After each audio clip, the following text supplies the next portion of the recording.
A Tale of Murder, a Wildwood Witch Mystery, Book 1. Written by Elle Adams, narrated by Sarah Kempton. Chapter 1. We're home! As soon as I'd jumped off my broomstick, Tansy, my squirrel familiar, raced ahead to the summit of the hill and looked out on the town of Wildwood Heath. I followed at a slower pace, finding it a little hard to summon up any enthusiasm. Yes, the scenery was as pristine as ever, as if the sun shone a little brighter upon its vibrant green fields and verdant woodlands than it did anywhere else. But the sheer amount of broomstick traffic crisscrossing the skies above our heads brought a dark cloud, which reminded me of my real reason for being here. Even on the day of the head witch's funeral, Wildwood Heath didn't look like a town mourning its most beloved coven leader. The enclave held the title of the Midlands' most popular magical tourist spot for wildlife lovers and nature, in addition to its high ranking in several regional sporting championships. Wildwood Heath, and the coven which gave the town its name, played to win. A flock of broomsticks zoomed overhead, nearly blowing Tansy head over heels downhill. She scurried back to my side, tail fur in disarray and eyes bright with excitement. I bet there are witches from all over the country flying in. They're supposed to be here for a funeral, not the regional Skyhopper Championship. I positioned my broom over my shoulder to avoid it being swept away in the breeze kicked up by the new arrivals as I walked downhill towards one of the forested paths leading into the town. With a little luck, I'd be able to get under cover before I ran into the press. I should have known better than to tempt fate. No sooner had I entered the woodland than the flash of a camera dazzled my eyes, and a witch and wizard in identical red cloaks and hats leapt out of the bushes. The wizard held the camera, while the witch waved a microphone in front of my face. Tansy, typically, climbed up my shoulder and hid herself behind my hair. Hello there, the witch said. We're Clarice and Speck from the Blue Moon, and we're looking to interview some out-of-town witches and wizards for our segment on the funeral of the former head witch. Good for you. I knew better than to offer a single word to the region's most notorious magical tabloid newspaper. A fair proportion of its most sensational and ridiculous stories over the past few decades had centred on my family, or more specifically, my grandmother. Grandma had had the last laugh, though, clinging tenaciously to her position of head witch until the moment she died peacefully in her sleep last week. Unconcerned about my rebuff, Clarice tailed me down the path through the woodland, microphone hand outstretched. You're going to the funeral, aren't you? What was your relationship to the head witch? Long-suffering granddaughter, I thought. Behind me, Tansy jumped off my shoulder to chase one of the local squirrels out of a tree. Speck came to such a sudden halt that he almost dropped his camera. It can't be. Clarice's gaze followed my familiar, and then, understanding, crossed her face. Uh-oh. I beckoned Tansy to come over to me, and she scurried protectively up my leg as I quickened my pace. Want me to stop them? She whispered in my ear. Please, I breathed. We need to drive them away before they reach the coven's territory. Wait, Clarice cried. The head witch's granddaughter has a red squirrel familiar, doesn't she? You must be Robin Wildwood.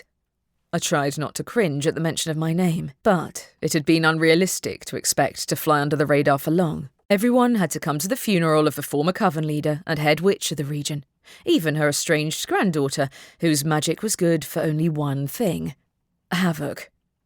Luckily, havoc was precisely what the Blue Moon's reporters deserved. While Tansy scurried back down my arm with a flick of her bushy tail, I whispered a quick spell under my breath, directed towards the birds nesting in the nearby trees.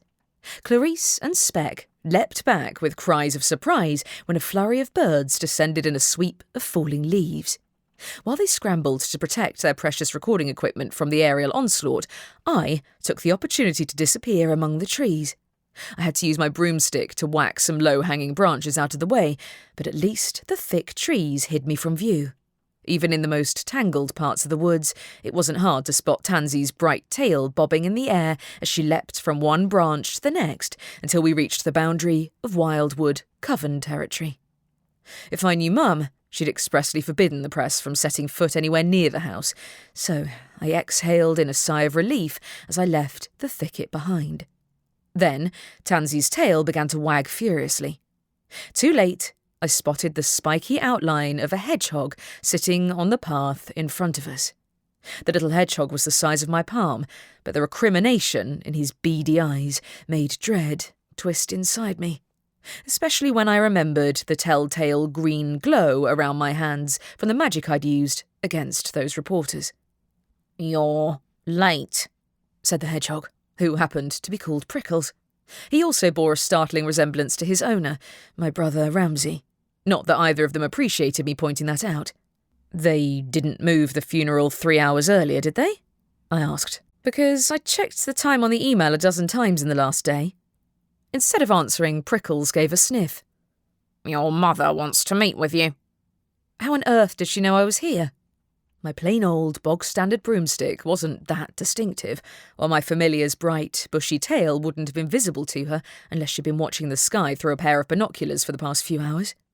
Surely the future head witch and leader of the Wildwood Coven had more important things to do with her time than to spy on her estranged daughter. Like organising a funeral, for instance. "She sensed your arrival, of course," said Prickles. "She's the coven leader, or she will be." So she hasn't taken the position yet. Reading between the lines, she was also still mad at me for skipping out on the last few family gatherings, as was Ramsay, if he'd sent his familiar to reprimand me instead of coming in person. Admittedly, he must have had his hands full if he'd volunteered to help Mum with the funeral arrangements, as well as being head of the Wildwood Heath law enforcement. He was the youngest ever wizard to take the title, as I'd been repeatedly reminded during the last family gathering I'd attended. As if I needed to be told one of us was the family's pride and joy, while the other, well, I was currently being lectured by a hedgehog. You can work out the rest for yourself. Prickles gave me a stern look. No, but there's a tight schedule and your mother would dearly prefer it if you didn't go wandering off on any detours." I only detoured through the forest to avoid the press, I told him. They're ambushing people from the bushes. Does Mum know? "She can't keep them away from the town altogether," said Prickles. "This is a historic occasion." No kidding. The passing of the leader of one of the region's major witch covens would qualify as front-page news in the paranormal world, especially one who'd also happened to be a head witch. Anyone could lead a coven, but each head witch had attained the very pinnacle of what a witch could achieve. Already, speculation had flooded the wizarding web as to who would be chosen as her replacement. But while covens picked their leaders via a voting process, selecting a new head witch was complicated. Even my control-freak mother wouldn't be able to guarantee being chosen. I'd long since resigned myself to her being even less compromising than usual, but my apprehension built when I followed Prickles along the path which led along the back of the houses owned by the more prominent members of the Wildwood Coven. As soon as we came into view of the wide expanse of lawn at the back of Aunt Shannon's house, Tansy ran off in pursuit of the magpie sitting on the fence. My aunt's familiar, Myrtle. The bird took flight with a shriek and a scattering of feathers, while Prickles shook his little head. "Oh, she'd better not wreck your mother's roses." "She'll be on her best behaviour." Another magpie feather came drifting down onto the path. Besides, you know that magpie was probably spying on you, don't you? Myrtle was as bad as those reporters for poking her beak into people's business and taking the gossip back to her owner. I'd frequently had to send Tansy to turf the magpie out of bushes and off windowsills where she'd been eavesdropping, and I'd bet she had both eyes open for trouble on the day of the funeral. While my familiar ran free to her heart's content, I followed Prickles past Aunt Shannon's lawns to the equally large garden next door, where carefully arranged beds of flowers surrounded a large greenhouse housing the herbs and plants Mum needed for her spells. I recognised Piper's handiwork and hoped I might run into my oldest friend, the coven's gardener, but it wasn't until I'd reached the whitewashed walls of the house itself that I spotted a blonde witch wearing casual clothing which rendered her almost unrecognisable at first. Then my heart did a flying leap into my throat. Oh boy. I could count on one hand the number of times I'd seen Mum in a t-shirt and muddy jeans, and most of those had been while I was a toddler. To see her snipping away at the rosebush with a pair of gardening tools was jarring, while the petals littering the path looked alarmingly like droplets of blood. Was she still mad at me? Given that she had to have spotted me by now, I'd have to say, yes, she was. Her familiar acknowledged me at first. Horace, a ginger and white cat with an orange tuft on his tail, which had caused me to occasionally get him confused with Tansy when I was a kid, usually with disastrous results, looked at me haughtily. "Where is that squirrel of yours?" "There." I pointed over the fence to the bright red shape of Tansy running along the top of the fence. "Mother, it's me." "Robin." She didn't take her eyes off the rosebush she was pruning. "So you finally showed your face, did you?" "I'm sorry about Grandma." "No, you aren't." So much for starting out on the right foot. "I am. She ought to have retired before she worked herself to death." "You know that wasn't her style." Mum finally turned around. "Oh, you're looking awfully windswept." "Speak for yourself." Her hair was twisted into a top knot and hardly looked better than my own wild blonde curls, while mud stained her pale hands. The steely expression in her green eyes dared me to point it out. Angry and grieving or not, she was still the future coven leader. "That's because I flew here and ran into a bunch of reporters." She muttered something uncomplimentary under her breath. "I hope you didn't embarrass us." I didn't. Technically, the stunt I'd pulled with the birds had been more humiliating for them than it had been for me. "They're not allowed to come to the funeral, are they?" "Certainly not." More red petals scattered onto the grass. "Any reporter who sets foot on Wildwood coven territory will spend the rest of the week as a rat." Tansy would like that. I glimpsed her running across the lawn before she ascended one of the bird feeders and attempted to pry it open. Mum tutted. "Oh, I forgot how wily she is." "She's a red squirrel. She has to be." Tansy took pride in being the only red squirrel familiar in town, and while the pair of us shared a similar temperament, squirrels were easier to forgive for being arbiters of chaos. Mum turned back to the roses. "The funeral is at dusk, but we'll have to be there an hour earlier to welcome the guests." "I know. Rowan told me." Her jaw twitched. "You spoke to your cousin, then?" "Yes, on the phone. She told me the news."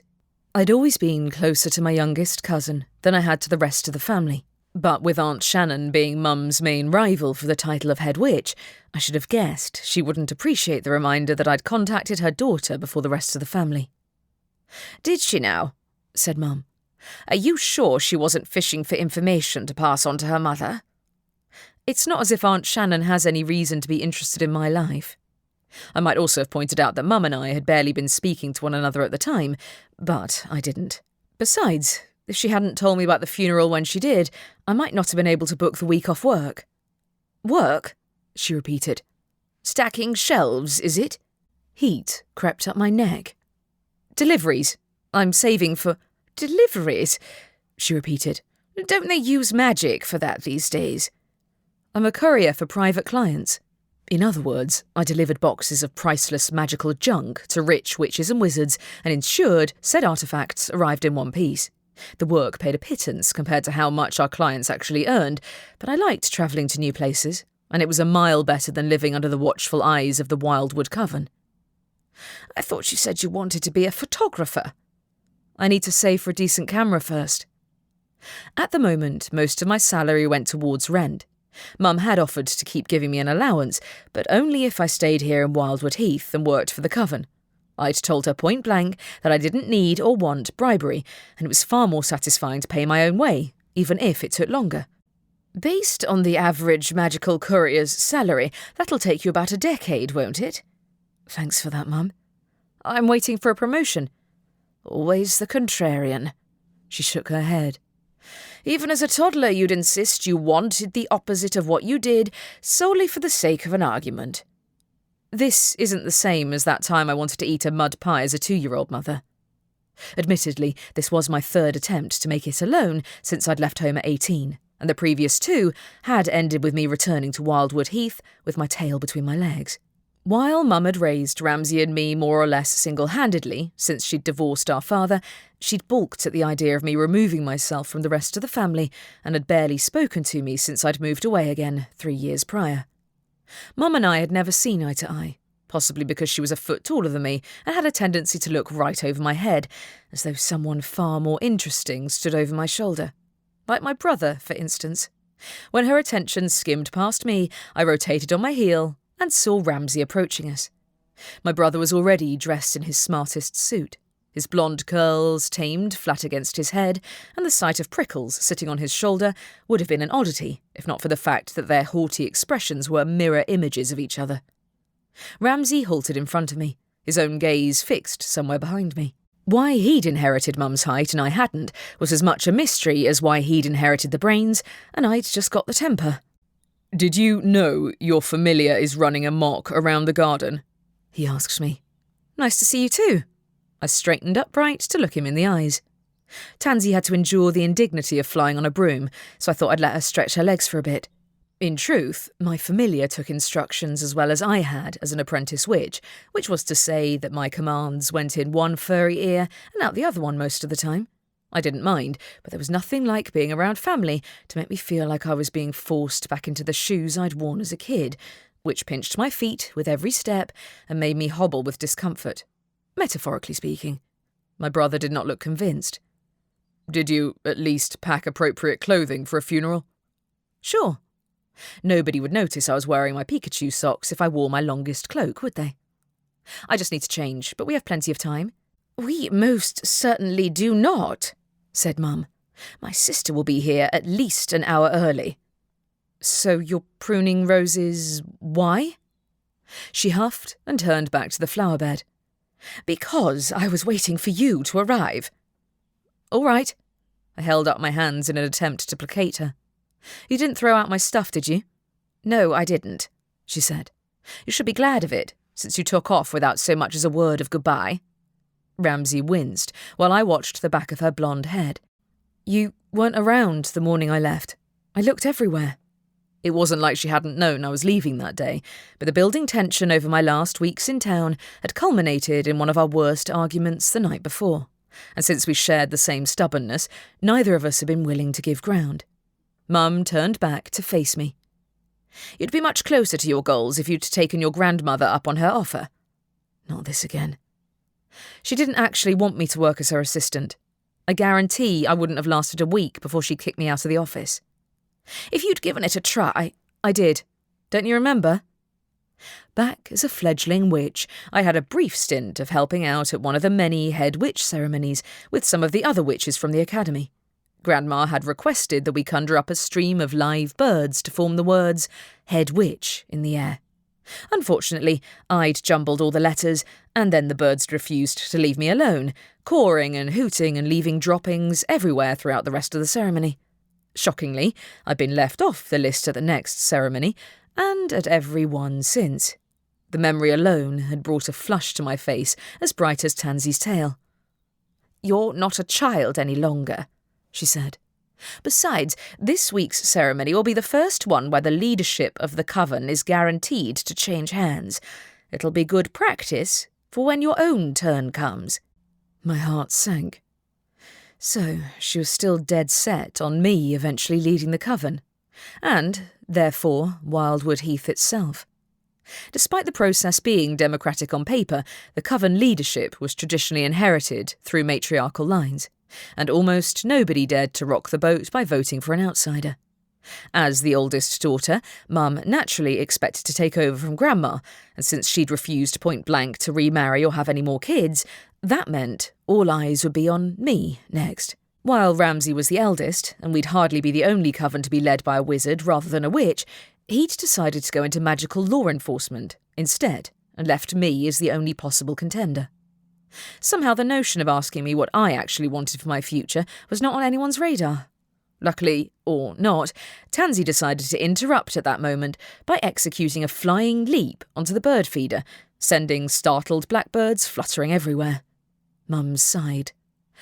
"Take that familiar of yours indoors and get ready for the funeral.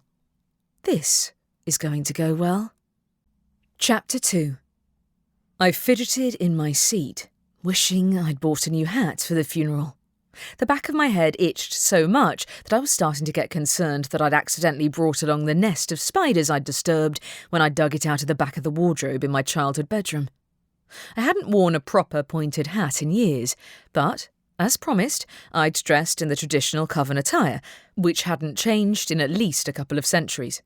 if you didn't count my Pikachu socks anyway, which weren't visible under the long cloak that swept down to my feet. My brother sat on my other side, so still that he looked like someone had cast a freeze-frame spell on him. From the occasional huff of disapproval he sent in my direction, he was tempted to do exactly that to me. I couldn't be the only one who'd started to get bored with the proceedings, surely. Mum and Aunt Shannon had already had their turn to speak, and it seemed every single person crammed into the room had something to say about the former head witch.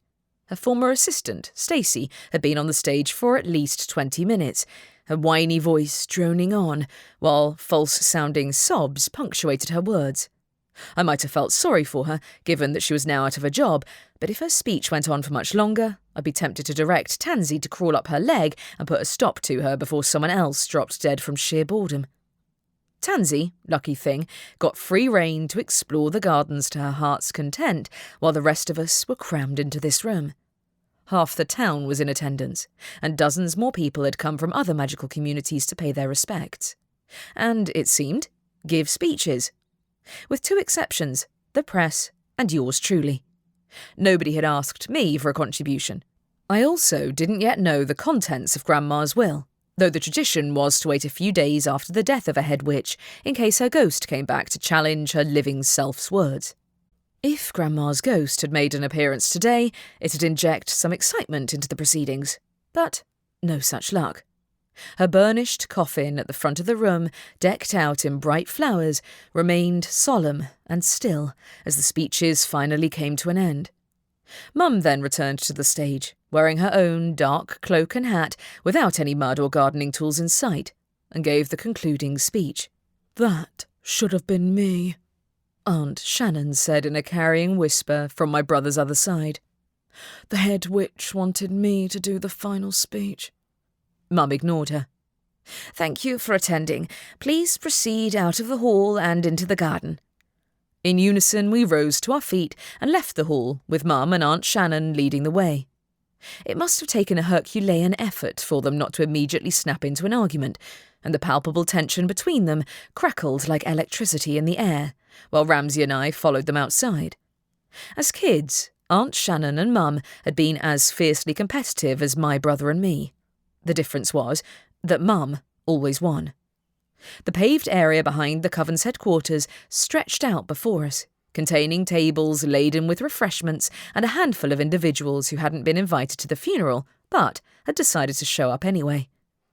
I didn't spot any cameras among them, thankfully. While they weren't technically allowed to sneak in without an invitation, the coven's headquarters was open to any witch or wizard, and it had no official owner until the next coven leader was crowned.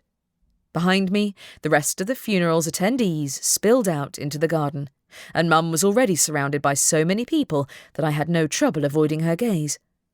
I didn't see Dad among the attendees, but his partner, a werewolf named Jessica, wasn't on the guest list, so I wouldn't have been surprised if he'd stayed at home.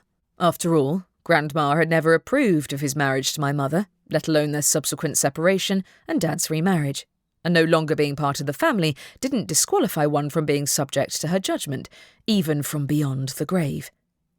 I loaded a plate from the buffet and retreated to the far end of the garden, where I could watch Tansy chase the local birds through the maze which had been installed during Grandma's first decade as head witch. I hadn't the faintest idea why she'd wanted a maze in the first place, but she'd built it on a piece of spare land that she and the Henbane coven had been bickering over for decades in order to bring their argument to a halt. Hedges surrounded a fountain shaped like the head of a dragon, and a large oak tree sprawled near the back, effectively cutting off access from anywhere except the Wildwood coven's back garden. That stubborn Wildwood witch trait had served her until the last, and her absence lingered among the sea of black cloaks and hats which dimmed the otherwise bright garden. I might have had ambivalent feelings towards my birth coven, but it'd take a while to adjust to not expecting to see my grandmother in the crowd in front of the whitewashed walls and arched windows of the coven's headquarters. While I tried not to catch anyone's eye, a short witch with dark curly hair detached herself from the crowd and perched next to me on the bench without asking for permission.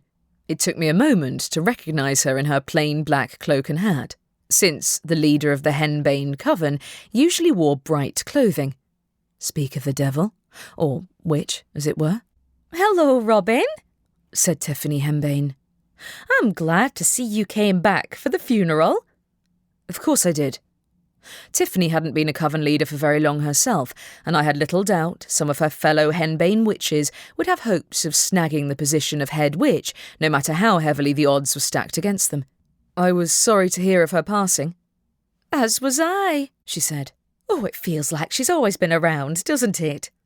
I made a non-committal noise, happy to be antisocial if it meant escaping an endless round of questions and comments from every stranger who'd noticed my return to town. Unfortunately, not everyone picked up on my leave me alone vibes.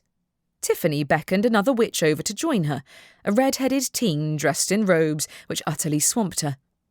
"This is Leona, my apprentice. Leona, this is Robin Wildwood." Leona gave a shy smile. "Hi, Robin. I've heard all about you. Didn't you once set a swarm of birds loose in the classroom at the academy?" Heat seared my neck, and I wondered how she knew about that years-old fiasco until I spotted the smile pulling at Tiffany's mouth. Had she been petty enough to tell her apprentice tales of my myriad failures? Apparently so. That's right. I refused to be goaded. I did the same to a pair of nosy reporters who tried to corner me on my way into town and kept asking questions. "Did you now?" Tiffany raised a delicately plucked eyebrow. "I'm sure your mother has been careful to keep the press out. She's even sealed the gate at the back of the maze. Did you know?" Uh-huh. Since their own property was next door, I'd be willing to bet they'd spent the past few days snooping over the fence in the hopes of overhearing any gossip, and had been bitterly disappointed to find the back gate sealed against them. Can't be too careful. "Oh, of course not." She gave a tittering laugh. "Will your mother be keeping the maze? Do you know?" Excuse me? I blinked. I imagine she will, yes. Mum hadn't officially inherited the coven leader's headquarters yet, but I had little doubt she'd refused to give up any gains her mother had made, especially if she found out the Henbane witches had tried to wrangle Grandma's maze back into her coven's hands at the former head witch's funeral. Tiffany had some nerve, that was for sure. Before she could ask any more questions, however, a large tarantula crept across the lawn and Leona gave a violent jump, dropping her plate. "Oh, I don't like spiders." I don't mind them so much. I sat back and watched their retreat, fighting a grin. When the crowd swallowed up both Tiffany and her apprentice, I crouched down to speak to the spider. "Where is she?" The spider pointed a long leg at a gazebo nearby, where I spotted my cousin, Rowan, waving at me. I waved with one hand and picked up my plate with the other as I made my way over to her. The spider, who happened to be called Ralph, crawled into the gazebo and climbed up his owner's shoulder. Rowan had freely admitted that the reason she'd chosen a tarantula as a familiar was due to her mother's fear of spiders, but she'd come to enjoy their company, and frankly, I could see the appeal of having an easy way to keep certain people at arm's length. "Hey, Rowan." I ducked under the roof into the gazebo and sat on the bench inside. "Enjoy the funeral service?" "Ugh," she said. Whose idea was it to let Stacy ramble on about Grandma for 40 minutes? Frankly, I slept through the second half of it. Didn't your mother notice? Perhaps not, given that she was under less scrutiny than I was, as the younger sibling who didn't expect to inherit the coven leadership, even if her mother somehow managed to wrangle the job from mine. "No, she was too busy glaring at your mother," she said. "They've been absolutely unbearable all week.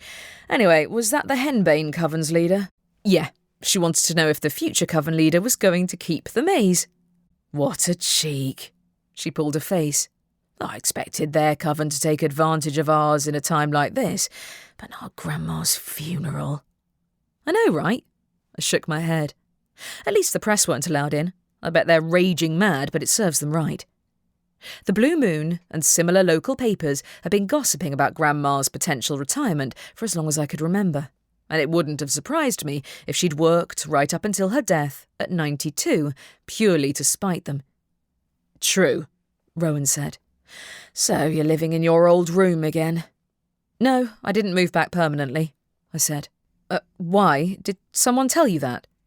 "Oh, no," she said. "I just assumed you wouldn't have come back if you had a choice." I couldn't skip out on the funeral, Rowan. She dropped her gaze. If I got away from here, it'd take more than a funeral to bring me back. You could, you know, I reminded her. My mum would rather trade in her wand than admit the world outside of Wildwood Heath exists, but all you'd have to do is move outside the region, and nobody would recognise you. My ability to talk to animals might have drawn attention in some circles, but delivering packages was a nondescript way to make a living. Rowan hadn't been old enough to move out on her own when I'd left town, but she'd turned 21 in the past year, and I assumed she had the same desire for freedom as I did. She moved to the side of the gazebo to watch the garden without answering my comment. I'm guessing they weren't grateful that you came back. They expected me to be grateful that they'd let me back into their house. I gave an eye roll. At least they didn't ask me to give a speech at the funeral. They're too busy with their guests to bother with us. Famous last words. She took a step back. We have company. I peered past her, my heart sinking at the sight of the group approaching the gazebo.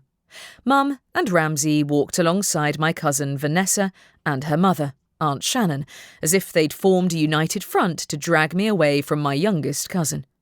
Honestly, I knew Mum wasn't happy with me for keeping in touch with Rowan, but she wouldn't have got far by refusing to let me spend time with my one real friend among the sea of relatives with whom I had nothing in common. Aunt Shannon and Vanessa looked more like twins, despite the 30-odd-year age gap between the two of them, with the same perpetually sour expression and blonde hair tied back underneath their pointed hats. Rowan, by contrast, had cut her darker blonde hair into a pixie cut and would probably have dyed it bright pink if her mother hadn't put her foot down. Aunt Shannon's gaze went to my feet. What are you wearing? Oops, I'd pulled my cloak above my ankles, forgetting my inappropriately bright socks. Oh, I didn't have time to do laundry before I flew here. Aunt Shannon leaned closer to Mum. I suppose each of us had to have at least one disappointing child, but I'm glad mine wasn't my first daughter. Rowan is fine with being the spare. Anger rose within me, but Mum, of all people, interjected first. I wouldn't make assumptions about what I think about my daughter. She's doing perfectly fine. My mouth briefly fell open before I got my expression under control. Mum might be quick to criticise my own choices, but the one thing she wouldn't stand for was seeing other members of the coven belittle Ramsay and me, even family. I shot Rowan a sympathetic look, but her gaze was on her feet, her shoulders drooping under her mother's withering stare. Another bolt of anger hit me, especially when Vanessa didn't come to her sister's defence. Aunt Shannon had inherited the worst of the Wildwood family's competitive streak, and her scheming nature had led the local press to speculate that she'd had her ex-husband poisoned after he cheated on her.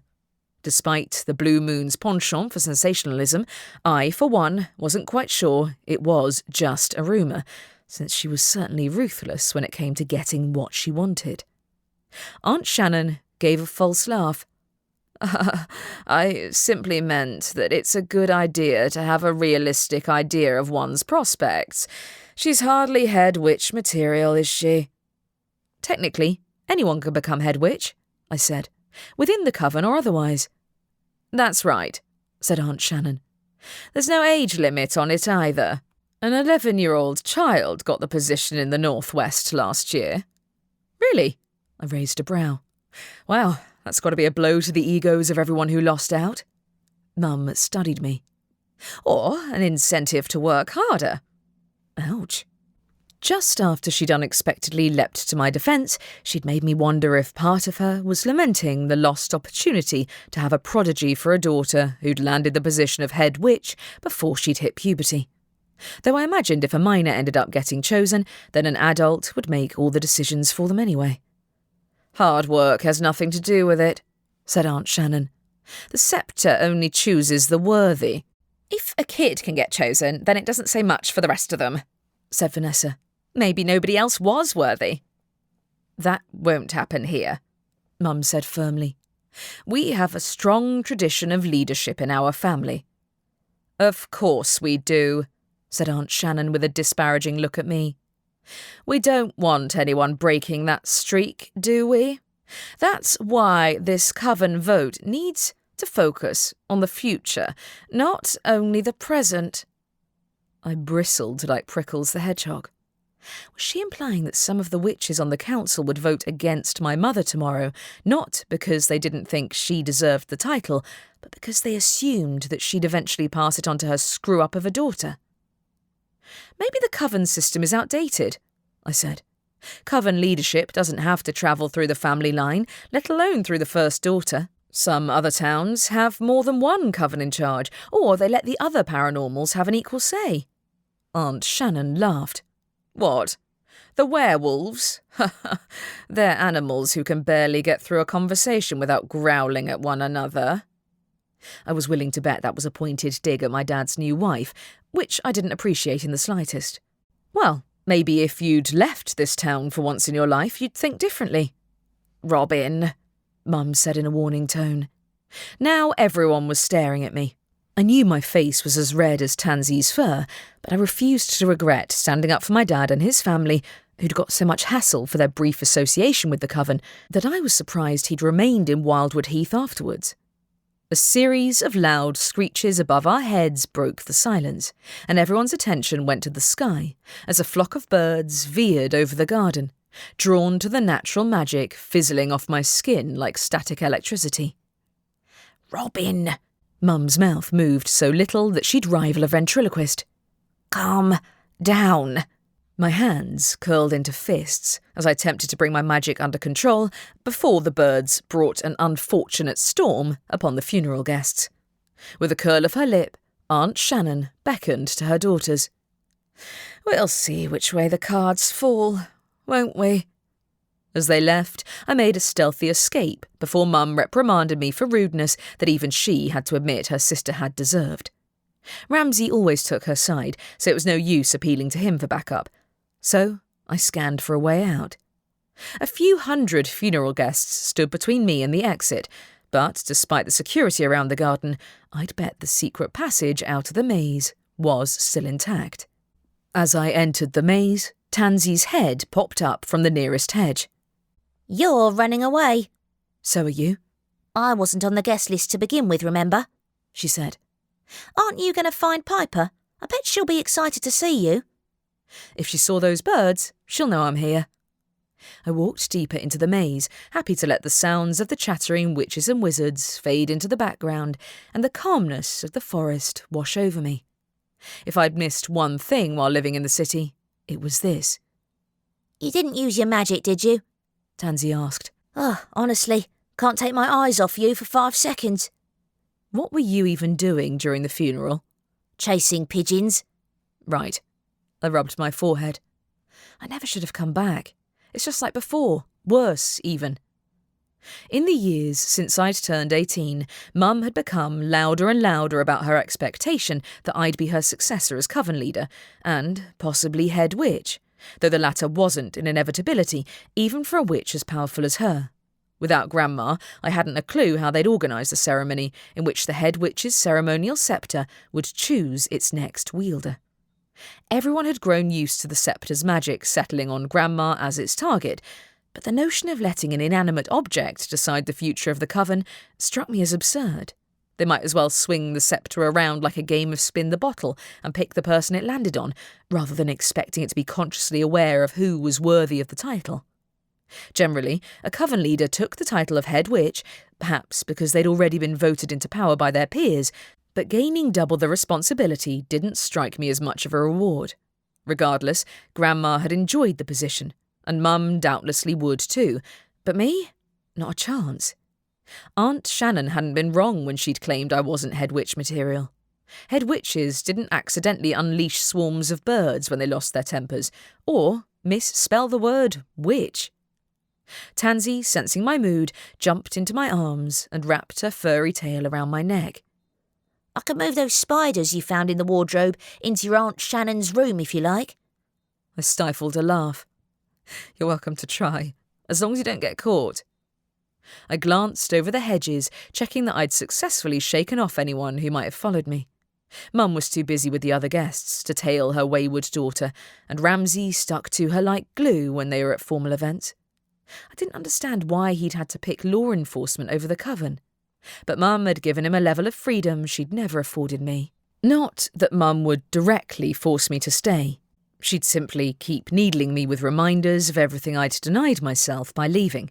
A steady job, a roof over my head which wasn't subject to the whims of a landlord who couldn't be bothered to fix the broken heating system, and enough cash to buy the camera I wanted. Yet it was too much of a knock to my pride to throw myself on my family's mercy, and besides, I had more chance of winning the lottery than of following in her footsteps as head witch. Let's be realistic here. Exhaling in a sigh, I made a mental note to message her when I got home, telling her I had a headache and that I was going to have an early night. For now, I rounded the corner and came to an abrupt halt in front of the fountain, and the body floating face down in the water. I remained completely still, as if suddenly approaching the body would make it stand up and walk away. Tansy jumped off me and approached the fountain, her tail standing on end. Tell me she isn't dead. Okay, I won't tell you. I trod closer to the fountain, not recognising the red-haired witch who lay across the stone base, her hair swirling around the water. Any idea who she is? Rustling sounded behind me, and Grandma's assistant, Stacy, ran into view. She stared at the fountain for a long moment, and then she screamed, loudly. The noise sent Tansy scurrying into retreat, and then the sound of footsteps thundered towards the maze. Several black-cloaked coven members appeared, erupting into exclamations when they saw the body in the fountain. "Oh, that's Tessa," someone said. "Did she drown?" "What's she doing in here?" Is that the head witch's granddaughter? Out of the way. A clipped voice cut through the air, and the crowd parted to allow Mum to stride up to the fountain. Her gaze briefly travelled over to me before fixating on the body of the dead witch. "Who found her?" "I did." I'd figured she'd rather I admitted the truth, but the look on her face suggested otherwise. "I see." More whispers travelled through the crowd, and Ramsay came hurrying in behind Mum. "All right, this is police business now. Everyone get away from the fountain." "Back into the garden," Mum ordered. "Nobody leave, is that clear?" Everyone did as she asked without a word of dissent. Coven leader or not, they knew she was in charge here. Unfortunately, her manner suggested she blamed me for the ensuing chaos, as if I'd come into the maze expecting to find a dead body. So much for a stealthy escape. Chapter 3. Why? Tansy whispered. Do these things always seem to happen to you? Very good question. I stood awkwardly with my back against the hedge as Ramsay drove the guests away from the crime scene, wondering when someone was going to fish poor Tessa out of the fountain. Of course, Mum was far more concerned with making sure nobody slipped away, and she guarded the maze's entrance while she barked out orders to everyone in the vicinity. Aunt Shannon, naturally, had to intercede when Mum had a moment to breathe. "What does this mean for tomorrow's ceremony?" "We'll deal with that later," Mum responded, "once the police have made their assessment. Your son will understand the importance of the ceremony outweighs all other potential concerns, I'm sure." "Well, someone did get murdered on the property," I pointed out. "I doubt she fell into the fountain by accident." "Robin, that's enough," Mum said without looking at me. My hands curled into fists. I did not take kindly to being talked down to, especially as nobody had bothered to ask if I was okay. Stacy was in floods of tears nearby, but even in the face of disaster, I had to keep my composure and try not to look at poor Tessa's floating body. Part of me wondered if throwing up those delicious snacks from the buffet all over my shoes might give me an excuse to escape, but I did have a little dignity left. I swallowed hard and kept my gaze on the hedge instead, while Tansy climbed up to perch on my shoulder. "They'll have a hard job doing the ceremony without anyone to carry the sceptre." "Oh, yeah." Tessa's job had been a simple one, but Mum would need to find a replacement before the ceremony. Besides, for all her authority, Mum wasn't coven leader yet, and some people wouldn't be thrilled if she decided to ignore the death of a young coven member in favour of pushing ahead with the ceremonies. When the rest of the police showed up to help Ramsay remove the body from the fountain, I retreated towards the maze's entrance and found Stacy slumped on a bench nearby. She'd stopped crying, but she still looked shaken and pale when she lifted her head. Did you see Tessa go into the maze?" I shook my head. No, did you? She slumped lower in her seat and shook her head. I saw movement behind the hedges, but I didn't know she was in here. I wonder who pushed her in. I regretted my words when Stacy flinched so hard that she almost fell off the back of the bench. But nobody drowned in a shallow fountain by accident, and the timing set all my suspicions blaring. Had someone killed Tessa in order to delay the coven leadership vote and the head witch ceremony? Mum had once pushed ahead with the coven meeting, even when half its members had flu, though, and a dead body wouldn't stop her from putting a new coven leader in place. As for Tessa herself, it wasn't as if she'd held a position anyone coveted. I was pretty sure carrying the ceremonial sceptre would have been her first major event as a coven member, though it was beyond me to figure out what she'd even been doing in the maze. Maybe she'd been trying to escape the crowd like I had. Stacy tremulously got to her feet and walked away, past Tiffany Hembane and her apprentice, Leona. Their group stood in a huddle, perhaps discussing how Tessa's death had put a wrench in her schemes to get her hands on the maze. Aunt Shannon's sharp voice brought Stacy to a startled halt. I didn't hear what she said, but Stacy backed up, trembling, while I suppressed the urge to tell her to leave the poor girl alone. She might have droned on too much during the funeral, but she'd had as traumatic an experience as I had, and was now jobless for the foreseeable future unless the next coven leader opted to hire her as their assistant, which was by no means a guarantee. She did most of the work for the coven that nobody else wanted to, since Grandma's ancient cat familiar spent most of his time sleeping, but the new coven leader might be more hands-on. Mum certainly was. Vanessa chimed in with her mother, while Stacy hurried back towards the maze with her head down. Rowan wasn't with them, perhaps having taken the chance to sneak off home while everyone was distracted. I didn't blame her a bit. But I couldn't help thinking back to Aunt Shannon's insinuations about my side of the family's fitness to run the coven. When our gazes locked across the garden, I gave her a flat stare. I'd bet she was all too keen to blame me for ruining the week's plans by finding a dead body. But I suspected I'd have to take the brunt of the reprimands from my immediate family. As if conjured by my thoughts, Ramsay emerged from the maze and made a beeline for me. "I wish you hadn't been the one to find the body," he said in an undertone. "Why were you sneaking around in the maze in the first place?" "I needed some air." He raised a brow. "You were already outside." I rolled my eyes at him. There was hardly room to breathe in the garden. I swear half the guests weren't even local. What will you do if one of them turns out to have bumped off Tessa? He shot me a disapproving look. "Now isn't the time to jump to conclusions." "She can't have drowned herself, Ramsay." I kept my voice low. This was a murder, and in the coven's garden at that. "I doubt it was an accident," he said begrudgingly. "But it's more than likely someone she was close to was responsible, not a guest from the other side of the country. That said, since you were the one who found her body, I have to question you first." "You've got to be joking." He must have been right. Mum doesn't think I'd throw someone into a fountain to get out of a family event, does she? Ramsay's lips pressed together. "Look, I can strike you off the list if there's nothing you haven't told me." "You think I'm lying?" Disbelief flooded my voice. I walked into the maze and saw Tessa's body in the fountain. Tansy spotted her first, if you want to nitpick, but I'm telling the truth. "I believe you," he said. "But if anything implicating our family gets out, the press will have a field day." I muttered a few words, which made him give me another look of disapproval. "The press is not allowed in. If they spin some nonsense story out of this, they have zero evidence to back it up. Anyway, do you think someone who wants the coven leadership might be responsible?" His expression flattened. "Don't you even think about saying that in front of Mum." "But do you think so?" I pressed. "Who else is on the suspect list?" "Not you," he said.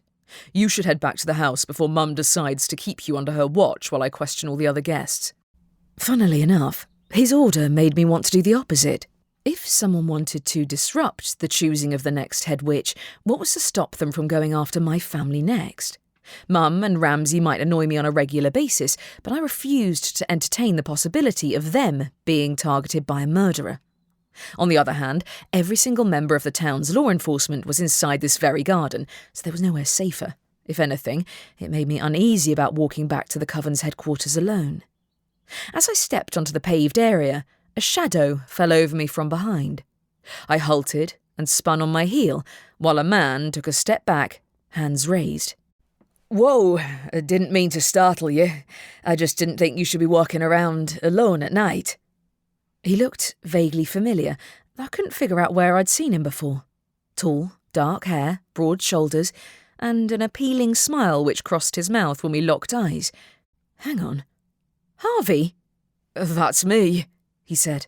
"I didn't get the chance to say hi earlier, but I was at school with you, remember?" "Of course I remember you," I said. He'd changed a lot, though not enough for me to forget that I might have had a slight crush on him when we'd been at the local academy. Unrequited, mind. We'd moved in different circles, since he was the athletic type who'd been flying on a broomstick since he could walk and had competed in the region's youth skyhopper league. After we'd left school, I hadn't thought I'd ever see him again, much less as a tall and very attractive adult. "Good," he said. "Are you heading home?" "Yeah," I said. Ramsey's going to be here for a while, so is my mum." "I figured." He glanced over his shoulder.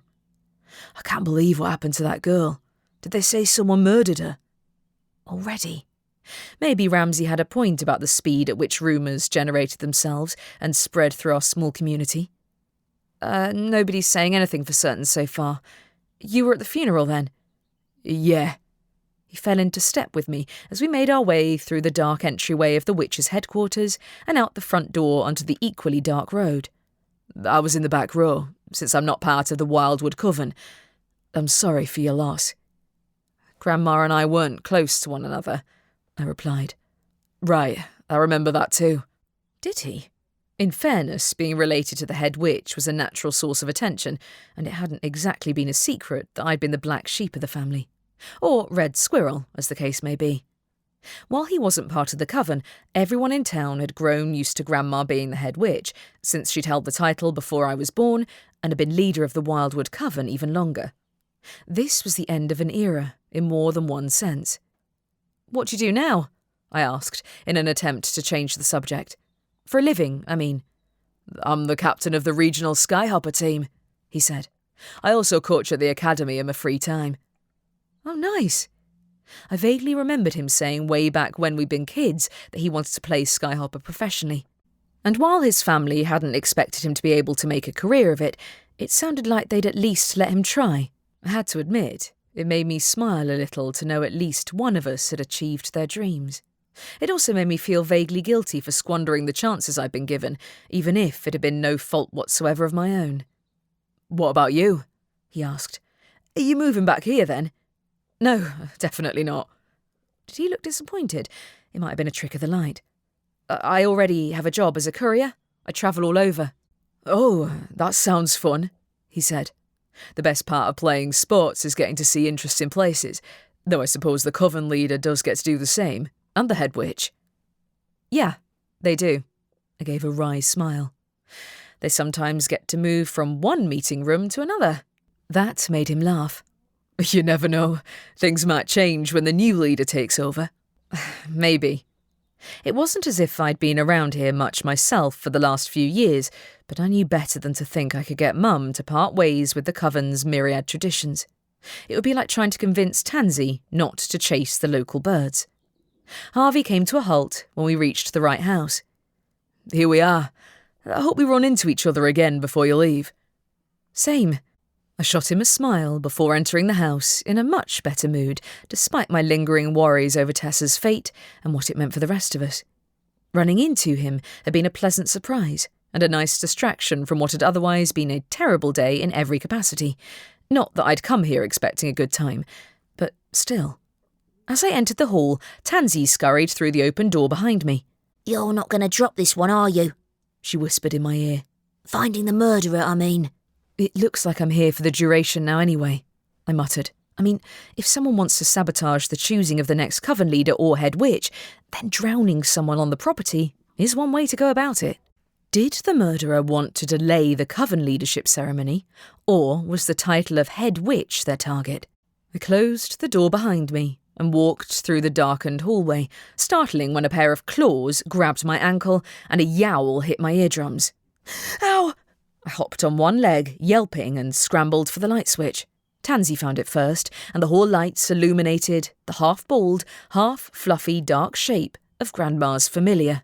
Oh, don't scare me like that, Carmilla. I hadn't set eyes on Carmilla since I'd returned home, and to be honest, I'd forgotten Grandma's familiar was still around. She'd once spent every waking moment at her owner's side, but in recent years she'd spent most of her time sleeping in her room instead. Meow. The little black cat put on a reproachful tone. Meow, I echoed. Have you forgotten how to talk? Didn't you hear? Tansy said. She hasn't said a word to anyone else in the family since her witch died. No, I didn't hear. I crouched down to give the cat a stroke, only for her to generously apply her claws to my hand the same way she'd done to my ankle. Ow! Meow.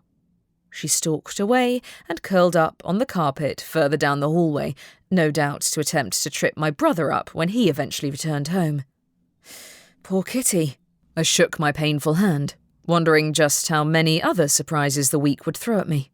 It shouldn't have surprised me that the universe would throw murder into the mix, but if I wanted to get anywhere, I needed to actually convince Mum that it was murder.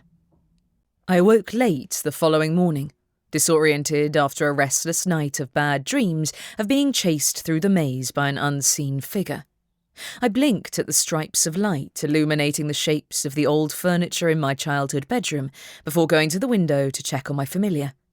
I assumed Tansy had gone outside to chase the local birds around, and sure enough, when I looked outside, I spotted a bright red tail waving from the fence as Tansy executed an impressive flying leap onto the bird feeder.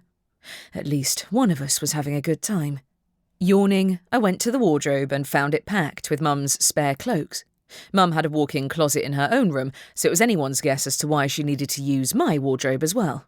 Mercifully, I wasn't expected to dress respectfully for a funeral today, so I put on my jeans and my Lord of the Rings hoodie before heading downstairs. Someone, presumably Mum, had turned the carpets in the hall and on the stairs jet black, along with the wallpaper. I could only assume that she'd intended it to last within the period of mourning for the former head witch, and that they'd go back to normal at the end of the week, because the gloominess made the place resemble a haunted house. At least they hadn't done the same to my room, because the black-draped furniture in the living room looked like something out of a low-budget performance of Dracula, especially with Carmilla sleeping on the sofa. Her silence was slightly ominous after our encounter last night, so I opted against waking her up to stroke her. Mum and Ramsay sat at the kitchen table, both of them eating cereal. Given the circles under Mum's eyes, it was possible she hadn't actually gone to bed, and Ramsay looked like he wouldn't mind joining Horace, who'd curled up to sleep on another chair. Luckily for all of us, I spotted him before I sat down and got myself clawed again. Dishes were stacked on the side, a sign that the cleaner hadn't been around. Neither had the cook, because instead of a cooked breakfast, there didn't seem to be anything on offer but cold cereal. I was starving enough not to care, so I poured myself a sizable bowlful and tried to figure out the fancy coffee maker. Are the staff not in? I asked. I gave them the week off, Mum said in crisp tones. We have too unpredictable a schedule until after the new head witch is chosen. My mouth parted. It struck me as a strange choice, but maybe Mum wanted privacy to go through Grandma's things without the cleaning staff around, or the gardener, which would explain why she'd been trimming the roses herself yesterday. What's the deal with Carmilla? Has she really not said a word since Grandma passed away? No, said Prickles, who sat on the table with a saucer of milk in front of him. She had a nasty shock. She got her claws in me and tried to trip me up when I walked into the house last night. Speaking of which, said Ramsay, who on earth did you go home with? I saw you walking into the coven's headquarters with a strange man. Ah. Harvey offered to walk me home. We went to school together. Who? He asked. Is he with the coven? No, he isn't, and you must know who he is. He's captain of the local skyhopper team. Is he? Mum's hands clenched around her coffee mug. You went off alone with a stranger? He's not a stranger, I said. He's not part of any coven, so there's zero chance of him being in the running either for the coven leader title or for head witch, which doesn't give him any reason to have murdered Tessa. And yes, I still think she was murdered. Her death was officially declared a homicide, Ramsay said slowly, as if the words pained him to say. And on that note, I need to check into the office. Can you please try to stay out of trouble? Only if you try to educate yourself on the local sports teams. I gave him an eye roll. Prickles, don't tell me he hasn't been supporting our prize-winning team. I'm shocked. The hedgehog hopped off the table to join his owner. Your brother is more concerned with the safety of the coven than with frivolous games. Or with having a life. I probably shouldn't have said that, but his and Mum's comments about Harvey had rubbed me up the wrong way. Would they rather I'd walked home alone with a potential killer on the loose? Ramsay went pink and left the kitchen without another word. Mum, meanwhile, rose to her feet and went to the sink to wash the dishes. I could count on one hand the number of times I'd seen her do any chores. Why had she dismissed the staff for the week? This went beyond her dislike of anyone being in the house when she wasn't here. No, there was something more going on. I finished my cereal and approached the sink with my bowl in hand. If Tessa's death was a homicide, are we potential targets for the killer? Mum's shoulders tensed. Not officially, and don't say a word of the sort to anyone else. We've already had to delay the vote on the next coven leader until your brother has finished questioning all the council members about Tessa's death. My brows shot up. The council members were all named as suspects, but they loved that. Everyone in the coven is a suspect, she said, and so is everyone outside of the coven who was present at the funeral. And what if someone from outside town sneaked in through the maze? They can't have, said Mum. I put a ward on the place to stop those wretched reporters getting in, and that giant tree at the back took care of the rest. That still left a lot of potential murderers, and the idea of waiting for my brother to question every single person who had been at the funeral was about as appealing as riding a splinter-laden broomstick. I should check on my familiar. Where are you going? She gave me a hard stare as I made for the front door. You can't go wandering around alone. It's broad daylight, Mother, I pointed out. Besides, what am I supposed to do? Sit in the house and twiddle my thumbs? I couldn't even get a decent internet signal in the house at the best of times, and I hadn't brought much with me except for a small suitcase and a broomstick. There's plenty to do to help prepare for the ceremonies. I walked right into that one. You said yourself that everything was on hold until the questioning is over. Look, I'll be fine. As I closed the front door behind me, I reached into my bag for a packet of nuts, Tansy's favourites. I hadn't even opened the packet before she came scurrying along the fence from the back garden to nab a tasty treat from my hand. Where are you off to? Anywhere I might avoid coven drama. I headed past Aunt Shannon's house and made for one of the nature trails in the woods. One of the upsides to growing up in Wildwood Heath was that there was no shortage of woodland to explore, and I'd much preferred roaming the nature trails to staying confined to the garden, where Mum kicked up a fuss if I touched any of her prize-winning flowers or left muddy footprints on the paving stones.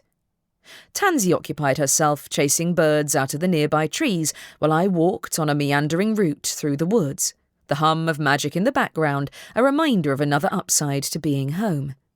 My coven's magic was stronger the closer we stood to the wild wood, and for most of us, accessing it in the woods was like drawing water out of a natural spring. Mine, on the other hand, behaved more like a geyser, which meant being at home made it even more liable to explode out of my control when I lost my temper. I'd never quite managed to convince certain members of my family that it wasn't intentional. While I'd always felt safe amid the thick trees and the sound of birdsong, Mum's obvious concern that I might get jumped had rattled me more than I wanted to let on. If the killer wanted to get at the coven leadership position, I wasn't exactly the first person they'd target. But why had they gone after Tessa to begin with? Strange and unnerving. I found myself tensing at small noises in the bushes, despite the buzz of my coven magic telling me they were only birds or small rodents. Logically, I was more likely to get ambushed by more reporters than a murderer, which wasn't much of a reassuring thought. I looped around the path to retrace my steps home, where I heard two familiar voices drifting from the direction of the house. "What do you mean, she went out?" asked a male voice. "Did you send her to run errands for the coven?" "Of course I didn't," Mum retaliated. "By all means, go and look for her yourself. You know the woods well enough, don't you?" I waited for the sound of the door closing behind her before approaching the short, round wizard from behind. "Hey, Dad." "Ah, how's my favourite daughter?" He turned around with a grin and wrapped me in a bear hug. I wanted to meet you after the funeral, but I heard there was an incident of some kind." "Yeah, a girl drowned in the fountain." I was glad he'd missed being caught up in that. "Tessa, she worked for the coven." "Someone died?" His eyes widened. "Oh, I did wonder if there was a reason it was so quiet in town." "Yeah, everyone who was at the funeral is being questioned. By my brother, but it couldn't be clearer that he'd neglected to tell Dad any of the details. To be honest, I didn't think Ramsay had ever quite forgiven him for leaving when we were kids, though even back then I'd understood that our dad hadn't abandoned us intentionally. When Mum was wronged, she didn't forgive or forget, so when she'd kicked him out of the house, it had been pretty much final. Mum claimed she didn't care that he'd met and married a werewolf since then, but given the attitudes of people like Aunt Shannon, I could understand why she wouldn't bring up her ex that often. As for poor Dad, I felt bad for not going to visit him sooner. He nodded, the corners of his mouth turning down. "A hell of a homecoming, right?" "Tell me about it," I said. "I just went for a walk to get away from it all. How's Jessica?" "Oh, she's great," he said. "The kids are too. Real bundles of energy. She's taking them to school, while I have a job in about 5 minutes. I should run." "You still doing repairs?" "You bet," he said. "Might not be glamorous, but the work never goes away as long as these wizards keep doing a shoddy job with their construction spells." "Hey, I'm a courier for rich wizards, so I can't say anything about lack of glamour," I said. "I booked the week off to come here, and I'm starting to have regrets." "I don't blame you, but I'm glad I was able to drop by and see you," he said. "You're here all week?" "With luck, that'll be all," I said. "I'll try to drop by the house sometime when you aren't too busy." He beamed. "Any time, Jess, and the kids will be glad to see you." That makes one person at least. While doing odd repair jobs didn't pay particularly well, Dad was happy enough, and despite what certain members of my family might say, it was a perfectly respectable way of making a living. While he departed, my gaze lingered on the front door to the house for a moment. If Mum was waiting to berate me about my dad, then she'd have to wait a little longer, because if it was true that hardly anyone was outside, there was no better time for me to see if the rest of Wildwood Heath had changed in the past few years. The town's main road was more of a meandering trail between rows of small shops and cafes owned and run by the town's residents, since paranormal rural communities didn't typically do chains. A few new shops had popped up, but the old staples were still in place, including the werewolf-run cafe called Where's My Coffee? Everyone groaned at the name, but their lattes were as good as any witch-made ones, if not better. I ducked inside the cafe, perusing the updated menu and relishing the ordinariness of the chatter in the background as I paid for my latte. I blew on it to cool it down before taking a sip that brought a rush of nostalgia.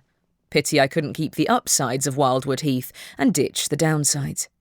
A hand snagged on my arm on the way out, causing me to drop that delicious coffee. My heart sank as I found myself nose to nose with Clarice and Speck, the former still wielding her microphone like a weapon. "Robin, we didn't get an interview with you yesterday, but you must have some words to say on the head witch's funeral and why everyone left in such a secretive manner." I had a few choice words I'd have liked to say, which wouldn't be repeatable on live TV, but I knew Mum would tell me to hold my tongue and not give them any ammunition. What they thought had gone down at the funeral was a mystery I had zero interest in knowing the answer to, though I should have guessed they'd stayed in town overnight, despite not being allowed to attend. Mum had been clear that none of them were to enter the house or set foot within 10 feet of our property throughout the entire week. She knew what lengths they'd go to in order to get a good story. "Sorry, I can't stick around and chat," I said, in as pleasant a tone as I could muster. "I have somewhere to go. Namely, as far away as possible." "Of course you do," said Clarice. "If you'd like to do an exclusive interview with us, then here's my card." Right. Unenthusiastically, I took the card without looking at her and walked out the door, straight into someone coming the other way. My latte fell from my hand, drenching both me and Harvey. Luckily, more of it went on me than on him, but of all the people to walk into, it just had to be him. "I am so sorry," I exclaimed.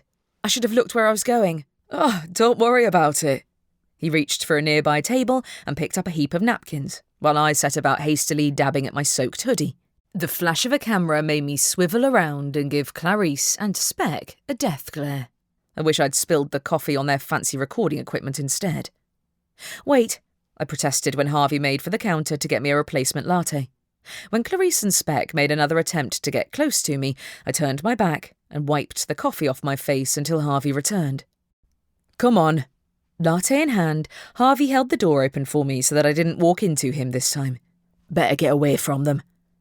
"I guess I should be thankful to the murderer," I said, taking the paper cup from him, considering that in any other week my coffee-soaked face would be on the front page. Harvey's expression turned mildly alarmed, while I wished I could stuff the words back into my mouth. "Should I report them for hassling you?" "To whom?" I asked. "The entire police department is tied up with the murder investigation. Besides, even my mother has trouble stopping the press from ramming their noses into our business. They're not technically breaking the law." The most she'd managed to do was ban them from the coven's territory, but that hadn't stopped them from waiting for the first opportunity to pounce on anyone who ventured outside. "That's ridiculous." He fell into step with me as I walked back through the town. "I wondered if I'd run into you again before you left, but I didn't expect it to be that literal." "Huh." I slowed my pace when we'd left the cafe in the dust, holding the latte with both hands to prevent any further mishaps. "Well, I'm stuck here until after the new coven leader and head witch are confirmed, and until my brother finishes the questioning." "So he definitely thinks it's murder then?" he asked.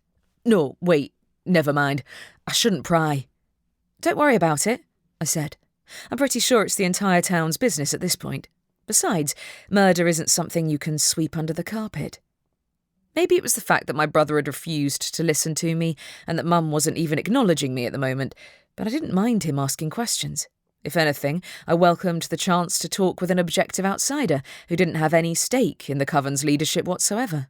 "Did you know the girl who died?" he asked. "Not well," I said. "But she worked for the coven and was meant to be involved in the ceremony where the new head witch will be chosen. Not great timing." "Your brother is head of the law enforcement, right?" he said. "He'll get to the bottom of it, I'm sure." "Yeah." I put on a false smile as we reached the end of my road. "I should head home and change. Thanks for the coffee." "Any time." He left while I walked on, sipping slowly at my latte to ensure I didn't spill another drop. At least I'd wrecked Clarice and Speck's business card, as well as drenching my clothes. But if I did show up on the front page of the papers, I'd have to think of a worse revenge scheme than setting a bunch of birds on them. Would Mum want to know the press was still hounding me? It wasn't as if I'd said anything which alluded to yesterday's events, but she was in a tetchy mood already. Everyone in the coven would remain tense and sleep-deprived until the coven leader and head witch were confirmed and they could go back to some semblance of normality. The press would have to stay away from the ceremony at least. Tansy ran into view across the front lawn as I approached the house. "Where have you been?" "Went to get a coffee." I drank the rest of my latte and crumpled the cup in my hand. "Looks like you took a swim in it." The press tried to ambush me. I unlocked the door, resigning myself to another unwelcome conversation with Mum on my way to change out of my soaked jeans and hoodie. Instead, I found Aunt Shannon reclining on the living room sofa as though she lived here. Both cats stood in the doorway, hissing at her, but neither of them had managed to herd her outside. The giant magpie sitting on her knee might have been part of the reason, as well as the wand sticking out of her pocket. "There you are, Robin," she said. "Your mother isn't around, so I let myself in.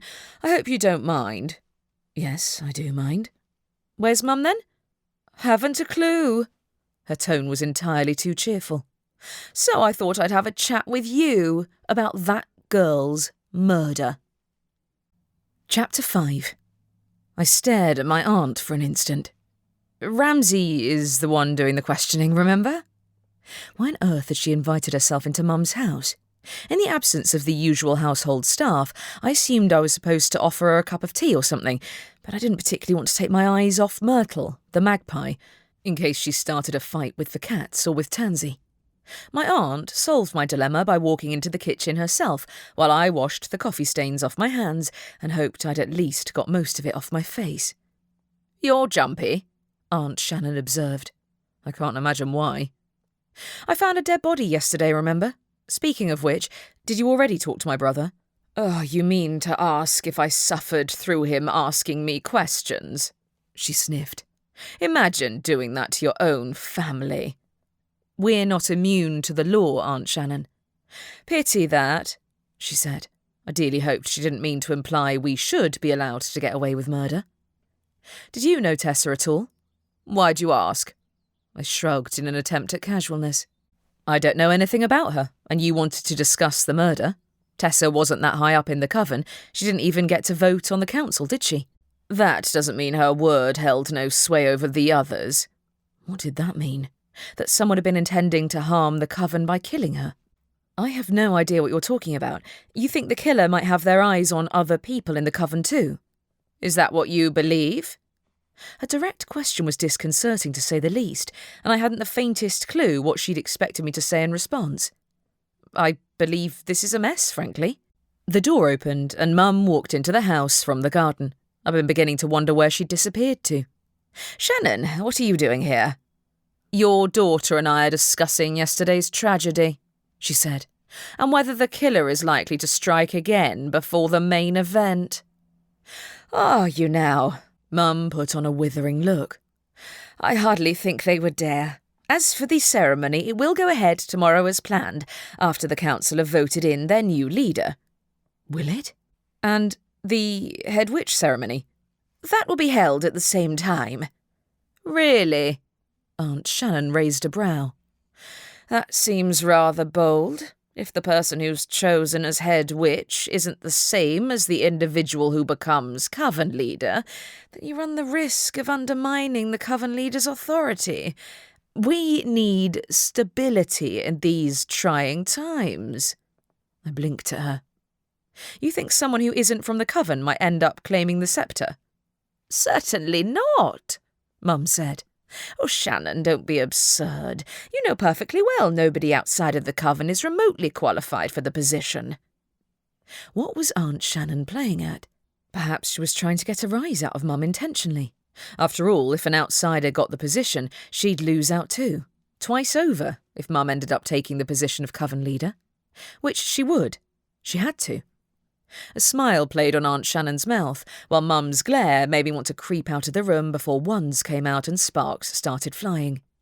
I didn't think they'd start duelling, but emotions had been running high from the get-go, and now their wishes for a straightforward coven leadership ceremony had been thoroughly trounced.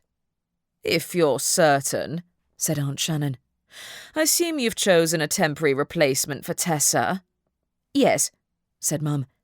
"Robin will be taking on her role." My heart skipped a beat. Excuse me?" "Tessa is dead, and we haven't had the time to hire a replacement," she said. "You've been to enough ceremonies that you ought to be familiar with how things are meant to work." I stared at her in disbelief. "Not in a coven leadership ceremony, or a head witch one, come to that." "Exactly." Aunt Shannon looked me up and down. "Look at the state of her. She even has coffee stains on her clothes." I was on my way to change when I found you'd let yourself into the house," I said through gritted teeth. "My mother and I are going to talk about this. Alone." Aunt Shannon sidled towards the kitchen door, her gaze roving over Mum with an expression of mingled anger and defiance. Mum watched her go. Her eyes narrowed, while Aunt Shannon's magpie familiar flew after her in a sweep of wings. I followed Mum into the hallway, seeing both cats start into the living room upon Aunt Shannon's departure and settle down on the sofa. Mum firmly closed the front door. "Would you rather I gave the job to Vanessa?" No. But I hardly needed another reason to stick around, or become a target. It was bad enough the entire coven being around to witness if I managed to screw up again. "Vanessa has more experience than I do." Instead of answering, Mum strode into the living room and retrieved a pile of robes from an armchair. "Go upstairs and try these on. You'll wear them for the ceremony, and I need to see if they have to be adjusted to your size." I didn't take them. "Are we going to talk compensation? Because if I'm going to be volunteered for Tessa's job, I'll need a better reason to paint a target on my head." "You aren't a target," she said. "As for compensation, I'll see about that camera of yours." If I'd been holding anything, I might have dropped it. "Excuse me?" "You wanted it, didn't you?" I wanted to pay for it with my own hard-earned cash. I bit the inside of my cheek. "Yes, but it's pricey." "Money doesn't matter." She waved a hand. "Go on, get changed." I stood in a daze, caught between the impulse to take what I could get and the urge to lean into my withering sense of pride and refuse. She must really need my help if she was willing to grant me my wish, but why had she discarded the possibility of me being targeted by the killers so readily? "Mum, do you know what Tessa—" She retreated from the room. "I have an hour to spare. If you don't have those robes on in 5 minutes, I'll give the job to Vanessa." She has got to be joking, I murmured to Carmilla, who simply meowed at me from the sofa. Next to her, Horace lifted his head. "She isn't, and she means what she says." Vanessa does have more experience than I do. On the other hand, Rowan would be crushed if she found out I'd given her sister the chance to show off in front of the coven, and the last thing I wanted to do was to give Aunt Shannon more reasons to belittle me. Besides, Tessa's only job had been to carry the ceremonial sceptre to the centre of the hall and wait for it to pick a new wielder. Grandma's cat had once held that job, and I could just see Aunt Shannon telling the entire coven that an ancient feline was more competent than the former head witch's granddaughter. Mind made up, I went upstairs to change before resigning myself to spending the next hour being poked and prodded as Mum adjusted the robes to the right size. It took a great deal of self-control not to bombard her with questions, but starting an argument with my mum while she was wielding pointy objects wasn't likely to end well. I regretted my silence when she started dropping hints that I needed to bring Tansy in to help her learn how to help me out when I was coven leader myself. Even the promise of the new camera felt less like compensation and more like bribery to lead up to the inevitable moment when she asked me to stay in Wildwood Heath forever. Ramsay came into the living room while Mum was off hunting for more needles. "Is that a new cloak?" "Supposedly I can't do the ceremony wearing just any old cloak." I winced as a needle snagged my bare wrist when I moved my arm. "I'm Tessa's replacement, temporarily." He didn't look remotely surprised. "Good. That'll make things easier." "I didn't know I needed to stand for an hour being measured for a 2-minute ceremonial role," I added. "Be glad you only have to interrogate potential murderers. Learned anything?" "No," he said, "except that an awful lot of people seem to have a guilty conscience. If I was to accuse any of them based on the elaborate excuses they concocted for whatever they were doing when Tessa was killed, I'd have to arrest half the town." "But you haven't made any actual arrests yet?" I asked. "Have you gone through the whole coven?" "No, just the senior members and anyone who was close to the victim," he said. "As of yet, no arrests, but I didn't expect the killer to confess outright." "That'd be too easy." I rolled my shoulders, which ached from standing with my arms outstretched for so long. "What do you think, then? Personal grudge, or a reason to worry for the rest of us?" "The only thing that concerns me is that half of the council is blaming their grievances about the coven leadership ceremony being delayed on me." "That's because everyone's too scared to blame Mum. People respected my brother, but they weren't outright terrified of him the way they were of Mum and the way they'd been of Grandma. Everyone's worried and stressed, which makes it hard to tell if they're lying," he said. "It's possible Tessa had an argument with someone which nobody has mentioned yet, but so far all we can work out is that she didn't speak to anyone after the funeral and went straight into the maze." "And someone ambushed her," I concluded. I didn't see anyone go into the maze while I was sitting outside, but I can't say I was paying full attention. The first person who'd come to talk to me had been Tiffany of the Henbane Coven, before Rowan had come to my rescue, and then Aunt Shannon and the others had interrupted us. If I'd gone into the maze before I'd met Rowan, might I have run into the killer? Or caught them in the act? It was impossible to say. "Oh yeah, I saw Dad earlier." "Did you?" His tone was carefully neutral. "Have you talked to him recently?" "No," he said. "We live in the same town, though. It's not like I left for years like you did." "Ouch." I pressed a hand to my chest. "I'm wounded. Besides, I'm sure Dad would like to hear from you." He made a non-committal grunt. "He can tell me himself."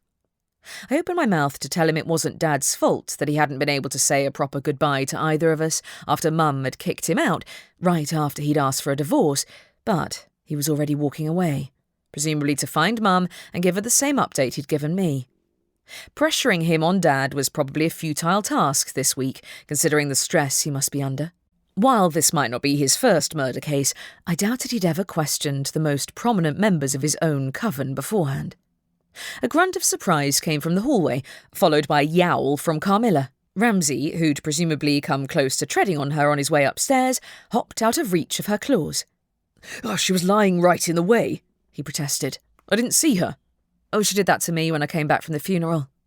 I studied the half-bald black cat, who looked reproachfully back at me. "Hey, Carmilla, remembered how to speak yet?" "She's grieving," Ramsay said, rubbing his ankle. "Give her time." I studied the cat's squashed face, and a sudden suspicion hit me like a lightning bolt. Grandma had been fine up until the moment she'd died, by all accounts, and her death had been sudden enough to take even Mum by surprise. Yeah, she'd been old, but how many scheming individuals had been waiting to take advantage of her retirement? Did Carmilla suspect her witch hadn't died of natural causes? Was that why she'd stopped talking to all of us? Mum descended the stairs, her loud footsteps interrupting my whirling thoughts. "Oh, there you are, Ramsay. Did you find anything out from the people you questioned?" "Unfortunately not." He stepped aside to allow her to pass by, while Carmilla slunk away, presumably to lie in another hazardous spot. "None of the higher coven members have demonstrated any motive to murder Tessa." "As I expected."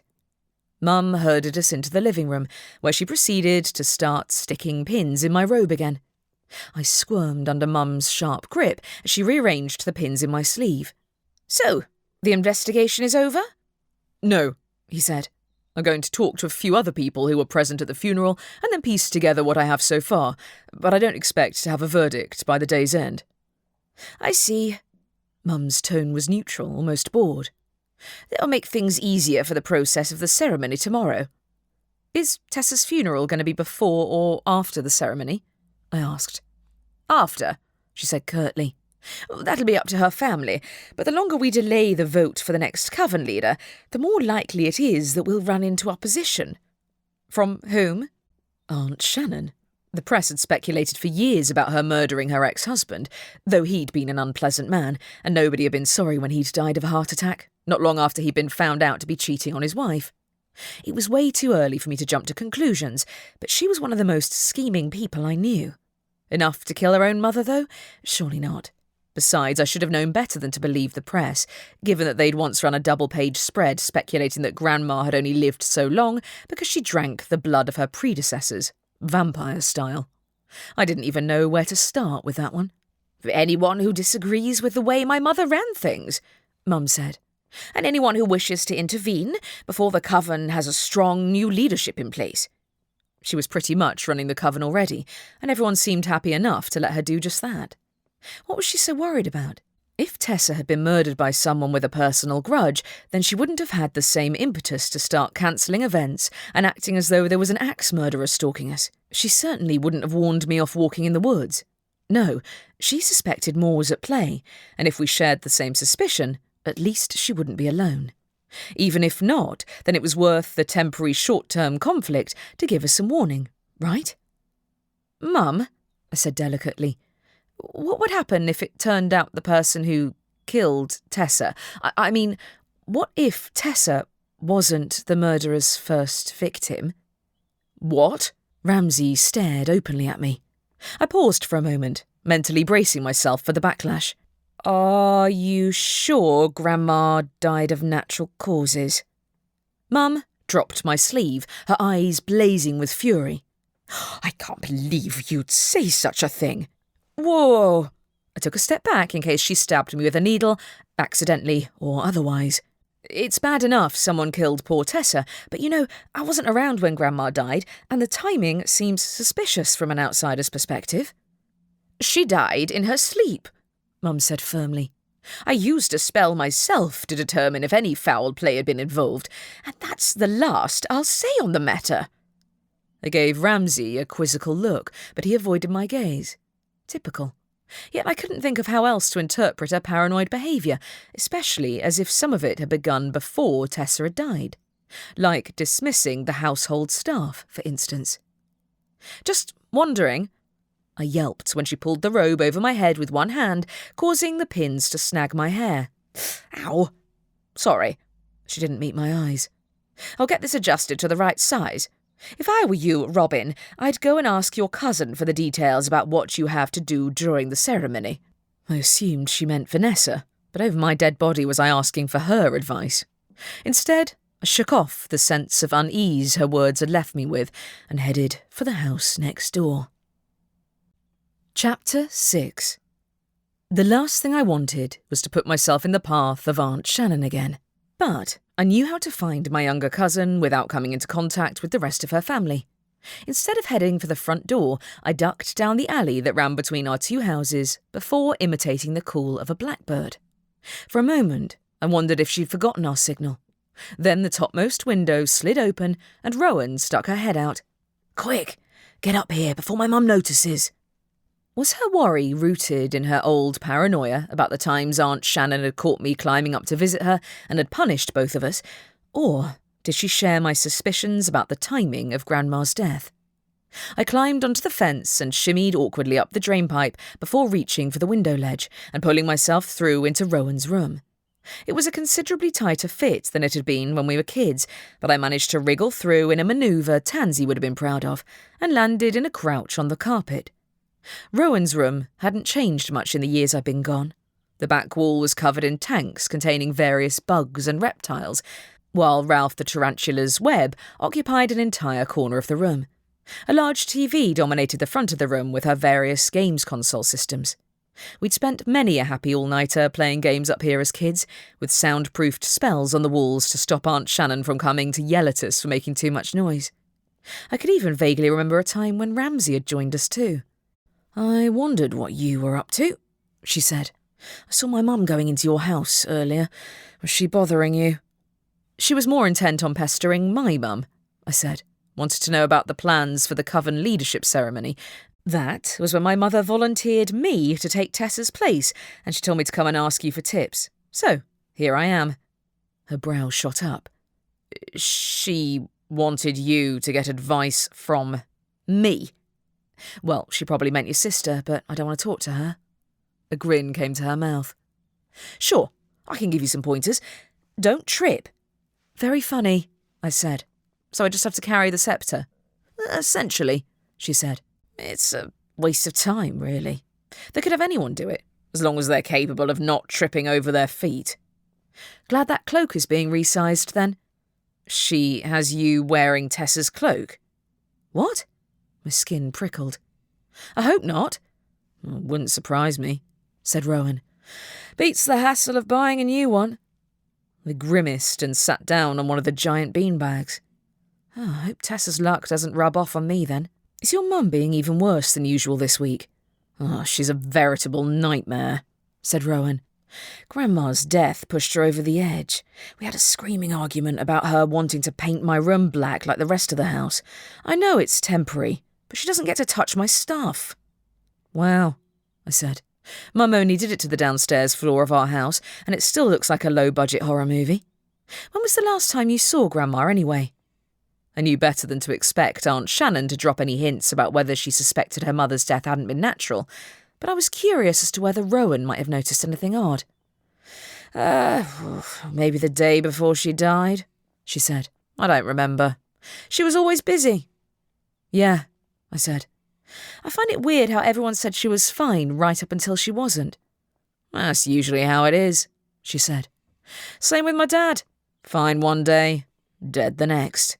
Uncle Les had been a terrible parent, even by our coven's standards, forever disappearing for months at a time and generally being neglectful of his kids. Aunt Shannon hadn't shed a tear when he'd died and had remained seemingly oblivious to the rumours that she'd had him bumped off herself. And while Rowan had never seemed that bothered by the rumours, I didn't need to drag the mood down any further. "I know Grandma was a workaholic," I said. "My mother's the same, and I can tell it's bugging her that she's having to postpone the ceremony. There doesn't seem to be a way around it, though, with half the coven in questioning by the police." "Your brother thinks Tessa's killer might be among the coven members," said Rowan. "He hasn't questioned me yet, but I guess he's going in order of importance." That'd make me the highest priority. I tried for a smile, but didn't quite succeed. He questioned me first so he could hurry me away from the scene. I think I got off lightly, all things considered. "Yeah, I bet." She furrowed her brow. "He questioned you?" "And your mother. She told me." I'd guess he hadn't got to Vanessa and Rowan yet. I'm struggling to see who Tessa, of all people, managed to annoy badly enough for them to kill her at the head witch's funeral. Rowan's gaze dropped. Maybe she saw or heard something she shouldn't have. Like what? Had she known whether Grandma's death hadn't been an accident? She shrugged. No idea. Why was she hiding in the maze to begin with? I guessed to get away from the crowd, I said. Speaking of which, the Henbane coven wants the maze themselves. Oh, yeah. Tiffany wanted to know if your mum would be keeping it, she said. I can't believe she had the nerve to ask you at the funeral of all places. She's shameless. Had the Henbane witches killed Tessa in order to get their territory back from our coven? Leaving a dead body in the maze was certainly one way to convince us to give it up. But even the Henbane coven wouldn't go that far, would they? Do any of the Henbane witches want the head witch title? I asked. Who doesn't? She said. I bet they're scheming away now that they know they have an extra day to plan. Not much they can do to change the outcome, though, I said.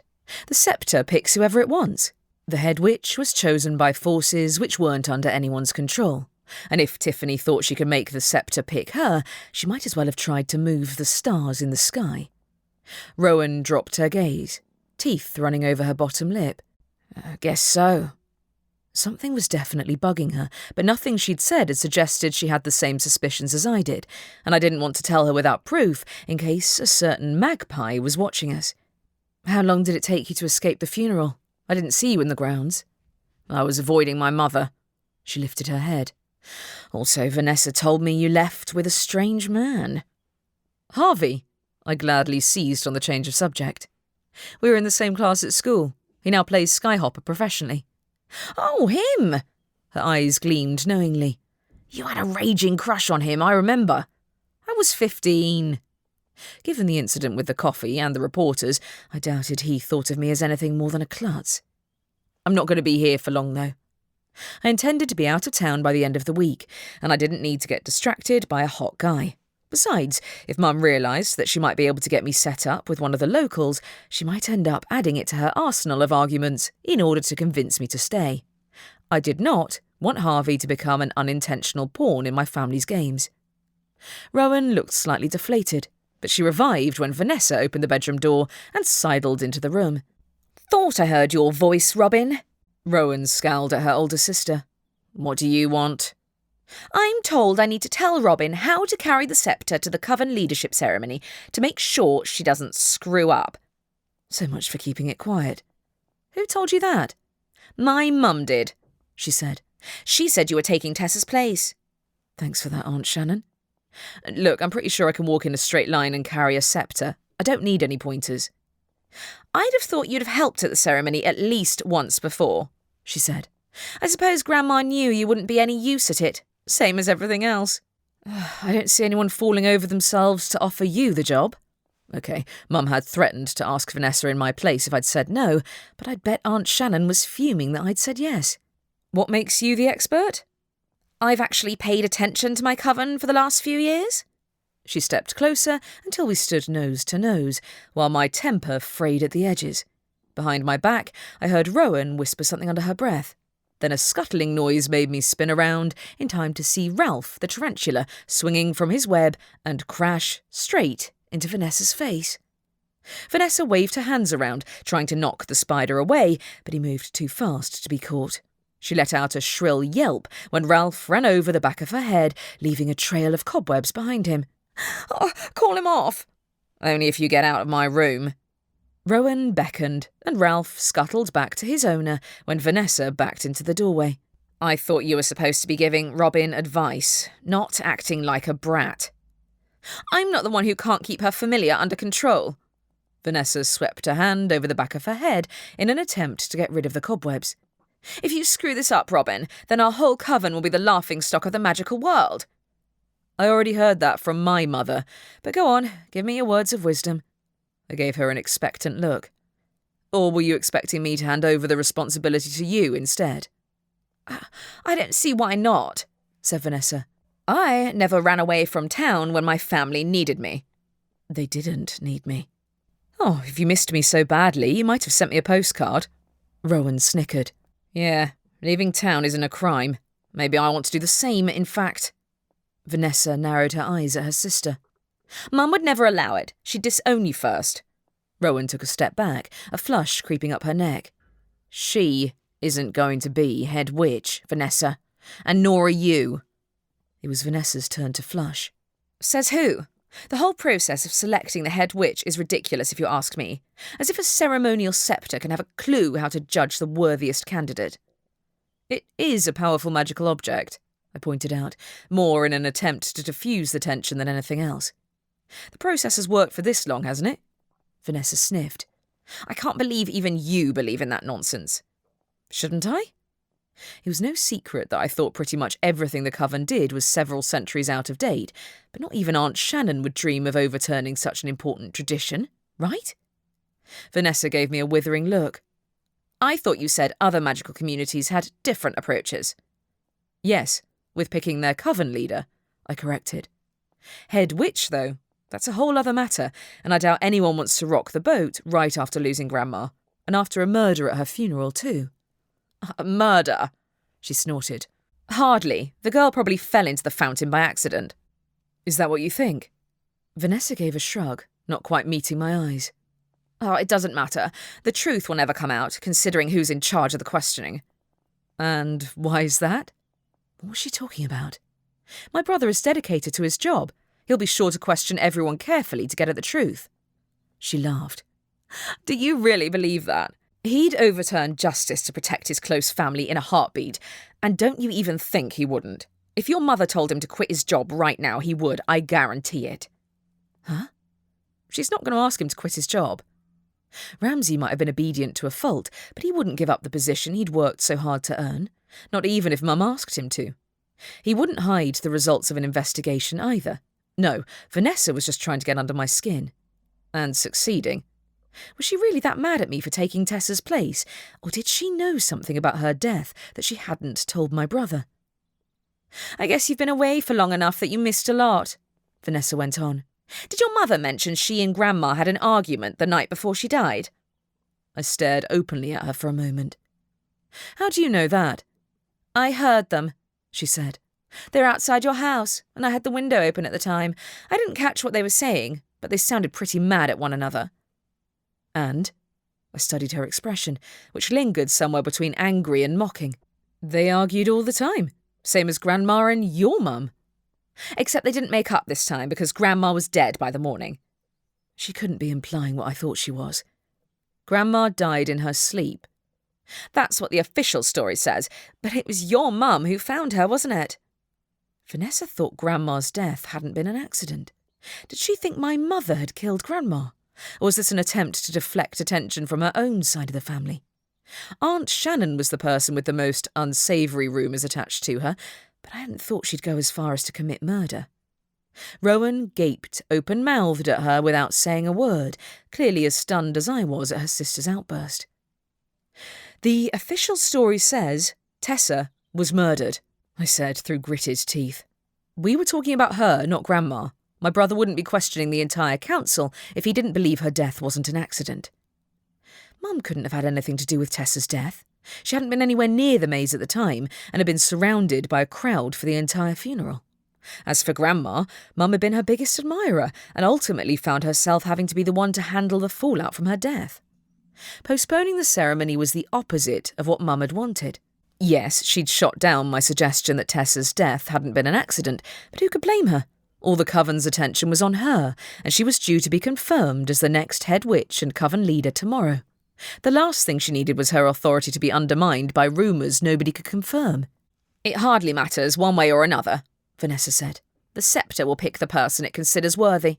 You'd better hope the cards fall in your favour. I told you to get out of my room.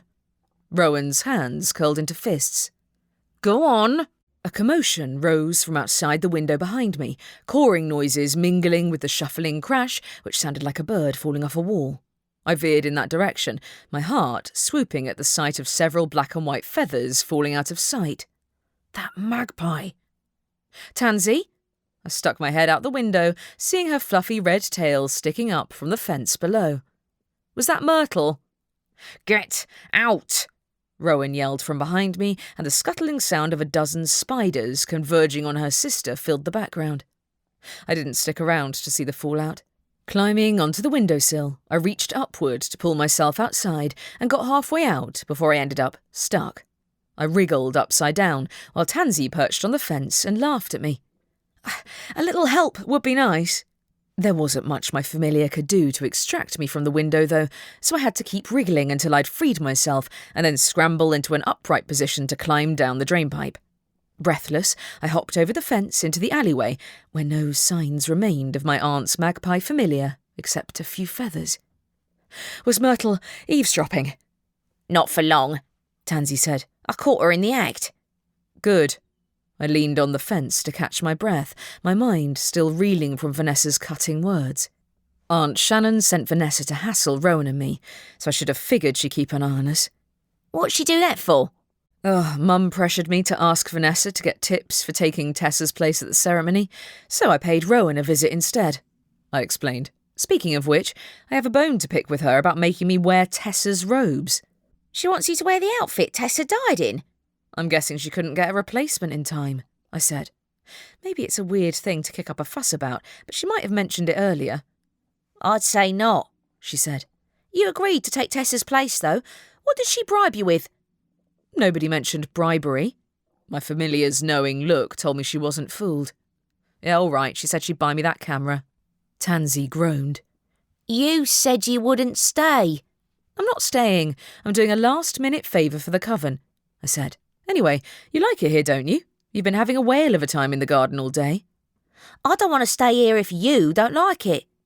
She sat on the fence, her bushy tail sticking straight up in the air. "That isn't the problem." I'd have been lying if I said being near the Wildwood again didn't make my magic feel like it was functioning again for the first time in years. But if the price I had to pay was running around doing favours for the coven, I wasn't entirely sure it was worth the trade-off, especially if it put me on the radar of a murderer. On the other hand, the notion of turning my back at a time like this wasn't appealing either. Not until I knew for sure if Grandma's death hadn't been an accident. And if Vanessa, of all people, believed otherwise, how many other members of my family agreed? Was Mum's firm shutdown of the subject due to her suspicion that someone in our own family might have played a part in her death? Had she told Ramsay? I didn't believe for an instant that he'd cover for a murderer, even if a member of the family had been involved. But if Vanessa had simply been trying to unnerve me, she'd certainly succeeded. Honestly, if anyone would use any means to get what they wanted, it was Aunt Shannon. She might even have asked Vanessa to do her dirty work for her and then try to deflect attention by pinning the blame on Mum. Tansy studied my face. "Are you okay?" "Have you seen that magpie anywhere else?" I asked. "Like in the garden?" "No," she said. "Oh, I think I saw her flying towards the coven's headquarters earlier." "Is anyone even there?" I emerged from the alley, my gaze travelling across the road towards the coven's headquarters. The building was so vast that it dwarfed the smaller property next door, which belonged to the Henbane coven. I hope they kept the maze warded against intruders at least. "Of course they did," Tansy said. "Why?"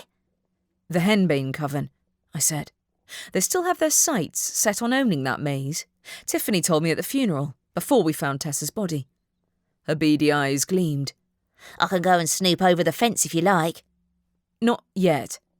But her words had given me an idea. If Aunt Shannon is going to send her magpie to spy on us, though, I wouldn't mind returning the favour. "You want me to spy on her?" she asked. "Only if you don't get caught." I kept my voice low. "I think Aunt Shannon is scheming to become head witch herself, and I'm pretty sure Vanessa's in on it too." Whether they'd taken out the last head witch in the process, I didn't know, but it had set my mind at ease to know someone was keeping an eye on them. "Gotcha."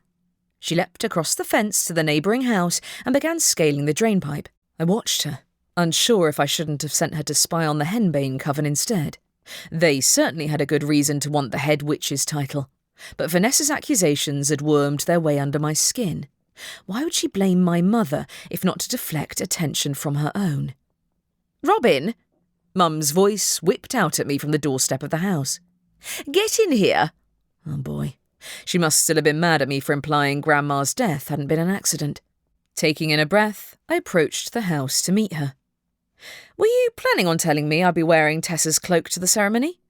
She doesn't have any use for it herself, does she? My mouth parted. That's kind of harsh, Mum. Vanessa's words came to mind again, and a shiver of unease ran down my spine. I didn't believe my cousin. Mum was under a lot of stress, and I probably hadn't helped by voicing her worst fears about her predecessor's fate. Her lips compressed. The robes are custom-made, and if Tessa was here, she wouldn't mind you borrowing them.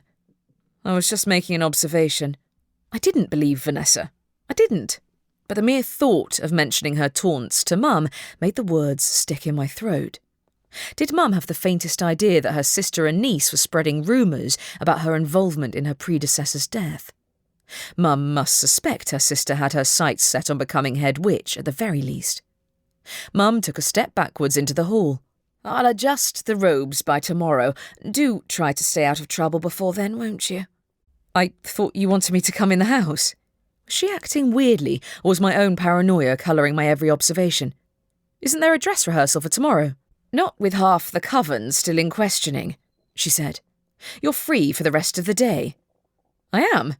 Not that I was complaining, but my encounter with my cousins had knocked me off balance and made me forget everything else I'd intended to do while I was still in town.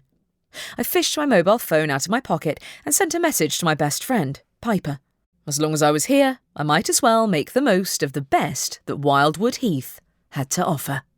Chapter 7. Piper responded to my message with an enthusiastic yes, so I met her at the local pub, the Fox's Den, for a late lunch. I checked for any unwelcome reporters before going in, but the coast was clear.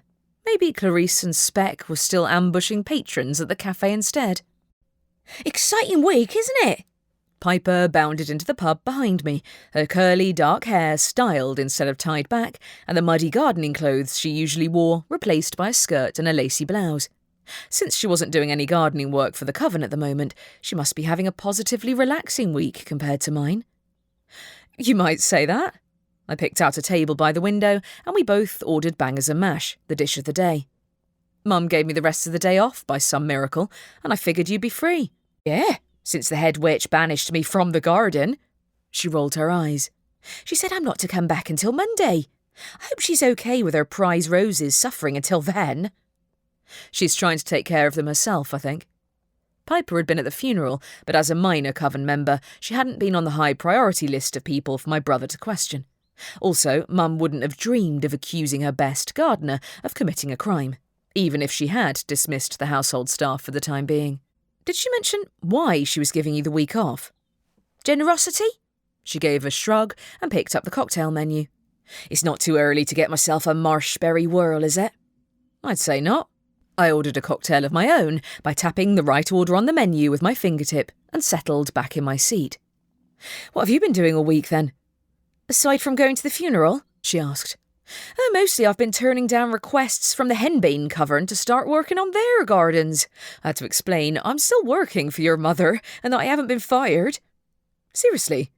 When a pair of neon pink cocktails appeared by the table, I picked up my straw and gave mine a stir. Did they mention why they want a gardener all of a sudden? Oh, they probably want to get in on the flower contest next time. She sipped her cocktail.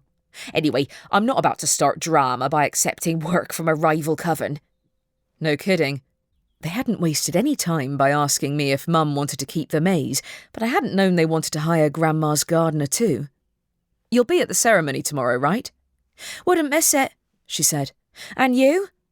Yeah, I'm temporarily taking Tessa's place. I launched into an explanation of the events of the last couple of days. Our food appeared on the table halfway through, and I dug into my meal with gusto as I told Piper about my encounters with the press, my unfortunate discovery of Tessa's body at the funeral, and then Mum's unexpected offer. Piper shook her head. I can't believe your mother roped you into staying. She does know you have a life of your own, doesn't she? Yes, but I already committed to staying here all week, I said. Granted, I was on the brink of leaving town after the funeral, but that plan flew out the window when I found Tessa's body. Mum's offered to buy me the camera I was saving for if I take Tessa's place. Hard to say no to that offer. She chewed a mouthful of potato and swallowed. I'd do the same. I'm not complaining about having my best friend back for the week anyway. Neither was I, despite the unfortunate circumstances. When we were teenagers, we'd spent hours at a time chatting in the garden while she worked her magic on Grandma's prize-winning rose bushes. And while we kept in touch via messages, it wasn't the same. As the coven's gardener, she was more plugged into gossip than me and knew virtually everything which had gone on behind the scenes up until Grandma's death and Mum's abrupt dismissal of her and the other staff. Was my aunt acting weirdly at all? I asked her. Or my grandmother? Everyone in your family is weird. No offence. None taken. I sipped the dregs of my cocktail. Everyone is on edge, that's all. How'd you find out my grandma died? Your mum told me.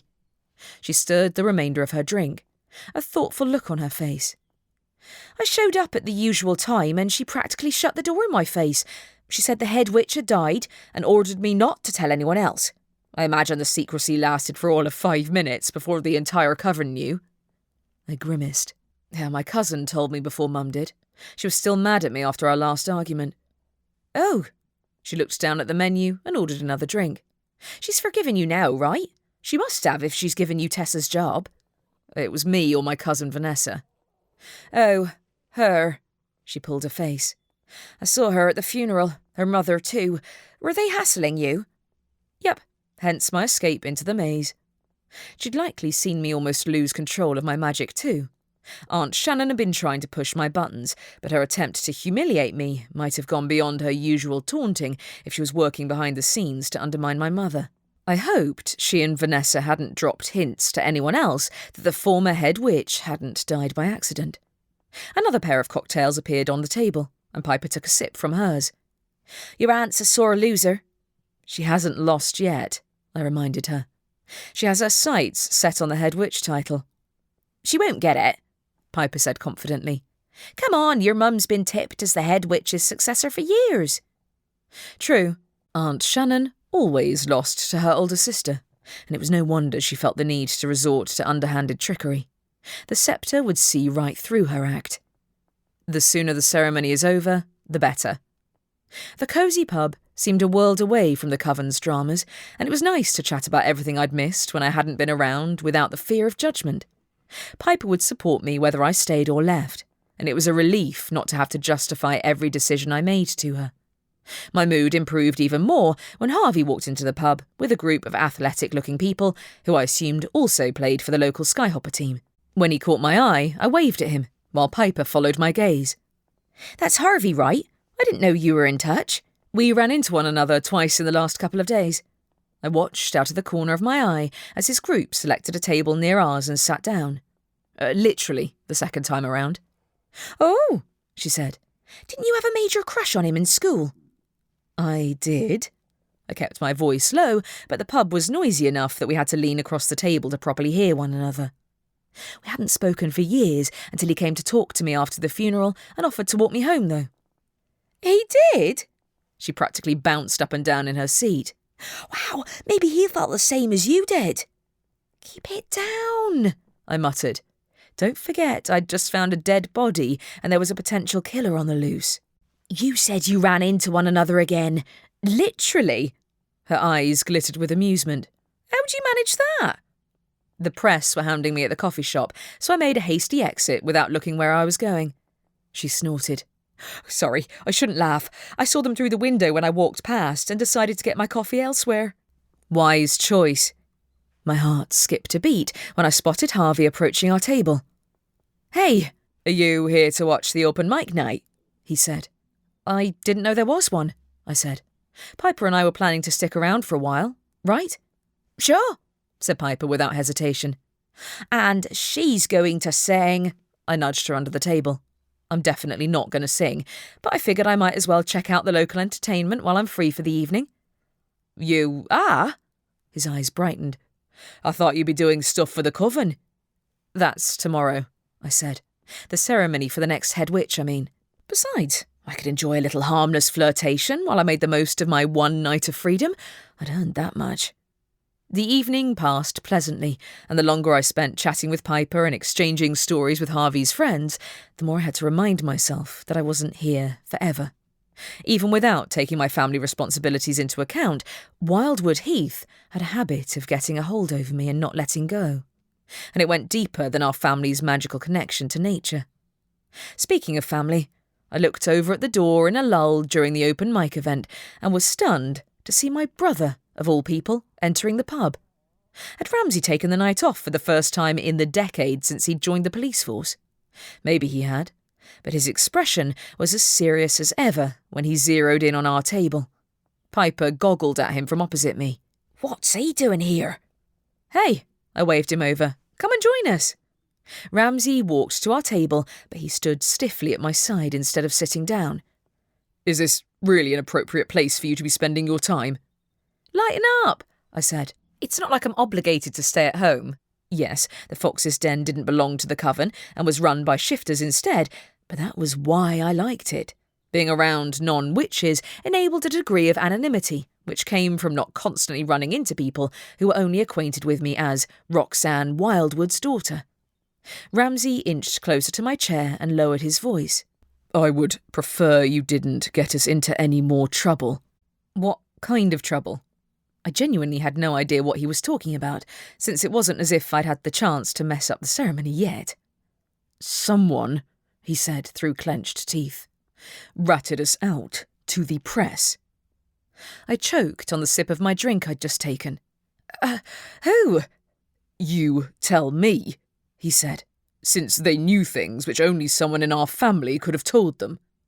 "I didn't tell them a thing," I said. "Come on, you know I wouldn't do that." "It wouldn't be the first time." That was unfortunately true, but I'd have preferred not to have this conversation in here. My brother could suck the fun out of a room just by stepping into it. Piper's eyes were as round as saucers, and while Harvey hadn't spotted the new arrival yet, I needed to get him out of here before he deflated our entire evening like a pin puncturing a balloon. "Sorry," I rose to my feet. "I'll be back in a second." I hurried out of the pub behind Ramsay, the cold evening air as much of a shock as his accusation. I can't believe he said that. The question was, who had spoken to the press, if not me? Once we were out of earshot of anyone inside the pub, I rotated on my heel to face him. "Are you kidding me?" "No, I'm definitely not kidding," he said. "The Blue Moon has an article on their website full of speculation that the former head witch was murdered." My throat went dry.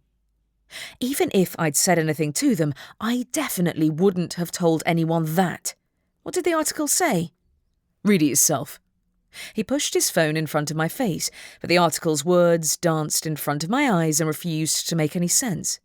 Except, that is, for the two names at the top of the screen. Clarice and Speck. I swore under my breath. They were hanging around the coffee shop earlier and tried to ambush me, but I didn't say a word to them. "Did they follow you or stick a microphone on you?" Even if they had, it'd have gone straight in the wash when I changed out of my clothes to try on those robes, I pointed out. I might add that I also spilled coffee all over myself trying to get away from them. Are you sure Aunt Shannon and Vanessa aren't setting me up to take the blame? Mum's fury when I'd hinted that her mother's death hadn't been accidental had meant I hadn't got close to asking her for her perspective on the argument between herself and Grandma the night before the head witch's death. But that didn't mean there was a grain of truth in Vanessa's accusations. "Nobody is setting you up," Ramsay said firmly. "Then why don't you believe me?" He might have been under pressure to solve the case, but ruining my night by making baseless accusations was a step too far.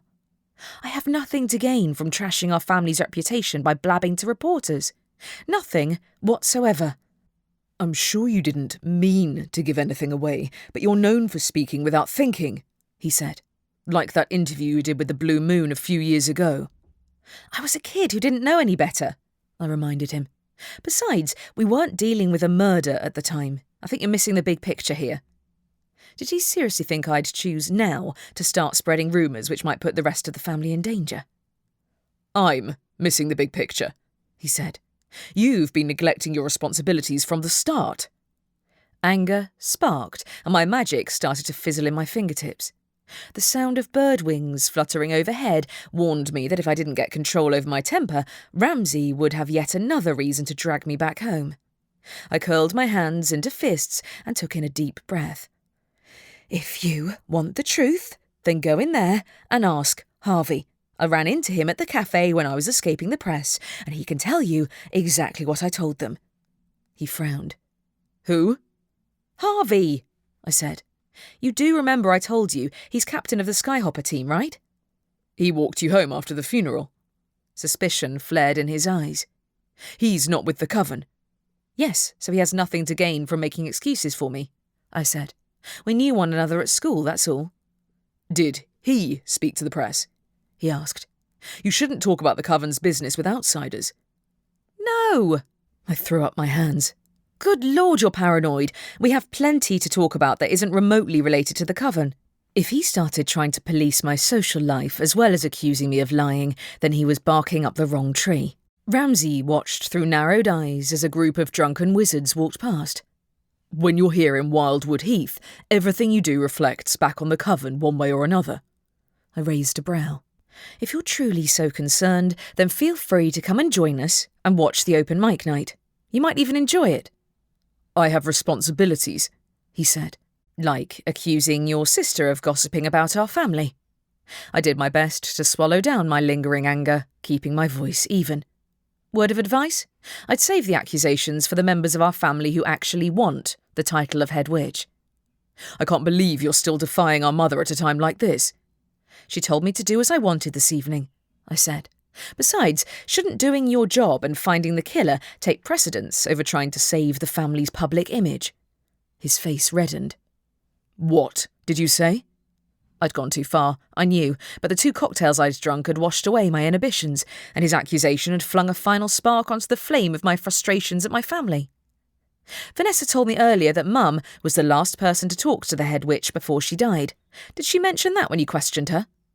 His face went from red to maroon, and for a moment I wondered if my brother would lose his tightly honed control over his magic.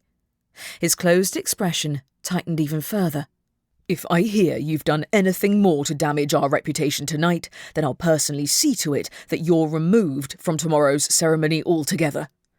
He turned his back and left without another word. Several blackbirds fluttered down, surrounding me, drawn to the magic sparking from my palms, and the trail of anger Ramsay had left behind him. "As if," I muttered. "I bet Vanessa was the one who blabbed to the press. She at least has a reason to screw with our reputation." He was too far away to hear my reply, of course, so I returned to the pub and did my level best to forget my brother's accusations. He might have wrecked my mood, but he'd reminded me of why I had zero intention of sticking around after this week. No matter how nice it was to hang out with Piper and flirt with Harvey, I had to remember I didn't belong here. I had a life of my own, and nobody, not the press and not my family, would take it from me. Chapter 8. Ouch! I pulled the covers over my head as the brightness of the ceiling night dazzled my eyes. "Oh, I may have had one drink too many last night." "Told you so," said Tansy's voice from nearby.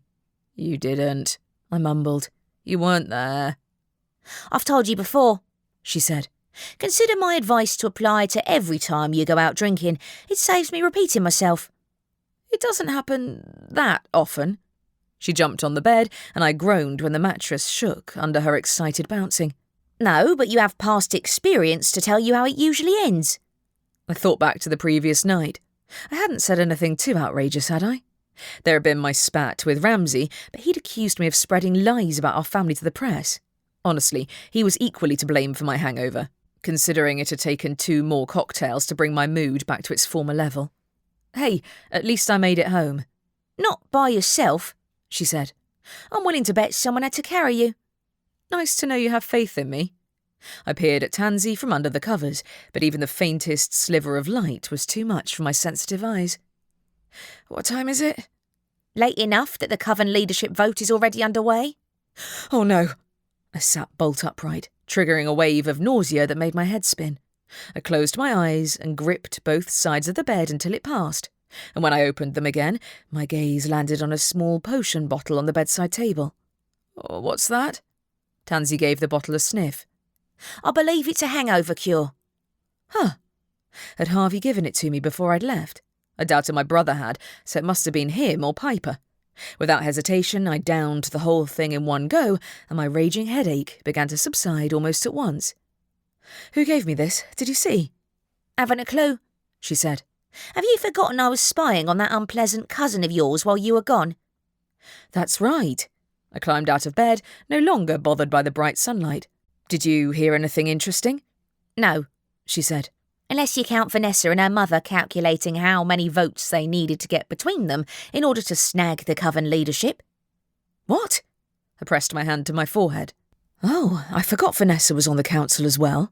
If she surrendered her own votes to Aunt Shannon, it'd add an edge to the competition. That wouldn't stop Mum from winning if enough people chose her, of course, but I couldn't believe I'd forgotten Vanessa had joined the coven's council alongside her mother. Not that I'd be able to do anything to change the outcome, since I wasn't on the council myself and hadn't even been invited to the meeting which would determine who took the position.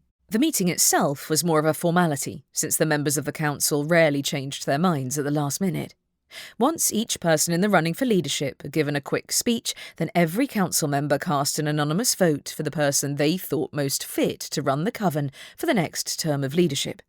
Nobody knew anyone else's votes before the results were revealed, and Aunt Shannon would have a hard job manipulating the vote under the eyes of some of the most powerful witches in town. But that didn't mean she wouldn't try. Tansy, I said, can you go to the witch's headquarters and make sure that magpie isn't lurking anywhere she isn't supposed to be? With pleasure. She skittered across the room and out the partially open window, while I checked the time and groaned quietly when I realised I had less than an hour until the formal ceremony was due to start. My phone's battery was dead, so I plugged it in and found an array of jumbled messages from the previous night, mostly from a very drunk Piper. She'd also sent me a link to the article which had got Ramsay so worked up. I sat down on the bed with another groan. If Ramsay had told tales on me to Mum, I wouldn't be in for a major tongue-lashing until after the ceremony was over, so at least I had that much in my favour. Skimming the article on my phone left me with a headache almost as bad as my hangover, though. Clarice and Spec had struck gold with whoever they'd chosen to interview, as they'd shared everything from the speculation on the death of the former head witch to the possibility that one of her own family members had been involved in her murder. To add insult to injury, they also knew I was set to take Tessa's place. Outside of the family, I'd only told Piper and Harvey, and I hadn't mentioned it to them until after the article had already been printed. Did Ramsay seriously think I'd paint a target on my own head on purpose? He must know Aunt Shannon and Vanessa had been responsible. For a brief moment, I was tempted to bunk off the ceremony altogether, but imagining the smirk on Aunt Shannon's face if I never showed up was enough to squash that impulse. I shut off the article and went to get ready for the ceremony. When I put on Tessa's robes, I found they'd at least been resized to fit me, even if they did belong to a dead woman. Regardless, my legs were restless, and I had no appetite for breakfast, even after my hangover cure. Stage fright wasn't usually my thing, but I found myself glad the ceremony would take place indoors. If I lost control of my magic, the odds of being interrupted by a flock of seagulls were lower than if we'd been out in the open. With 15 minutes to go, I left the house and walked the short distance to the coven's headquarters. The entire lobby remained ominously quiet as I crept through to wait in the back garden for the verdict. Other coven members filled the back garden, dressed in formal wear for the ceremony, and I skirted the paved area to avoid drawing attention. Rowan ought to be here, but I didn't see my youngest cousin anywhere. As I sat down to wait on a bench, Tansy came running into view. I chased that magpie off the roof, she said. I think she was trying to spy on the meeting through the window. Not cheat, but it's better to be sure. True. It'd be near impossible for Aunt Shannon to circumvent the eagle-eyed witches on the council, and the voting rules were stringent enough to prevent bribery and magical coercion from influencing anyone's choices. Hence why cancelling or delaying the event would have been the only way to prevent a new leader from being chosen, and even Tessa's murder had only pushed the event forward by a day.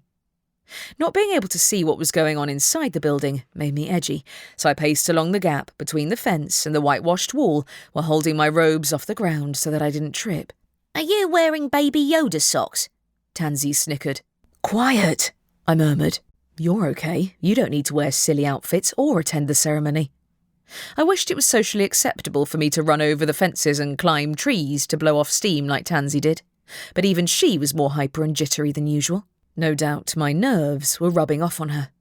I forced my pacing feet to a halt near the paved area in front of the building, and my heart swooped downward when I spotted my brother exiting the coven's headquarters. He didn't so much as glance in my direction, and I wouldn't lie, I was relieved to postpone our inevitable awkward confrontation. By now, almost every coven member who wasn't on the council waited outside. Had Ramsay been questioning someone? He must have been. My brother would never dare risk being late for the ceremony without a good reason. Unless he'd gone out and got drunk last night as well, but that was as likely as him joining the circus. Maybe he found out who leaked our secrets to the press. If he had ambushed Vanessa and Aunt Shannon in front of an audience, I'd be tempted to forgive him for last night's accusations for the sheer entertainment value. The press, of course, had been barred from the entire building, so they could only speculate on what was going on in there. Minutes passed in a tense silence before the twin oak doors swung open and Mum strode outside. Everyone held their breaths at once for a long moment, until Mum raised her voice so that the entire garden could hear. "I have been offered the position of the Wildwood Coven's new leader, and I have chosen to accept the title." Did I detect a little relief in her tone? Maybe. But the unknotting of tension in my own chest took me by surprise. The murmur of acknowledgement that passed among the other witches suggested most of them agreed, and as the tension eased, I felt the bizarre impulse to do a celebratory dance when it hit me that at least I didn't have to hand the sceptre to Aunt Shannon. If anyone noticed a dozen birds in the nearby trees spontaneously burst into song, they didn't say. "Come in." Mum's gaze was on me, and I heard her unspoken words, "Don't screw this up, Robin. Here we go." I followed her through the door to the coven's meeting room. The rows of seats facing the platform at the front hadn't moved since the funeral, but in the place where Grandma's coffin had been was a clear case containing the ceremonial sceptre. The rest of the council already occupied most of the seats in front of the dais, while I took a seat in my usual spot and did my best not to look at my brother. The rest of the coven's members filled out the seats behind me, though I didn't see Rowan among them. Maybe she had a hangover too, or she'd slept in. Both were equally likely, but I found my thoughts going back to her argument with her sister the previous day. Vanessa sat beside her mother, looking tired and crabby, and her lips pursed when Mum took the stage. Satisfaction straightened my back, and piano music played from speakers as Mum walked up to the stage and took up her position on the dais. Everyone stood and clapped at the same time until the music petered out and Mum began her speech.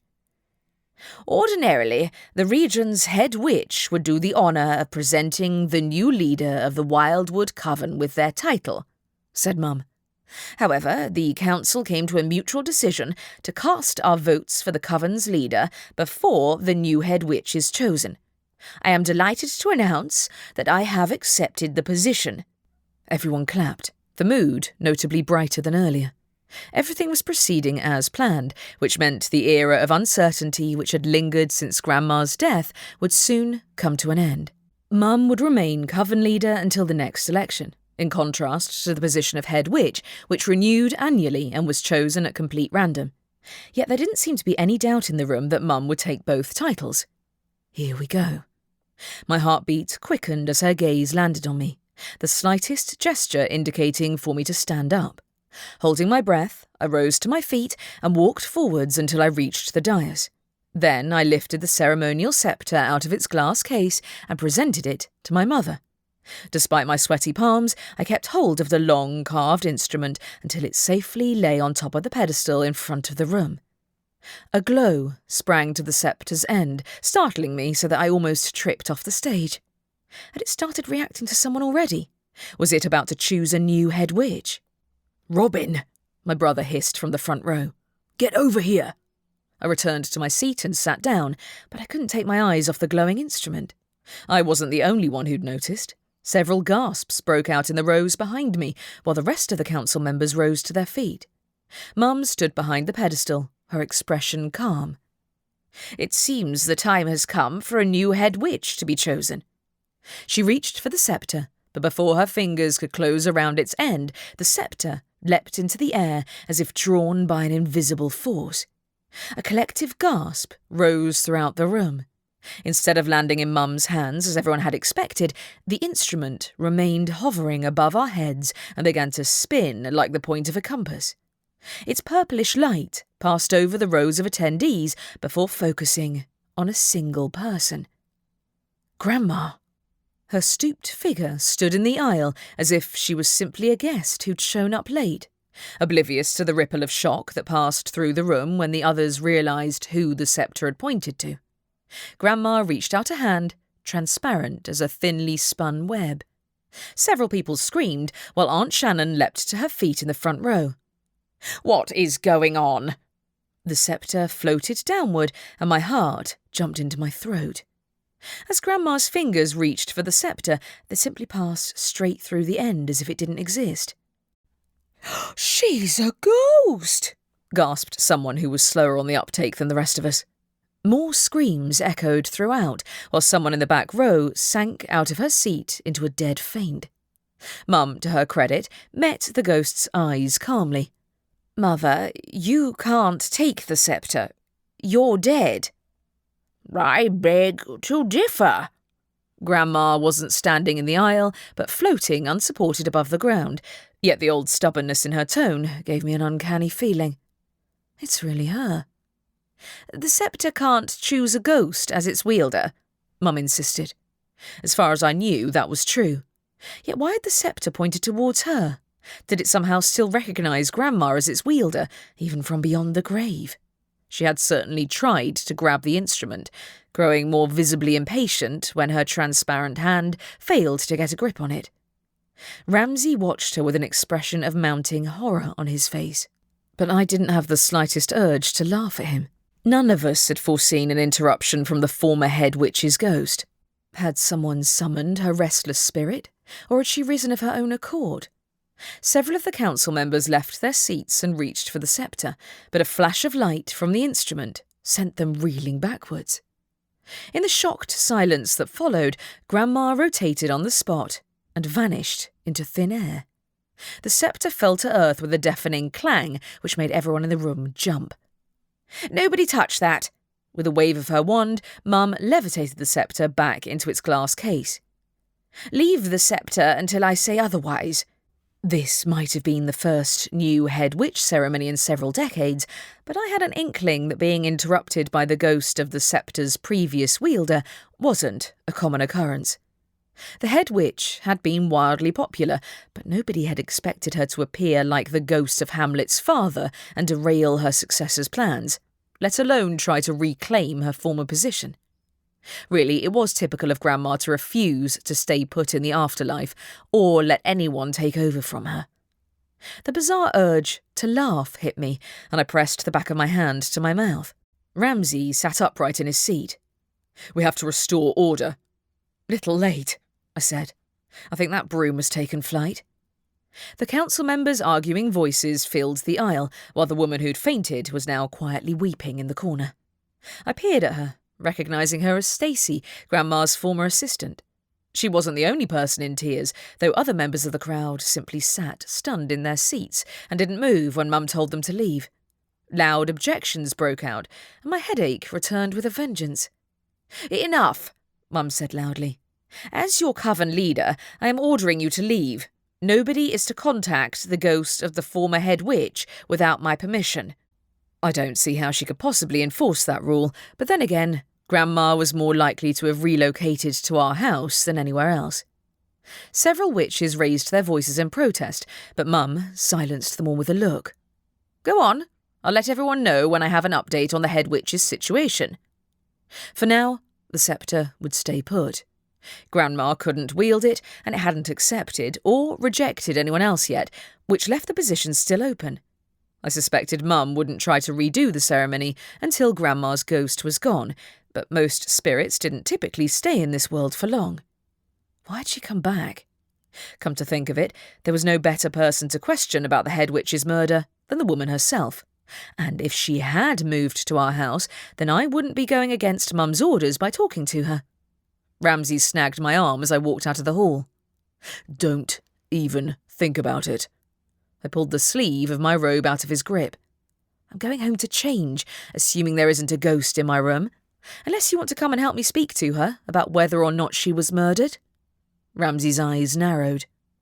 "Absolutely not." Who better to ask than her ghost? We'd yet to resolve yesterday's argument, but I was willing to let his accusations slide for the time being, if he backed me up. "You're supposed to be the head of the law enforcement, so if she was murdered, then it's your job to arrest the killer." He pinched the bridge of his nose. "Her being a ghost doesn't mean she was murdered. Becoming a spirit has more to do with the person's character, and Grandma was likely reluctant to move on." "I bet she was, but she might have had unfinished business," I pressed. "That's common with spirits, isn't it?" Ghosts definitely weren't my area of expertise. They weren't Ramsay's either, but he gave a firm shake of his head. "There's nothing she left unfinished that we can't handle ourselves, and it's better for everyone if she moved on." As an ex-head witch, she was capable of causing the coven some serious headaches if she'd retained any of her former power. But even an atypical ghost like her wouldn't stick around forever. If we wanted answers about her death, I needed to find her. Chapter 9. Despite Mum's orders for everyone to leave the witch's headquarters, there were an awful lot of people in the grounds when Ramsay and I went outside. While nobody would have admitted to searching for the ghost of our former head witch, they'd gathered in groups to peer through windows or climb over hedges. When I saw several people enter the maze, I rolled my eyes. If anyone else falls into the fountain, it'll be entirely their own fault. Ramsay approached the maze and raised his voice. "Get out of there. The maze is still off limits." The group of witches ignored him, disappearing among the high hedges. Ramsay exhaled in a sigh, then muttered something under his breath. A cloud of birds descended from the sky onto the maze, and a moment later the witches emerged in a shrieking mass, batting the birds away from their heads. A grin came to my mouth. Ramsay rarely used his magic these days, preferring to wield the law instead. But sometimes the situation called for it. "Want me to get Tansy to chase them off?" I asked him. "No need," he said. "They weren't looking for our grandmother's ghost in there. I think they were trying to sneak a look around the fountain." "You don't think Tessa's ghost might make an appearance?" I couldn't resist approaching the maze myself and peering through the hedges. "No," Ramsay said. "She wasn't a very strong witch." He walked towards the maze without telling me to leave, so I assumed we'd made a temporary truce. At least it gave me the chance to temporarily defrost the ice which had sprung up between us, following his unfounded accusations. Speaking of which, he had yet to apologise for that, but until we found the person who'd actually blabbed to the press, I had no way to prove my innocence. Besides, Grandma's ghost had brought a more pressing issue to deal with. She was nowhere to be found inside the maze, and didn't appear to be anywhere else in the grounds either. "Might she have gone home?" I asked. Ramsay began to head back towards the coven's headquarters. "Did she ever voluntarily leave work early in her life?" "Fair point," I acknowledged. "Ghosts tend to stick to haunting one place, don't they? Though she is a former head witch, so she might be stronger than the average spirit." "Strong or not, she thinks she's still head witch. She's more likely to have gone into her office than anywhere else." We weren't the only people who'd had that thought, it seemed. Inside the coven's headquarters, we found a number of witches and wizards roaming the lobby. Grandma's office door was unlocked, as we discovered when Ramsay opened it to reveal Stacey crouching near the cabinet at the back. Grandma's former assistant jumped when we entered, dropping an armful of herbs on the floor. "Are you raiding Grandma's ingredient supplies?" Ramsay eyed the herbs in her arms. "What are those for?" "I thought your mum might want to try summoning her ghost," she mumbled. I gave the ingredients a closer look. Sage repels ghosts. It doesn't summon them. Even I remembered that much. Stacey flushed. "I didn't know, sorry." She dropped the rest of the herbs on the floor and fled the room. Ramsay retrieved the ingredients while I pushed the door shut so nobody else decided to sneak in. "Bit slow, isn't she?" I remarked. "Why'd Grandma pick her as her assistant?" "Felt sorry for her, I think." Ramsay closed the door on Grandma's ingredient supply cupboard. "She was failing her classes at the academy, so Grandma gave her some one-on-one lessons." I raised a brow. Wow, that makes me feel even better about her refusing to give me an apprenticeship. "You didn't fail your exams." I hadn't, but my marks had been average, which was as good as a failure in Mum's eyes. Nothing less than astounding would have sufficed. If I had, then maybe she'd have got off my case. The office didn't contain any hiding places for a wandering ghost, and aside from the ingredients Stacey had dropped on the floor, none of the drawers and cabinets looked to have been disturbed recently. Ramsay closed the cabinet door. "You could easily be as powerful a witch as Mum if you put your mind to it." "It's not all about power, is it? I had none of the other qualities required in a coven leader, and besides, Mum had held the title for less than a day. I didn't need to start thinking about who her successor might be. If anything, that's the least important part of being a coven leader, or head witch. Grandma had been a force to be reckoned with in her prime, but it was her skill at navigating the minefield of relations between covens, as well as other paranormals, which had won her the respect of the magical world at large. It didn't surprise me that her reappearance as an irrational ghost, who might not even know she was dead, had shaken everyone up. Ramsay locked the office door once we'd left the room. "I'm going to look for Mum." I hope she locked her own office. Not that she'd be using it for much longer, since she'd relocate to Grandma's at the first opportunity. Assuming its former owner didn't object. What a mess. I returned to the back garden and spotted Tansy sitting on a nearby fence. "Found your ghost yet?" "You heard?" "The whole town heard," said Tansy. "Who would have thought your grandmother would come back from the dead?" Nobody did. I peered over the fence into the henbane coven's garden.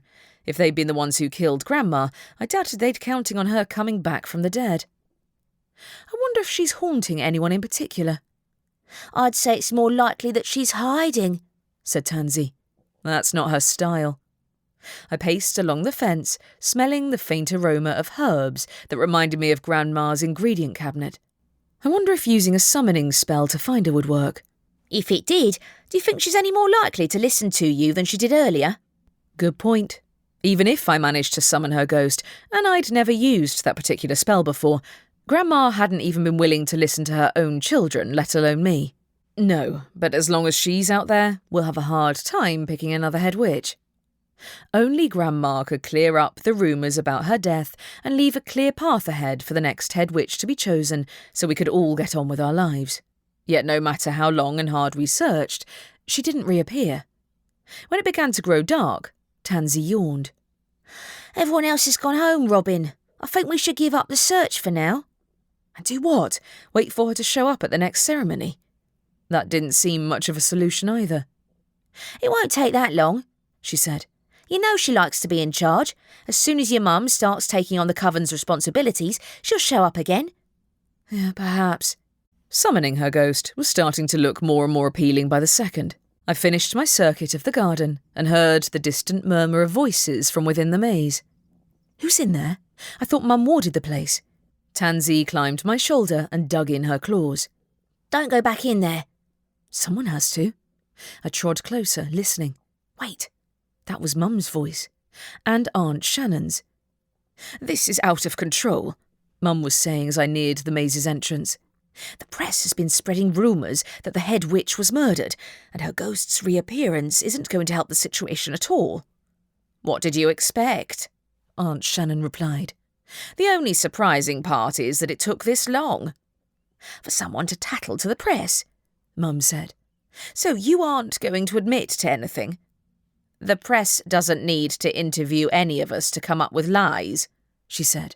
"They'll print anything they think will sell, and this story practically writes itself. The coven leader's ghost returning is going to back up their rumours about the circumstances of her death without any of us needing to give them another word. The head witch will hardly support their rumours," Mum said. "She doesn't even know she's dead." "The press don't know that, do they?" Aunt Shannon gave a soft laugh. "All they'll know is that she interrupted the ceremony and prevented you from claiming the sceptre. The head witch might not have remembered her fate, but her actions were clear enough. She doesn't think you're worthy of the title." My mouth fell open. She didn't just say that. "The head witch interrupted because she thinks she's still alive," Mum said in calm tones. "Every single person in attendance witnessed the same scene as you and I did. The press can't rewrite a scene witnessed by hundreds of individuals. You and I know they can do whatever they like, Roxanne," Aunt Shannon said. Look at the foul rumours they printed about our mother when she was alive, and look at how they correctly guessed that you were the last to speak to her before her death." Having had enough, I rounded the corner and walked into view of the pair of them, squaring up to one another beside the dragon-headed fountain. "I take it you didn't find her?" "What are you doing in here?" Aunt Shannon asked. "Same as everyone else, I assume?" I said. "Looking for Grandma. You know her ghost can hide herself from human eyes, don't you? She might even be listening to you right now." Aunt Shannon gave another of her fake laughs. Mark my words, she'll be gone in a day, with or without our encouragement. I'd suggest you figure out how to deal with the aftermath." She walked away while Mum watched her with a deceptively still expression. The tension in her posture reminded me of a predator about to pounce, and it took a great deal of self-control not to back away myself. What's wrong with her? Is she that rattled over Grandma's ghost that she'd rather fling accusations at you than admit she did that interview herself? Or Vanessa? One of the two. "She's not afraid of ghosts." Mum's voice was as dangerously bland as her expression. "She's angry that her scheming came to naught." Did she expect to be chosen as coven leader? I'd assumed she'd known that Mum had pretty much been guaranteed the position from the moment she'd cast her first spell. Or head witch? "I think part of her always held on to the hope of bucking the trend," she said. "She hoped the press's unsavoury rumours might discredit me." "She gave them the story herself, didn't she?" I asked. "Ramsay accused me of doing the interview." "I know," she said. "I set him right." "You did?" Surprise leaked into my tone. He blamed me because of that time I talked to the press when I was a kid." "That was a long time ago." She gave me a considering look. "You did a good job at the ceremony. Maybe you should consider applying as Tessa's permanent replacement." My mouth parted, my heart sinking. Every compliment she gave was a double-edged sword, a reminder of my supposed natural role as her successor. "I did tell you I already have a job, right? Also, someone murdered her." "Not for that reason." Mum's tone held enough certainty that I found myself wondering if she knew more than she'd let on about Tessa's death after all. "She didn't have a prominent role in the coven." "Grandma did." It wasn't a good idea to prod her when she was in such a variable mood, but how many more chances would we have to speak to her mother about her death? "Have you considered talking to her?" Her gaze sharpened. "Don't start, Robin." So much for not arguing with her. Grandma's ghost might be avoiding us, but she's still here. She can answer questions. "She's not avoiding us. She's lost and confused," said Mum. "Most likely she's waiting for everyone to leave so she can try to claim the sceptre again. She's in no condition to answer any questions." "But last I heard, I was coven leader, not you, Robin," she said. "I will handle my mother and see to it that she departs before I become head witch." It was a testament to her self-confidence that she still harboured no obvious doubts that she'd be chosen for the position. But I was less than convinced. What if Grandma did end up sticking around long-term, like some ghosts did? She was bound to remember her death eventually, if she did, but the amount of trouble she might cause in the process might not be worth the trade-off. Still, I knew a dismissal when I heard one, so I left the maze. When I rejoined Tansy, a tarantula-shaped shadow stretched across my path, and I jumped when its owner emerged from the gazebo. "Oh, Rowan, don't scare me like that." "Sorry, Robin." She crouched to let her familiar climb onto her hand. "I didn't know anyone else was still around." Hadn't she heard Mum and Aunt Shannon arguing? "Are you looking for Grandma too?" "Nope," she said. "You know her. She'll show up again when she feels like it." I had to admit she was probably right, given that nobody had managed to find her yet. She had to make a public display, didn't she? "Oh, the surprising part to me is that everyone else was surprised," said Rowan. "Don't get me wrong, it freaked me out as well, but it makes sense for her to come back. She never officially named a successor." "You think she had unfinished business?" I asked. "She doesn't get to choose the next head witch, whether she's dead or alive, though. That's up to the sceptre." "She wouldn't let a little thing like death stop her, would she?" Rowan said. "She never wanted to retire." A ghost can't run a coven, let alone act as head witch, I reminded her. Surely everyone who saw her public display would admit that she clearly wasn't chosen by the sceptre. She couldn't even touch it. No, but they aren't going to take its actions as an endorsement of your mother either, are they? Rowan asked. It didn't choose anyone. I know, I said. Grandma can't take the position, though. Her ghost won't be around forever. No, she said. Won't stop the press printing their rumours, though. I guess you saw. Everyone had probably read that article by now, but did she realise her mother and sister had likely been responsible? Nicer than to make everyone think Grandma was murdered. She gave the slightest flinch. You don't think that, do you? I'd assumed the thought had at least crossed her mind after Vanessa's taunts yesterday, but perhaps she'd seen her sister as simply trying to wind me up. I think the press will tell any lie to get a good story. They're unscrupulous. I can't believe Ramsay accused me of tattling to them. He did what? Her eyes widened, while Ralph hid himself behind her hair. That's not cool at all.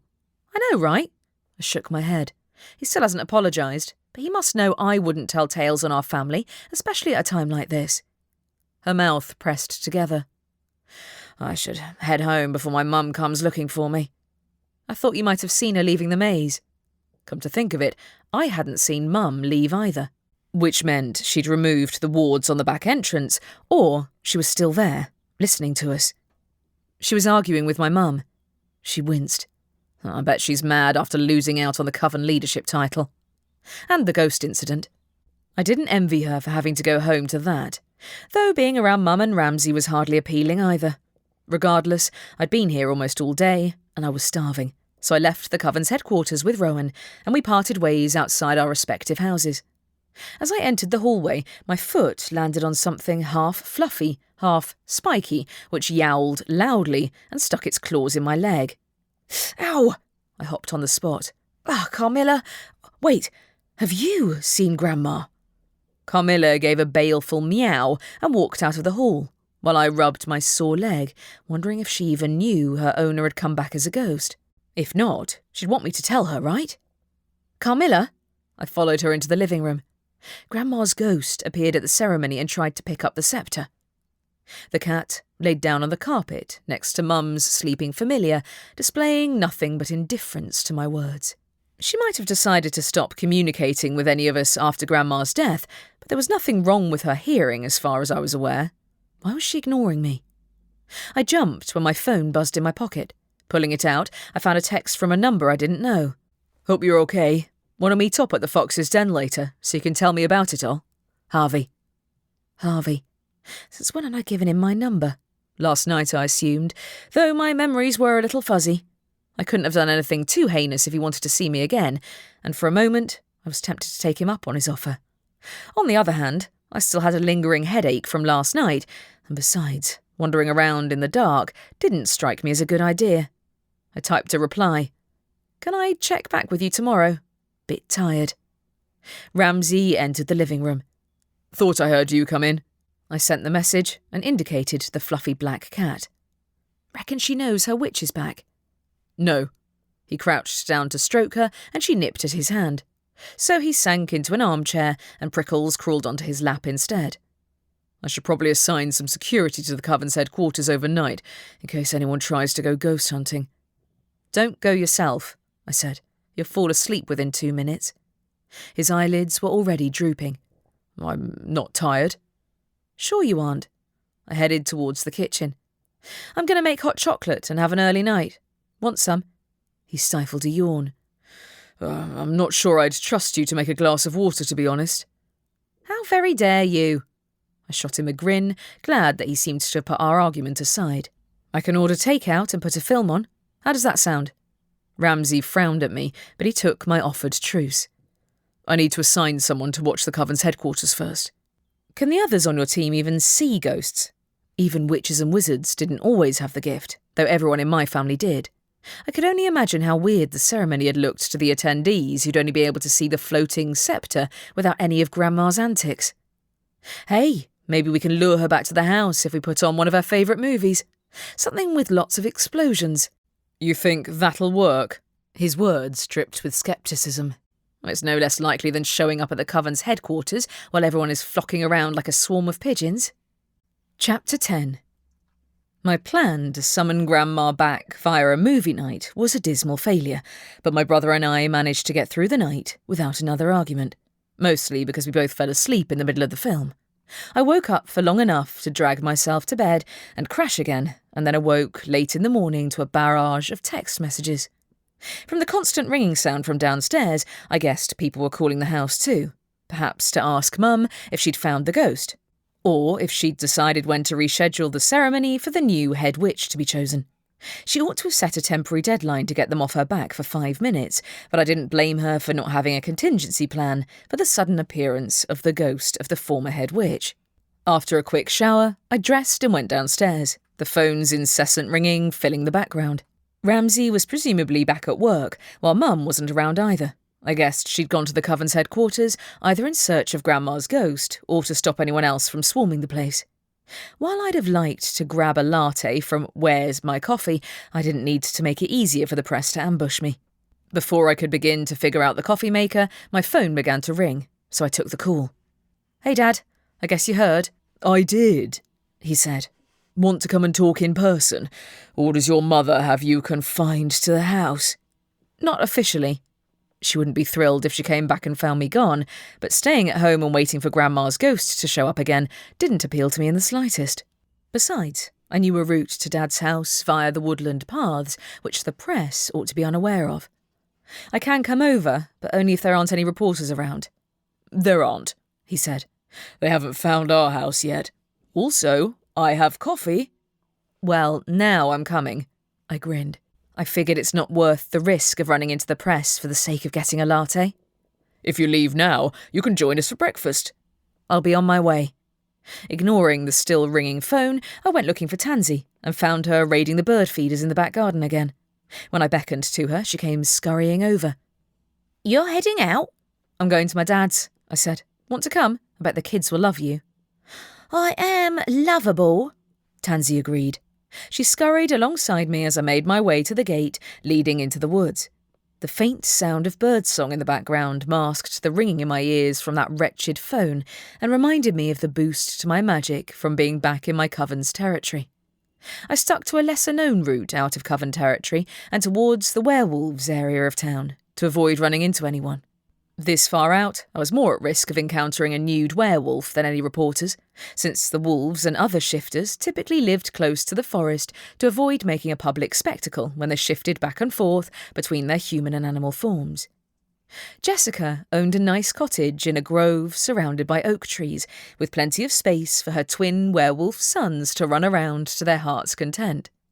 Dad had dealt with no end of mockery from certain members of the coven when he'd moved out of Mum's house to what they described as a shack in the woods. But I found the cottage much more pleasant. Jessica answered the door when I knocked. Blonde, like most werewolves, she had a friendly face and wore a pair of leggings patterned with squirrels. "I like her already," Tansy said, scurrying up my arm to perch on my shoulder. "Hey," I said to Jessica, "did Dad tell you I was coming?" "He did, but you're always welcome to drop in and visit." She backed into the hallway. "I have to drop the boys off at school in half an hour, but they'll be excited to meet you again." Her twin sons from her previous marriage, Jake and Spike, would be around 6 or 7 now. I hadn't seen them since they were toddlers, so there was a good chance they wouldn't remember me. 2 blonde kids sat building some kind of Lego construction in the living room, and Dad beamed at me when I came in. "Oh, Jake, Spike, do you remember Robin?" "No," said one of the boys. "Is that a squirrel?" "This is Tansy." I showed them my familiar, who put on a show of climbing over my back and waving her bushy tail for their entertainment. They were soon enthralled, and once they'd figured out who I was, they were all too keen to show off their Lego collection and watch Tansy's antics. Jessica had to coax them to get their coats on and get ready for school, and waved to Dad and me before ushering them out the door. Dad watched them leave, a smile on his face. They grow up so fast. They're doing great at school sports, too." "Bet they're adorable when they shift," I said. He went into the kitchen and set 2 mugs of coffee on the table. "They are, but they leave so much fur everywhere. I have to vacuum 3 times a day." "Keeps life interesting, right?" I followed him into the kitchen and helped myself to the promised coffee and toast. For a short while, I'd almost forgotten the coven and Grandma's ghost. But Dad would expect an update and, frankly, I didn't even know where to start. I sipped my coffee instead, while Tansy explored the house. Dad didn't seem to mind her scurrying around, but a squirrel wasn't any worse than a couple of excitable werewolf kids. I was glad Dad had Jake and Spike to keep him company, considering Ramsay had mostly stopped keeping in contact after he and Mum had divorced. The coven had taken Mum's side too, and Mum herself hadn't helped matters by insisting that Ramsay and I put the coven first. Dad broke the silence first. I know it's probably rough at your mother's house, but I'm guessing you'd rather stay there than sleep on the sofa here for the next couple of nights. Jessica wouldn't mind if you did. I was pretty sure Mum would rather I camped in the garden. Oh, it's not too bad, but I think Mum's at the coven headquarters. The phone's been ringing all day since she's gone and Ramsay's at work. How'd you find out? Jessica said another werewolf told her, he said. That was fast, I said. I thought Mum might have told you. You know she never tells me anything. You and me both, I murmured. What did the rumour mill say then? The former head witch's ghost showed up and stopped your mother from claiming the sceptre. She thought she was still alive, I clarified. Grandma's ghost, did I mean? She appeared and tried to pick up the sceptre herself. When it didn't work, she disappeared and left everyone in a panic. I bet, he said. Do you know what caused her to come back? I think she came back of her own accord, I said. I mean, it's possible she was summoned by someone, but given her behaviour, it's more likely she did it herself. It seems in character for the head witch to return from death, he said. She was dedicated to her job. To the extent that she worked right up until she died. I took a long sip of coffee, debating how much to tell him. Ghosts often come back because of unfinished business, don't they? Yes, they do. Tansy ran up to sit on the table, her tail sticking up in the air. Especially when... I shot her a warning look, which silenced her. Dad cleared his throat. Especially when... what? I didn't want to drag Dad further into this mess, but it wasn't as if he was likely to know any more than I did about the possibility of the head witch's death not being accidental. There's a chance that the head witch didn't die of natural causes. His eyes widened. Does your brother think so? I think he suspects, but he's trying to keep it quiet. You know how he is. Sadness flickered in his eyes. Yes, I do. I wished I hadn't brought him up, but it was hard not to mention my brother when it came to matters which concerned the police. We're not certain, though, but it'd help if we could track down her ghost. Since she doesn't know she's dead and wants the sceptre back, everyone thinks she's undermining Mum's authority. Well, I bet your mother's unhappy, said Dad. She always did like to be in control. A trait she got from her mother, I added. Also, if you have any tips for attracting a ghost, I'm all ears. Ghosts want attention, he said. Not that I'm an expert, but we had a ghost show up in a house we were renovating once, and all he wanted was to be noticed. Your grandmother, I doubt she'll stay hidden for long. It's not in her nature. I turned this over in my mind. OK, I hope Mum has the same idea, because she doesn't seem inclined to listen to me at the moment. He grimaced. Your mother's under pressure. Do try not to take anything she says to heart. I'm trying not to. The accusations of blabbing to the press had stung, but they'd mostly come from Ramsay, who was under enough pressure of his own this week. Besides, Mum, of all people, had set him right on that one, and we'd had a companionable movie night yesterday, even if I'd slept through most of it. It doesn't help that I'm pretty sure she agrees that Grandma's death wasn't an accident, but she refuses to acknowledge it aloud. She's certainly stubborn, he said. And concerned for you, I'd wager. Yeah. I put down my empty mug. The problem is, there's a chance Tessa was murdered too, maybe by the same person. I think Mum knows, but she doesn't want word to spread around the rest of the coven. She's already dealing with their demands and, well, you've probably seen what the Blue Moon said. I make a point of ignoring anything they publish, he said. Good idea. They'd printed some pretty nasty stuff about him and my mother when they'd been in the process of getting their divorce. Not that the press had had anything nice to say when they'd been together either, since they'd gained a lot of business from spreading rumours about the future head witch marrying below her station. That, above all, had taught me that there was no pleasing them. The problem is, someone close to the family did an interview with the Blue Moon this week and told them about Grandma's death not being accidental. We still haven't found out who, but it definitely wasn't me. He muttered a curse under his breath. Oh, awful people. They've been outside our house too, but Jessica shifted and howled a little to make them go away. She let the boys get in on it too. I burst out laughing. That's brilliant. They haven't come to pester you since? No, they had the sense to stay away after that, he said. I hope they didn't hassle you too much. I didn't say a word to them, but someone did, and they can spin a false story out of a single sentence if they want to. The coven might have been their current focus, but I'd seen them go after anyone from regular folk to minor celebrities, with an equal level of biting criticism and cruel jabs. How could Ramsay think I'd ever go and give them the dirt on our family, even if I'd had a reason to be mad at Mum and him? Don't pay them any attention. He checked the time on his phone. I'd better get ready. I have a job on the other side of town in an hour. I went to the sink to wash my dirty mug and plate. Thanks for inviting me over. You're always welcome here, he said. You know that, right? Jessica agrees, and the boys will be thrilled to have you around too. I blinked, my eyes stinging unexpectedly. Thanks. It means a lot to hear that after the week I've had.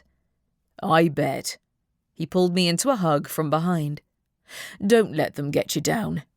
I won't. I finished washing up and beckoned Tansy to follow me. After we left my dad's house, we returned to Woodland Path and began to walk home. The soothing hum of the Wildwood's magic filled the background, and I kept my pace slow to delay the inevitable moment I had to face my family again.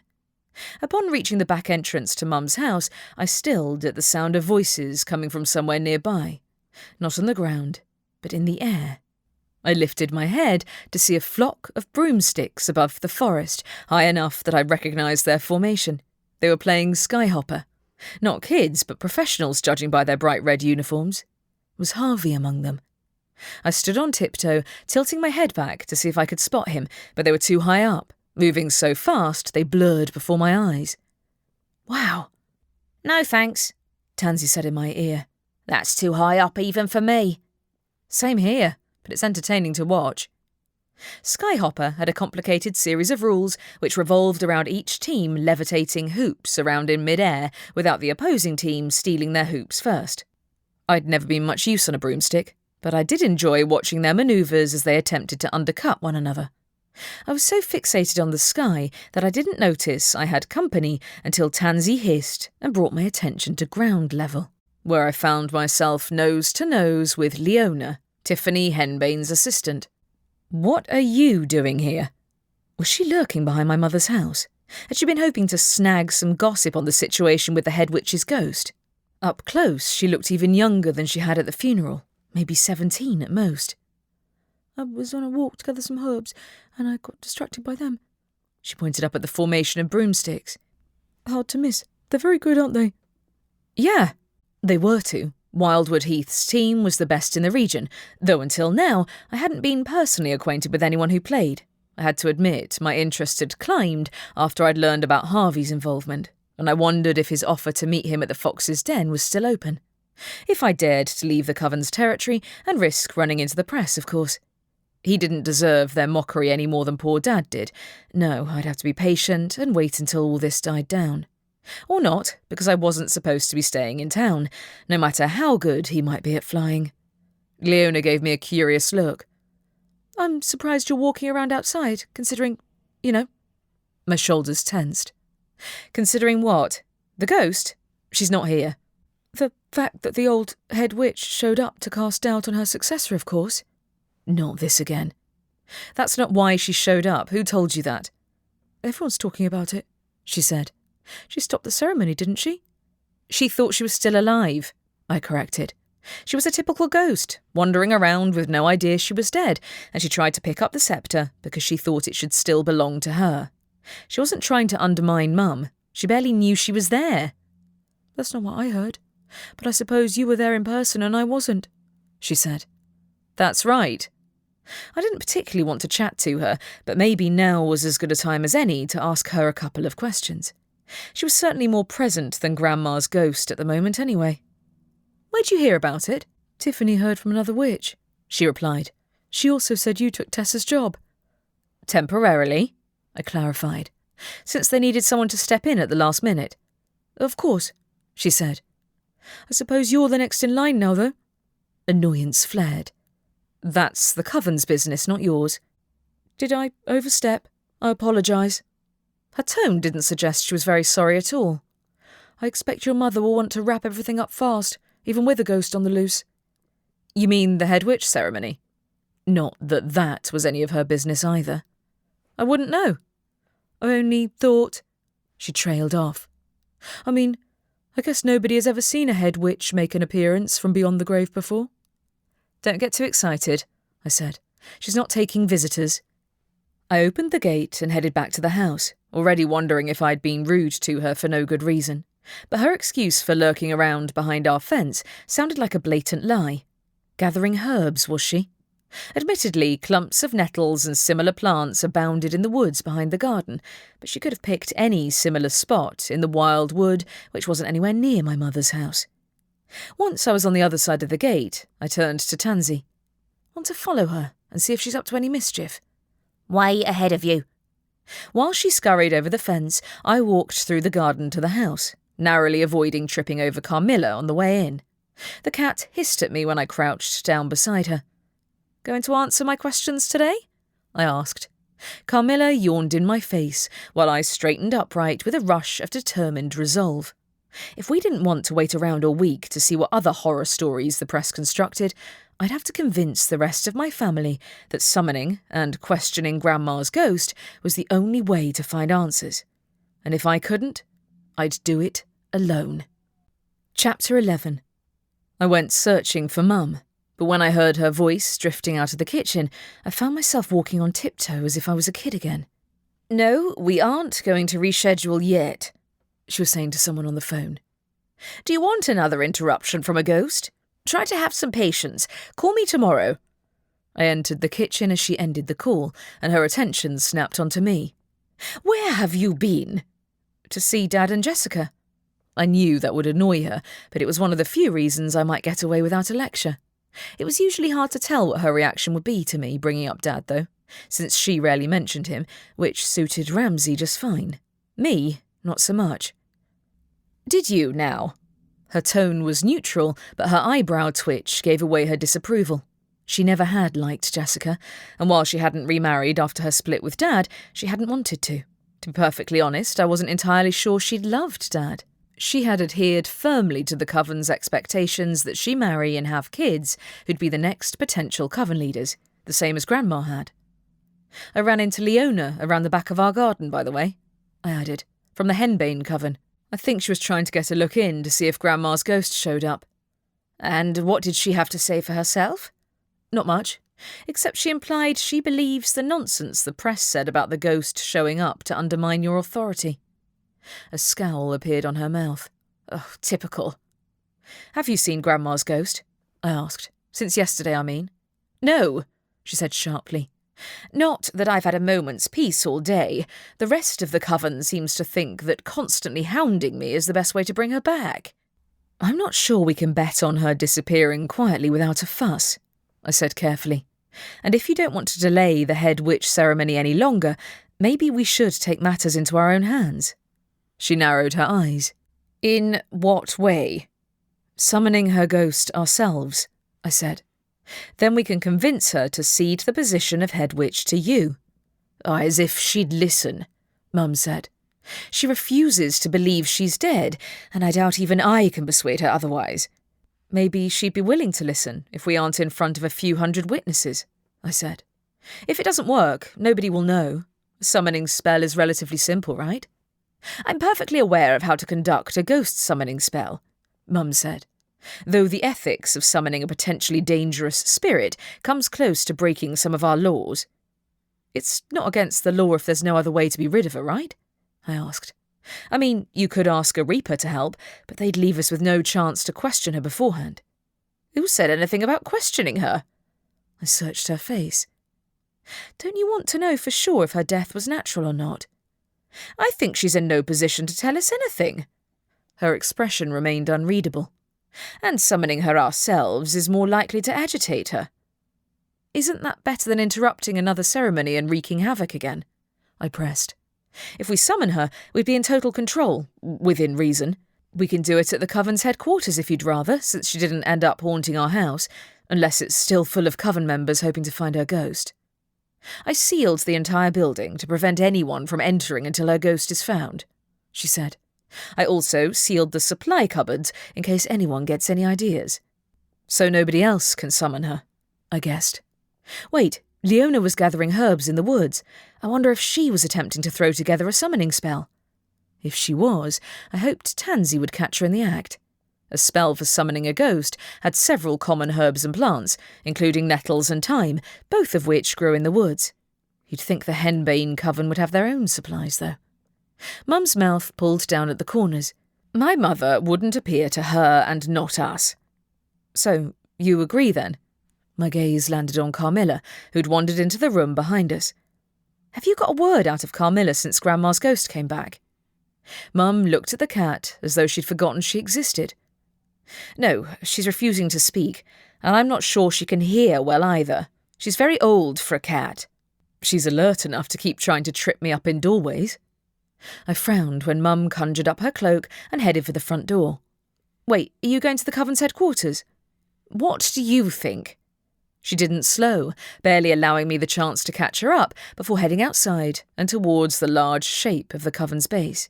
Shimmering wards covered the front of the building like a semi-transparent force field from a sci-fi movie, but Mum undid them with a wave of her wand. She's serious. She'd actually gone along with my idea.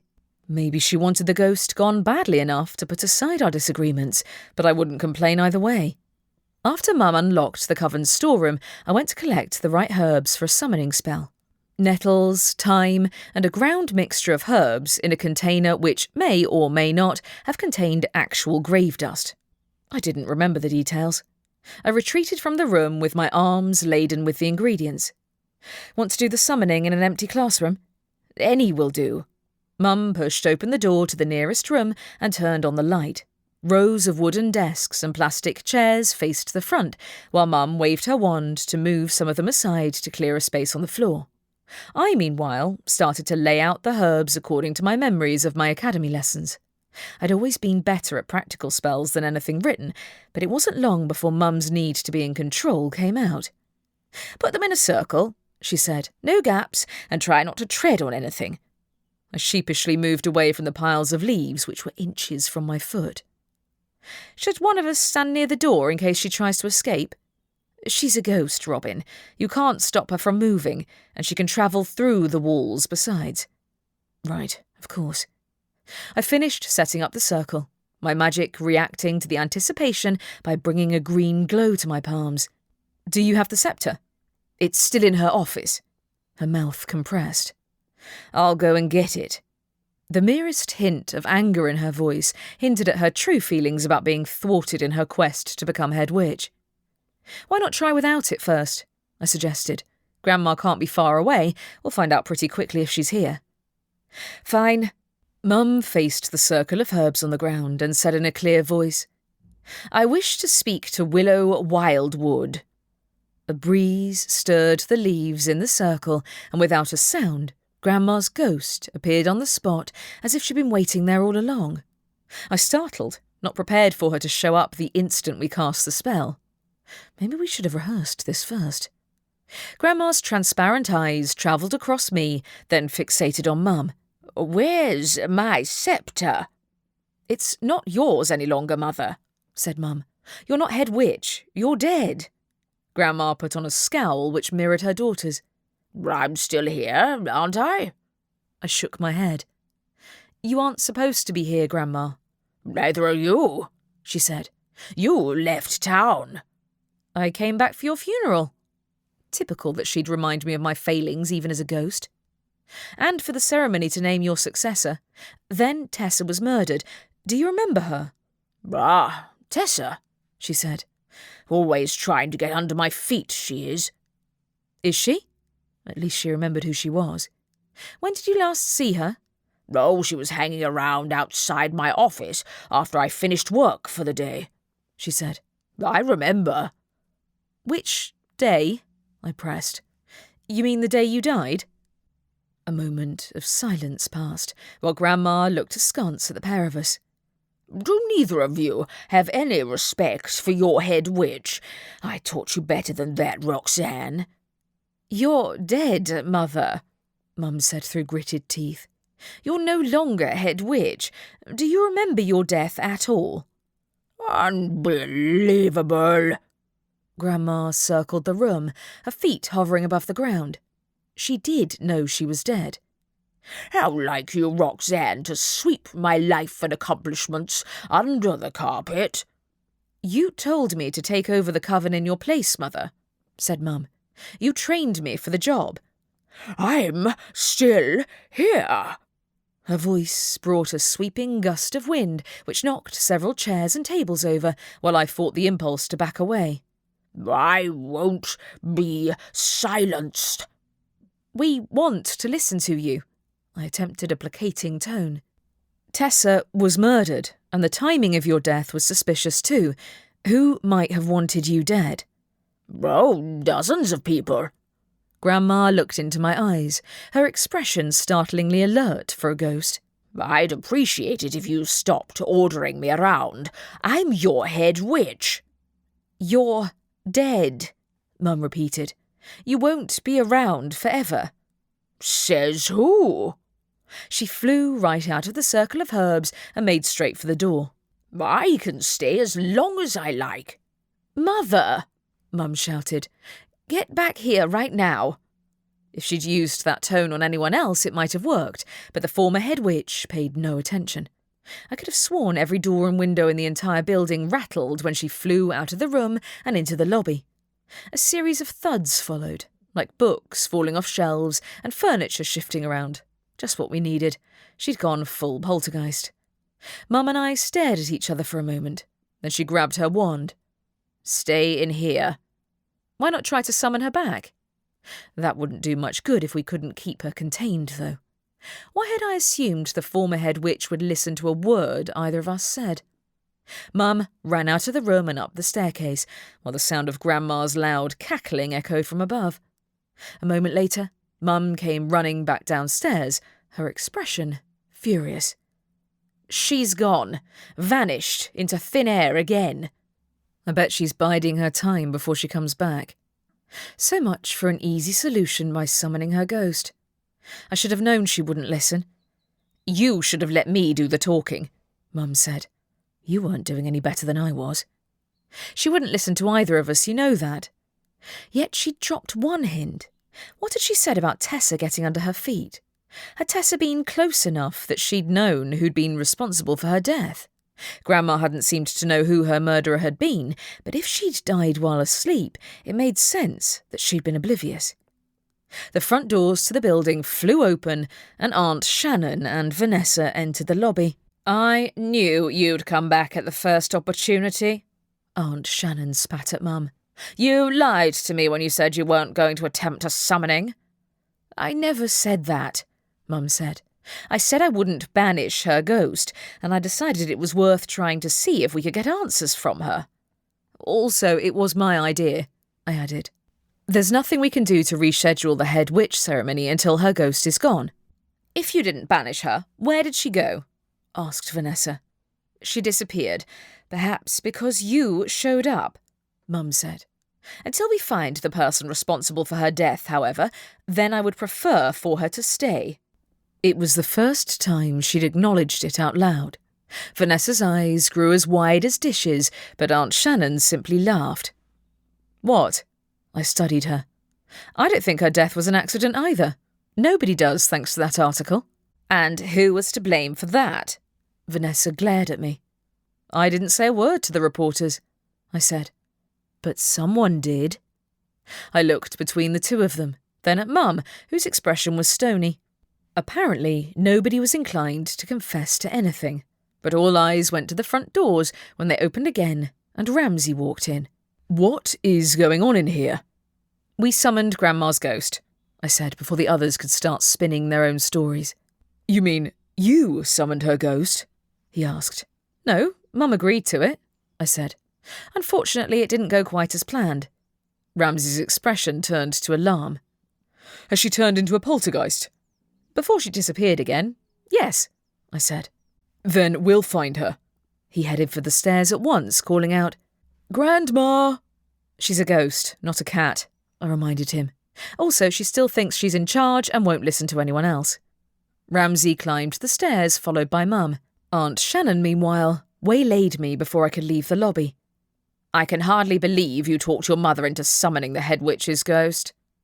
As if you didn't plan to do the same yourself, I retaliated. You came here for the same purpose. Don't try to deny it.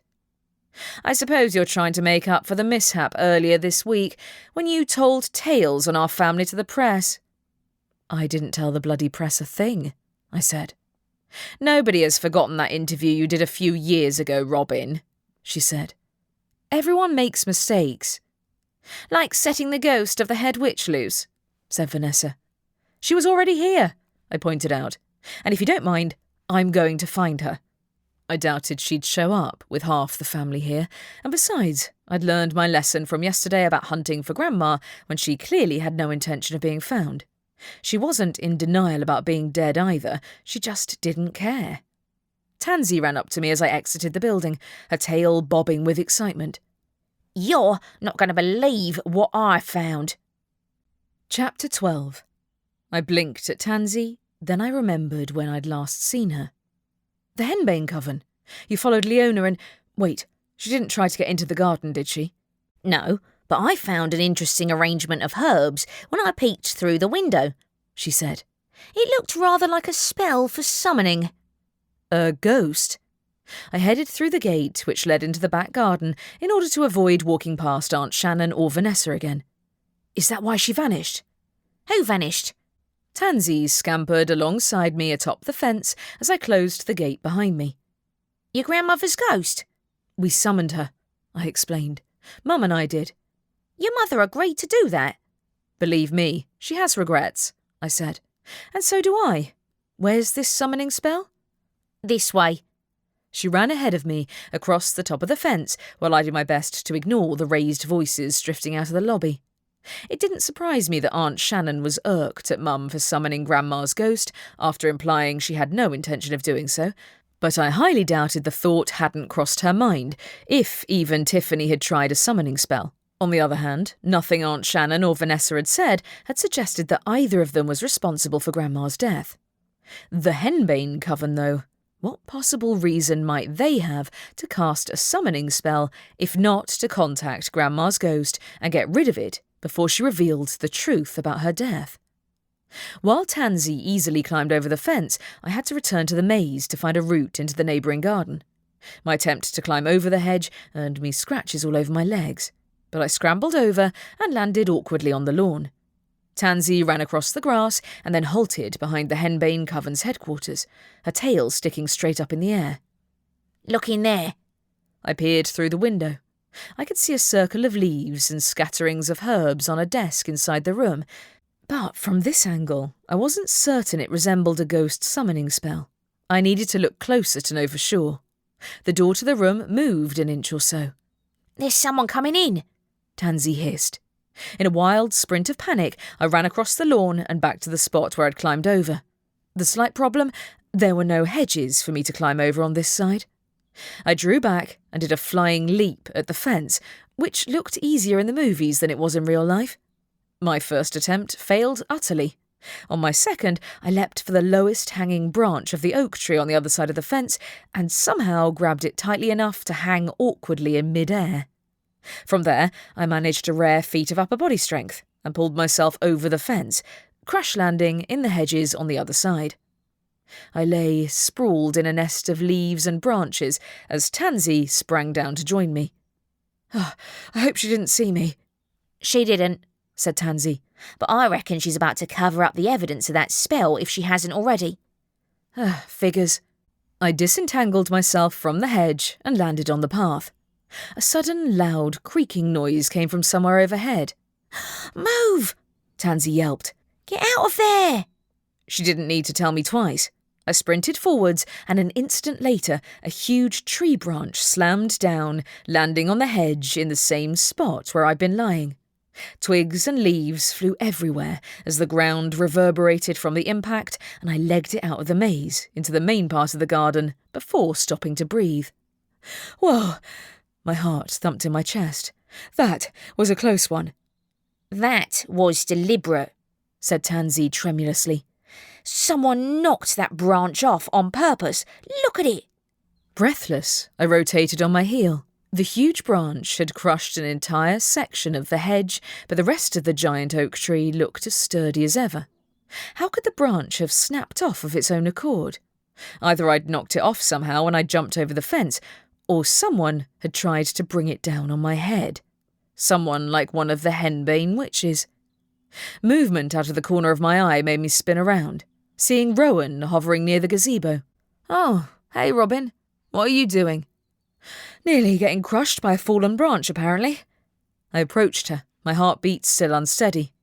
Were you looking for the ghost? No, she said. I was looking for you. Why? I asked. Do you know your sister and mother are at the coven headquarters?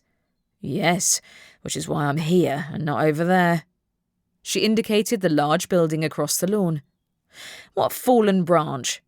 I headed back to the maze while Tansy ran in panicked circles. Don't go back in. I have to find whoever knocked that branch down. Someone had tried to kill me. Ignoring Tansy's noise of alarm, I ran straight up to the fence bordering the henbane cover's garden and half pulled myself up so I could see over the top. Splinters dug into my hands, but it was worth the sharp pain to see Leona jump violently. I knew it was her. Robin? She peered up at me. Did you let your familiar loose in my garden? I didn't let my familiar loose anywhere. I remained hanging there, gripping the top of the fence for balance. Someone just knocked a branch on top of me and nearly killed me. What?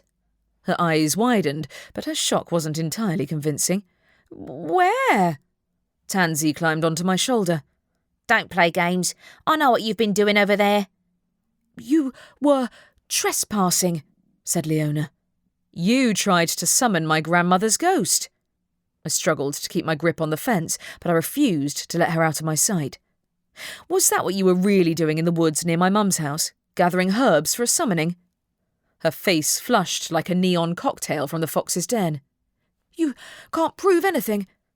Question is, I went on, why exactly were you summoning her? To cover your tracks, Tansy suggested. Or to ask her if your coven can take ownership of the maze. You can't accuse me of doing anything without proof, she insisted. I'll tell Tiffany. Go right ahead. My aching hands gave way and I dropped off the fence, landing in the mud. Robin? Ramsay approached me, looking between me and the fence with an expression of confusion on his face. What are you doing? I heard a crash. Someone threw a branch at me. I pointed over my shoulder to the spot where the large oak branch had crushed the hedge bordering the henbane witch's garden. Not Grandma's ghost. He walked over to the fallen branch and studied it. A ghost would have to be strong to move that. Precisely my thinking. Ignoring Tansy's reprimands from behind me, I tried to lift the branch off the hedge. The solid wood was hard to shift, and an odd smell emanated from it which hadn't been obvious before, like crushed garlic. Our magic didn't smell like garlic. Did the henbane witches, though? Ramsay reached for the branch and helped me move it aside, revealing the squashed hedge and the outline of Leona on the other side of the fence. Leona, is it? What are you doing over there? Your sister just accused me of attempted murder, Leona said. No, I accused her of actual murder, said Tansy. She tried to summon Grandma's ghost, I explained. I caught her gathering herbs for a summoning spell behind our garden. Then Tansy saw the actual spell through the downstairs window. That's right, said Tansy. Ramsay exhaled. All right, Leona, I'm going to have to ask you to let me search the property. You don't have the authority. She raised her chin. Tiffany would never allow it. Yes, I do, said Ramsay. And I have the leader of the Wildwood coven as my backup. Relief shot through me. He believed me. Not that Mum would be happy if she found out, but for once he didn't ask for her permission before leading the way to the building next to ours. While the Henbane Coven's base was bigger than the average house, it paled in comparison to the Wildwood Coven's headquarters and had only 2 floors. Since Ramsay didn't tell me not to follow him, I took that as an invitation. Besides, I'd rather one of us went along with him in case the Henbane witches cornered Ramsay when he was alone in their headquarters. After the incident with the branch, I wouldn't put anything past them. Leona kept up a steady stream of objections while Ramsay searched the lower floor. "What room did you see the summoning spell in?" I knew she was spying on me, Leona said. "I wouldn't have needed to if you hadn't interfered with my grandmother's ghost." I led Ramsay to the room whose window overlooked the back garden. But when he entered, no signs of the summoning spell remained. Not so much as a single leaf lay on the table. The Henbane witches had removed the evidence. "What did you do with the spell?" "There is no spell," Leona said. To my brother she added, "I told you she was lying." "Is there anyone else in here?" Ramsay asked. "No, they take Fridays off." "How generous of Tiffany." "She treats her coven members well, unlike some people." Leona watched Ramsay as he walked out into the corridor, while I hovered awkwardly in the background. From her smug expression, she knew he wouldn't find anything. She'd hidden every trace of the spell.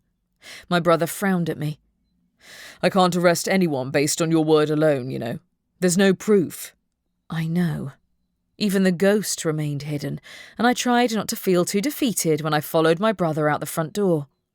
When I heard Leona's footsteps behind us, I shot a glare over my shoulder at her. "You did hide the evidence.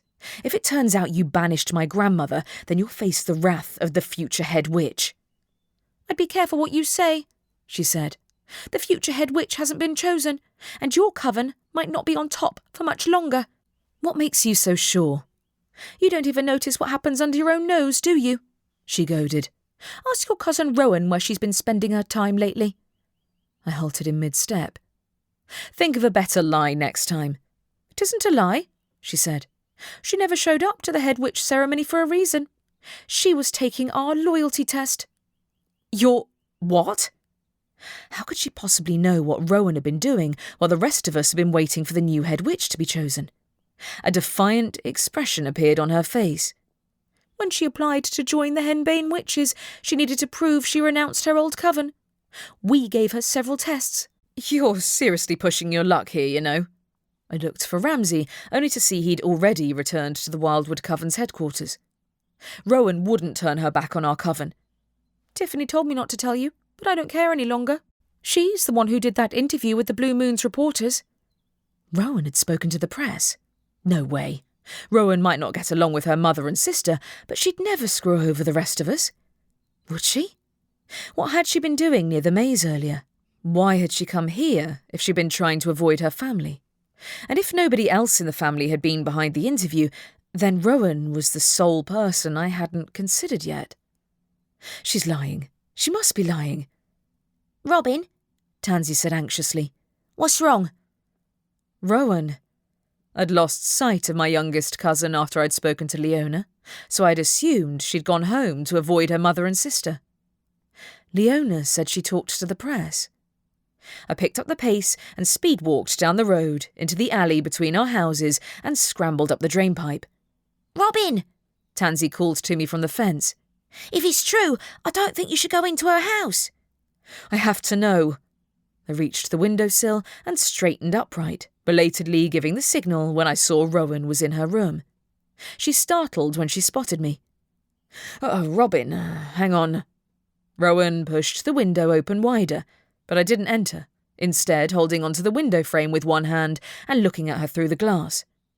"Did you talk to the press, Rowan?" Did I what?" Her face reddened, while Ralph detached himself from his web and landed on her shoulder. "Who said that?" "Leona told me," I said. "You don't actually want to join the Henbane coven, do you?" Her mouth hung open for a second. "She told you? I thought—" "But is it true?" She lowered her gaze. "I can't stay in this house a moment longer. Joining another coven is my only way out. You can't lie and pretend they'll miss me. You mean your mum and sister? I said. I'll miss you. Besides, did they really tell you to badmouth your family to the press in order to be allowed in? Her flush deepened. My mum and sister deserve all the bad press they get. The Blue Moon printed a story saying that Grandma was murdered and that my mother was the main suspect, I pointed out. And my brother blamed me for it. I didn't know you'd be blamed, she protested. I didn't tell them Grandma was murdered. If you so much as hinted that she was, they could have come up with the rest themselves. Disbelief flooded me. I thought you knew that. I had to. Her hands clenched at her sides. You don't know what it's been like living in this house. I had to escape. You're a legal adult, Rowan. What's stopping you from getting a job outside of the coven? My mum already cut off my allowance as soon as I turned 18, she said. If I didn't work for the coven, I'd have nothing. You should have told me. Or rather, I should have guessed from all the times she'd turned down my offers of help finding work outside of Wildwood Heath. Why does she want you to work for the coven so badly? You're not the eldest. No, I'm the spare. Her voice cracked. She told me straight out that she expects me and Vanessa to balance out your side of the family and make sure your mother doesn't have too much influence over the council. She's coven leader, Rowan, I said. Also, Ramsay isn't on the council and neither am I. Exactly, she grimaced. There's no point in me playing her games any longer, but joining the Henbane witches is my only way out. Don't take that away from me too. I stared numbly at her, my heart sinking in my chest. I hadn't known things had deteriorated that badly with her family, but I felt like a fool for not considering sooner that she might have gone to desperate measures to escape them. Robin! Ramsay's voice cut through the air, almost causing me to lose my balance. What are you doing up there? Hang on. I climbed down the drainpipe and hopped back into the alley between our houses, while Tansy scurried up onto my shoulder. Ramsay, she did the interview. Rowan did. She told the press that Grandma was murdered. Surprise flickered through his features. Then I saw who stood behind him. Mum. Her own expression was inscrutable. If I had to guess, Ramsay had told her about our failed attempt to search the Henbane Coven's base for evidence of a summoning spell. Dread trickled down my spine as Mum beckoned both of us into the house and firmly closed the door behind us. Rowan did the interview, did she? Mum asked. Who told you that? The owner, but Rowan herself admitted the truth. I walked into the living room, but I remained standing instead of taking a seat. Turns out she wants to join the Henbane Coven herself to get away from her scheming mother and sister. Tiffany said she needed to prove her loyalty. So she spoke to the Blue Moon's reporters, Ramsay concluded. That explains where it started. Aren't you going to go and yell at her like you did me? An apology would have been nice too. And Tiffany, who told her to speak to them in the first place. Ramsay grimaced. The press interview was the more important issue before Grandma came back from the dead. Now, finding her ghost is the priority. The Henbane witches already have grounds to accuse us of harassing them, Mum said. You shouldn't have gone to search their headquarters without any proof. There was proof before they hid it, I pointed out. You should have known better than to follow Robin's lead, Ramsay. Okay, that was unfair. Tansy and I saw Leona gathering herbs for a ghost summoning behind our garden. That's not proof either, Ramsay said. Sorry, Mum, it won't happen again. I notice you haven't apologised to me for accusing me of telling tales. I folded my arms across my chest, but not in time to hide the glow of magic at my fingertips. Both Horace and Carmilla woke from their naps and hissed, while Ramsay and Mum exchanged glances. Would you have any regrets if the branch had actually crushed me to death? What branch? Mum gave me a sharp look. What did you do this time? What did I do? I echoed. I didn't drop a branch on my own head, but someone did. Ramsay, you saw the size of that thing. The oak tree, said Ramsay, his face turning an even deeper shade of crimson. Yes, and I'd like to know why you were climbing on the hedges to begin with, to see into the Henbane Coven's garden. Mum's expression turned flinty. How exactly did you find out they had a spell set up for a summoning? Did you sneak into their garden yourself? Are we forgetting the attempted murder part? How could Mum sweep my near-death experience aside so casually? OK, she and Ramsay hadn't witnessed the moment the branch had fallen, but Rowan had been there. She couldn't have been responsible though, could she? Look, I didn't think anyone would take Tansy's word for it alone, and besides, I wanted to see if Grandma's ghost was there as well. She wasn't, Ramsay said unnecessarily. If they did try summoning, it didn't work. Something caused her to vanish. I gave Carmela a beseeching look, but the cat hardly seemed to care that we were talking about the ghost of her witch. Leona broke the law, twice over if she was the one who dropped the branch on me. Again, no proof. Mum released a breath. Is there anything else you forgot to mention? I smelled someone's magic on the branch, I recalled. It was kind of like garlic cloves. Garlic? She repeated. I don't know of anyone whose magic smells like that. Neither do I, Ramsay said. It won't hold up as evidence. How convenient. My anger was directed at myself as much as Ramsay. I shouldn't have assumed Leona would leave evidence of the summoning lying around, not after she'd realised Tansy and I had been peering through the windows. Where did Aunt Shannon and Vanessa go? Home, and it's lucky they didn't see you scaling the wall like that squirrel of yours, Mum tutted. They spent a fair amount of time trying to convince me to let them take the sceptre home for safekeeping. My brows shot up. Like you'd fall for that one. Aunt Shannon needed to face the consequences of what she'd done, even if she hadn't been involved in Grandma's death. The way she'd treated Rowan was unfair enough that I understood why she'd snapped. But if she'd knocked the branch down... No, it couldn't have been her. Rowan might be unhappy with the coven, but she didn't want me dead, right? Unnerved, I went into the back garden to seek some privacy and talk to my familiar. The garden was as calm as ever, despite the slightly wild state of the roses. Piper would have a lot of cleaning up to do when Mum let her come back to work. Tansy resumed her attack on the bird feeders, but her efforts seemed half-hearted, and she soon returned to my side. What's wrong? You don't think Rowan was the one who dropped that branch on you, do you? I don't think so, but it wasn't an accident. If not Leona, then who else? Unless Grandma's poltergeist skills went out of control. She might have been aiming for Leona. She'd have shown her face. Yet she'd hidden herself away as soon as she'd escaped Mum and me. Now Aunt Shannon was even madder at us, and I'd bet she'd take it out on her daughter. Did I really blame her for being willing to do anything to escape? The cruel stories the press had printed weren't easy to forget, but it was Tiffany who'd pressured Rowan into talking to the reporters. It was a great way to kill two birds with one stone, disgrace my family in the public eye, and take one of the Wildwood witches under her wing. And if she can make Rowan betray me in the process, so much better. Tansy wrapped her fluffy tail around the back of my neck. She'll come back. That's what concerns me. She didn't even say anything to identify her killer. A sudden suspicion hit me. Did she bring Grandma's ghost back in the first place? Rowan, I mean. Why would Rowan summon her? Asked Tansy. I don't know, but she wasn't at the ceremony. And Leona hadn't specified what she'd been doing to prove her loyalty to the Henbane witches. It makes sense. You don't think her ghost came back on her own?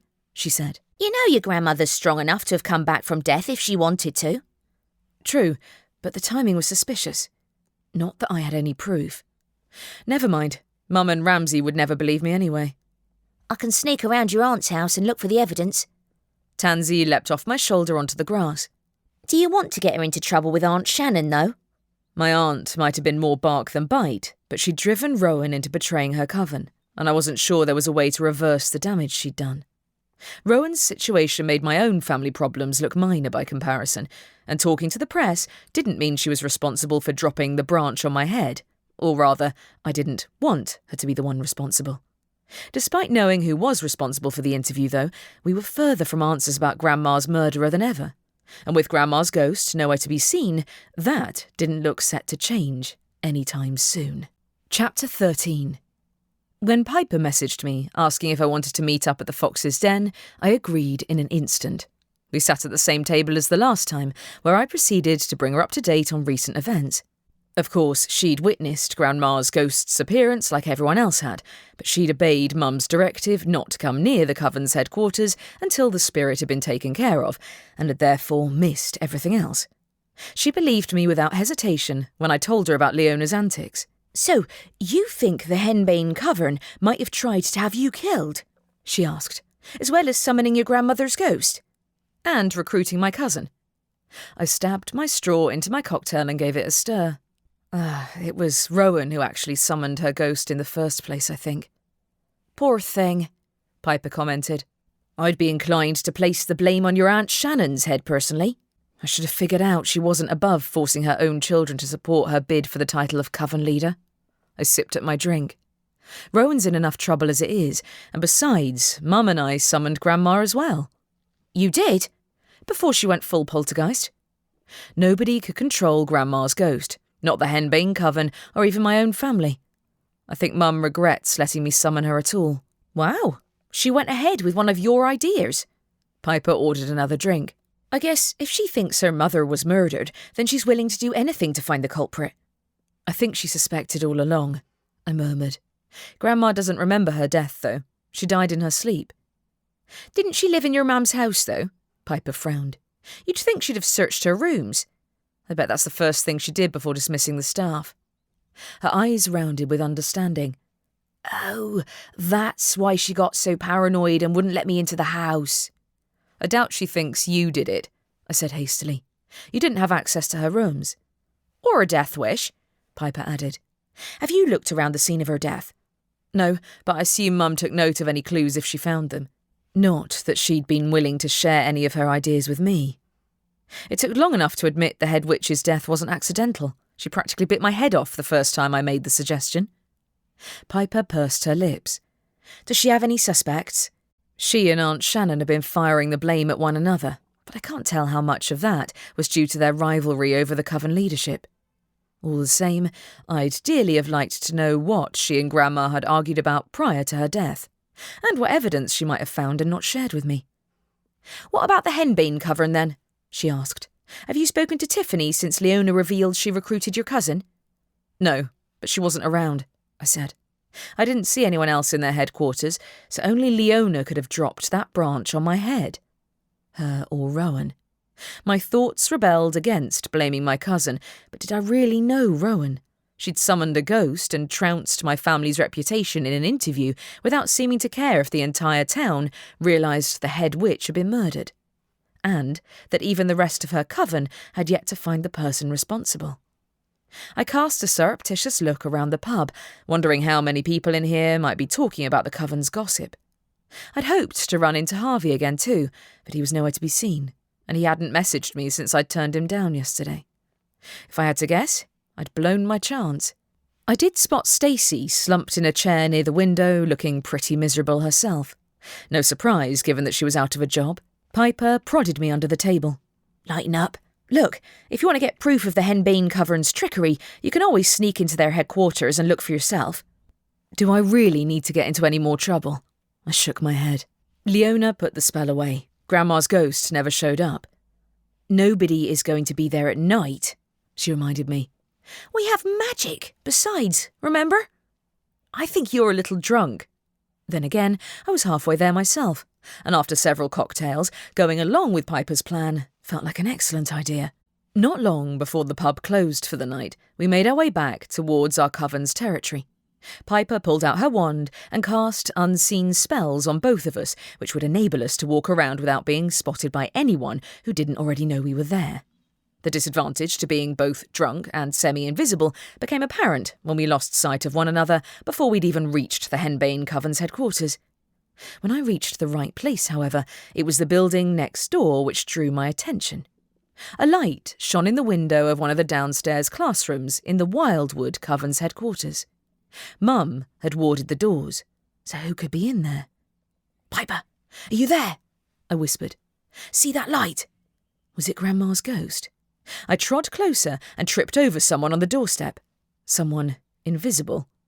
The person yelped, a high-pitched noise which didn't disguise their identity. Leona! What was she doing outside Wildwood Coven's headquarters? I grabbed her invisible shoulders before she could run off. Let me go, she yelped. You're trying to get at the sceptre, Piper slurred from behind me. Aren't you? Or Grandma's ghost, I added. I have no idea what you're talking about. Leona tried to wriggle out of my grip again, but I'd unintentionally landed on top of her invisible cloak when I'd tripped and planted both feet on the end. I'm not interested in ghosts. Then why were you breaking in? Piper asked. Don't deny it. There's no reason for you to be on our covern's doorstep. Do you want me to hand you over to my brother? No! She struggled, then the fight went out of her. I didn't want to fight with you. Tiffany told me to. Did she tell you to pressure Rowan into lying to the press about her own family? I asked. Or was that Tiffany's doing too? It's all her, she mumbled. I'm only her apprentice. Rowan isn't going to have a better time with the henbane witches than with her own family. I had to tell her, but would she be willing to listen to me? She's still supposed to respect you. Did she make you summon my grandmother's ghost? No, that was me. I knew it, Piper said triumphantly. What were you doing? Trying to banish her to hide the evidence of her murder? No! Her shrill exclamation was accompanied by another lunge for freedom, but she succeeded only in doing an invisible faceplant on the doorstep. No, I'm a dud. A magical dud. You're a what? That couldn't be right. Why'd you try to summon Grandma's ghost if you knew it wouldn't work? I was desperate. Her voice cracked. Tiffany told me. She told me the sceptre might be able to fix me. The sceptre's not going to pick someone without magic. I'd never seen her use magic, admittedly, but who else had tried to drop that branch on my head? You summoned Grandma. Why? To ask for a trial with the sceptre, she said. I assumed she didn't want anyone in her family to have it, but she always had a soft spot for witches who struggled with magic, like that assistant of hers. She wouldn't have given it to you, Piper said. I think you're lying. If you can't use magic, how do you explain the branch? I queried. I didn't do that, Leona insisted. And I don't know who did. Only one other person had been near the maze. Had my cousin truly tried to have me killed? My head pounded while Leona flickered into visibility again. Her spell must have worn off. Please, let me go, she said. Not so fast, said Piper.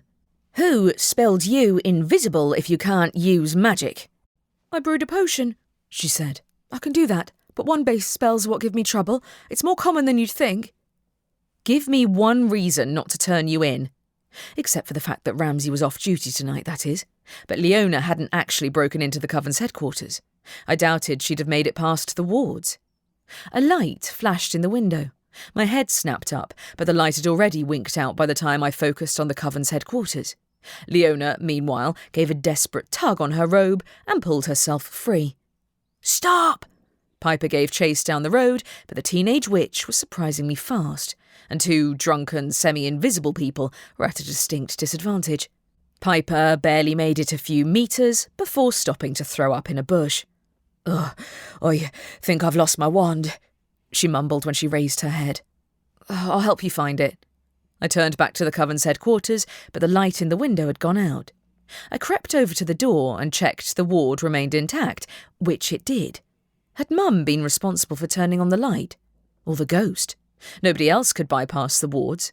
Or so I thought, including Leona. Regardless, I made a mental note to send Ramsay after her as soon as I'd got Piper home. The following morning brought another hangover from hell, and no potion this time. I'd have to brew my own, but no potion would get rid of my lingering sense of guilt. I probed my memories to figure out why. I'd caught the person who'd summoned Grandma's ghost and bad-mouthed the family to the press. But in Rowan's position, I might have done the same. For all our mutual commiserating over our terrible family luck, I'd never asked her how it felt being stuck in that house with no way out. As for Leona, Piper and I had never managed to find her after she'd taken off yesterday. When I went downstairs and found Ramsay in the kitchen, I was deeply confused for a second, before I remembered he wasn't at work today because it was the weekend. I had less than 2 days before I was supposed to return to my regular life, but Grandma's killer had yet to be found, and the idea of leaving my family in such a mess felt like turning my back on a burning house. I've arrested her, Ramsay said to me by way of a good morning. What? I rubbed my sore head. Who? Rowan, said Prickles, who sat on the table beside his owner. What do you mean you've arrested her? I hadn't sent him after her last night, had I? I didn't recall seeing him in the house after my return from helping Piper get home, but I assumed that if he'd gone after anyone, it'd be Leona.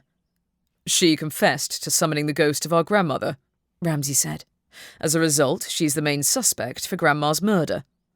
My heart sank, and a wave of nausea crashed over me. She confessed? Why? What you said yesterday reminded me that she hadn't been questioned yet, he explained. And that she wasn't present at the ceremony when Grandma's ghost first showed up. My mouth went dry. I thought you needed evidence. And we found it, he said. That is, I sent my team to search her room, and they found the remnants of the summoning spell in her room. Tansy. I'd sent her to spy on my cousin. Had she unearthed the evidence in the process? My familiar was less inclined to feel sorry for Rowan than I was, though I had to admit that turning herself in might have been an act of self-preservation before Aunt Shannon had inevitably found out. I slumped into a seat. Oh, she was trapped in that house. I bet she'd rather be in jail. I did get that impression. He gave me a sideways look. I thought you didn't agree with what she did, though. Just because I don't agree with what she did doesn't mean I don't understand why she did it. I rested my head in my hands. Leona, too. She told me when I ran into her last night that Tiffany was pulling her strings. Last night? He climbed to his feet. You never mentioned seeing her last night. I thought I might have told you when I got in. Prickles cleared his throat. When you got in, you fell asleep in the hall. Ramsay had to carry you up to bed. Oops. Piper and I tripped over Leona outside the coven's headquarters. She'd used an invisibility potion and was trying to get through the wards. Unsuccessfully. His brow furrowed. Is this the same as your claim yesterday that she had a summoning spell inside the Henbane Coven's base? Because I can't storm into her property again. It was our coven's property she was trying to break into, I said. Besides, she admitted that she's a magical dud and was trying to steal the sceptre in the hopes that it'd help her. How drunk were you, exactly? I'm telling the truth. He didn't believe me. Seriously. Oh, I also saw a light in one of the downstairs windows of the coven's headquarters. Robin, when I found you sleeping in the hall last night, you called me Carmilla and tried to climb the stairs backwards. I groaned into my hands. Ramsay, I swear I'm telling the truth. If Leona's a dud, it explains why the Henbane witches were trying to recruit people from our coven, right? I'm not getting involved this time, he said over his shoulder as he left the kitchen. I lifted my head, and Prickles hopped off the table to join his owner. Great. My phone buzzed in my pocket. My heart swooped when I saw Harvey had messaged me. I hadn't drunkenly texted him yesterday, had I? I hoped not, but I'd been disappointed not to see him at the Fox's Den. I opened the message, relief washing over me when I found that I hadn't messaged him since my reply to his invitation to join him at the pub 2 days ago. Are you free today? His message asked. Maybe I should have asked him to meet me last night, but it was probably for the best that he hadn't witnessed any of my misadventures with Piper. Given the rate at which I was screwing up lately, he'd be better off staying away. But it'd be unfair of me to take off without a goodbye. I replied, I'm free right now, but if you want to go and get a coffee from Where's My Coffee, I'll have to use an invisibility potion if I want to avoid the press. No need, came his response. Meet you at the end of your road in 20 minutes? Sure. I figured I had nothing to lose at this point, so I passed the time by watching Tansy's ongoing battle over the bird feeders in the garden. Secure in the knowledge that she could keep herself entertained, I went to meet Harvey at the end of the road. He was early, smiling at me with a latte in each hand. You're a lifesaver. I reached to take one of the paper cups. I'd rather not face the press with a hangover. You should have mentioned, and I've got more of that portion. That was you. I definitely should have invited him to join Piper and me last night. If I had to admit it, I'd been ashamed to think that he might see me at my worst, or that he might be dragged into my family's problems simply by being around me. Speaking of which, we should probably get out of the open before one of them spotted me. Want to go for a walk in the woods? Sure. He walked alongside me, and we sipped at our lattes in silence until we reached the forest path which ran behind the row of houses, which pretty much all belonged to prominent members of my coven. Did you go to the Fox's Den? Yeah. I glanced sideways at him. I don't normally go out drinking twice in a week, but it's been stressful, he suggested. A nightmare? Worse. I took another sip of my latte, quickening my pace when we came within sight of the back of Mum's garden. "Oh yeah, I saw you flying yesterday." "You saw us practicing?" he asked. "I didn't know you were watching, or else I'd have waved at you." "And fallen off your broom?" "Nah, I haven't done that in a long while," he said. "Do you fly?" "Not often," I said. "I never tried out for the sports teams anyway. I wasn't good enough to compete with the best." "You don't have to play competitively to have fun with something," he said. "Besides, nobody is perfect at everything out of the gate. I fell in a lake during my first flight. Broke both wrists." "Ouch," I said. "Some people are perfect at everything.